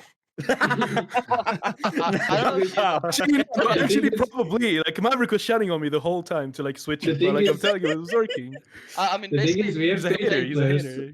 We have three Yeah, tank players, so one of them Yeah. had to switch. yeah, we have 3 tank players. Mm. and No, two I'm support players, a and multi-role two, talent. You know, I had to show off.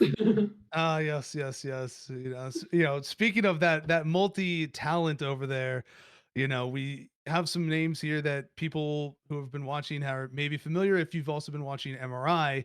And Simba, I got to see a different side That- of you today. That's not me. That's not a Simba. It's the Yeah, it's a other different- Simba. wrong Simba. Yeah, there is two I see. Simbas. I was Oh my being God. told you were that Simba. Nah, but Abu I've been debated. and Legend are This is like the this, and Lapsis. this Yeah, is I the know. demo, Yeah, demo Simba. Yeah. I know Yeah. Lapsus and them, but yeah. So I mean, maybe that came into play with the other teams if they were also under the impression that you were that Simba, since that Phoenix was always such a priority ban. is that normally a hit scan that somebody on your team normally likes to play along with the Star Lord? Because both of those were just constant ban targets against your team, but was always somehow got through against others one time or another. You know, who's that primary hit scan player? I mean, I play Phoenix and Starlord and like whatever, but we just have like one DPS player. Like we just went with 2 tanks players, 3 DPS, 3 supports, and 1 DPS. So it's kind of cooked. I mean, For my it DP. worked out. And I mean, the classic final question, as always, can we expect to see you guys back next week to defend your crown? Maybe. I will definitely not be here. I'm actually going to Tokyo, so maybe final shape will appear, but I will not be here. Aw. No Maverick? That's actually kind of sad. Maybe they'll lose. Maybe that's the reason they lose Quite Maverick, the all because of opposite, you. literally. Yeah, I think. Yeah, Oh, I okay, think never Maverick mind. Maverick is like the most important factor here. Yeah, that's what I'm thinking as well. It would have been easier Well, 5v6, honestly. poor Maverick, man. This guy's getting beaten up here. Thank you guys so much for playing once again. I really do hope to see you back next week. It's been a pleasure casting you guys as always. I'm happy that it was a little bit of a closer finals than last time. Sitting through that best of 7 was painful. I would have really preferred a best of 5 here. It would have been so good, but I know you guys are tired. I know you want to get to bed, and it's probably quite late for you guys. You're more out into the later time zones. It's only 10 p.m. for me. It's nothing really, but congratulations, huge congratulations once again, taking home the prize money and defending your crown. And just thank you guys so much for playing. Really, have you got any final statements, final shout outs you'd like to do? No, great performance, and I'm looking forward to, for those of you that are competing in MRI, I'm looking forward to seeing how these playoffs go. It's been exciting to watch so far. As group stages have been definitely a little bit of a coin flip for some of the teams overall. So looking forward to it. Keep it up. Thank you. Thank you, thank you. All right, that is going. Oh, sorry, go on. My final words are, Iron Coach is cute. He's currently busy arguing with Xylee, so probably not paying attention, unfortunately. Sorry, Lapidus. No, he's definitely paying attention. Don't worry about it. Wait, can I Shout pay out money to get him Hanakoji. banned, by the way? Can I pay money to get Ayanokoji banned? Hey, I'll get in contact. Okay, well, thank you guys so much. That is going to be us signing off. That is the end of our second Heatwave tournament. Do come back tomorrow, though, as our NA Shockwave tournament is going to be happening at 6 p.m. EST. So do come round to that if you want to. But that is going to be me and Flannels signing off. Not before a huge thank you to Baseline, who has been doing the production, all the OBS, all the behind the scenes, the switching, the transitions, the camera work. That was all Baseline. So huge thank you to him, and huge thank you for Flannels to casting with me. But that is going to be us all signing off. So for now, bye bye. Take care. In a bit.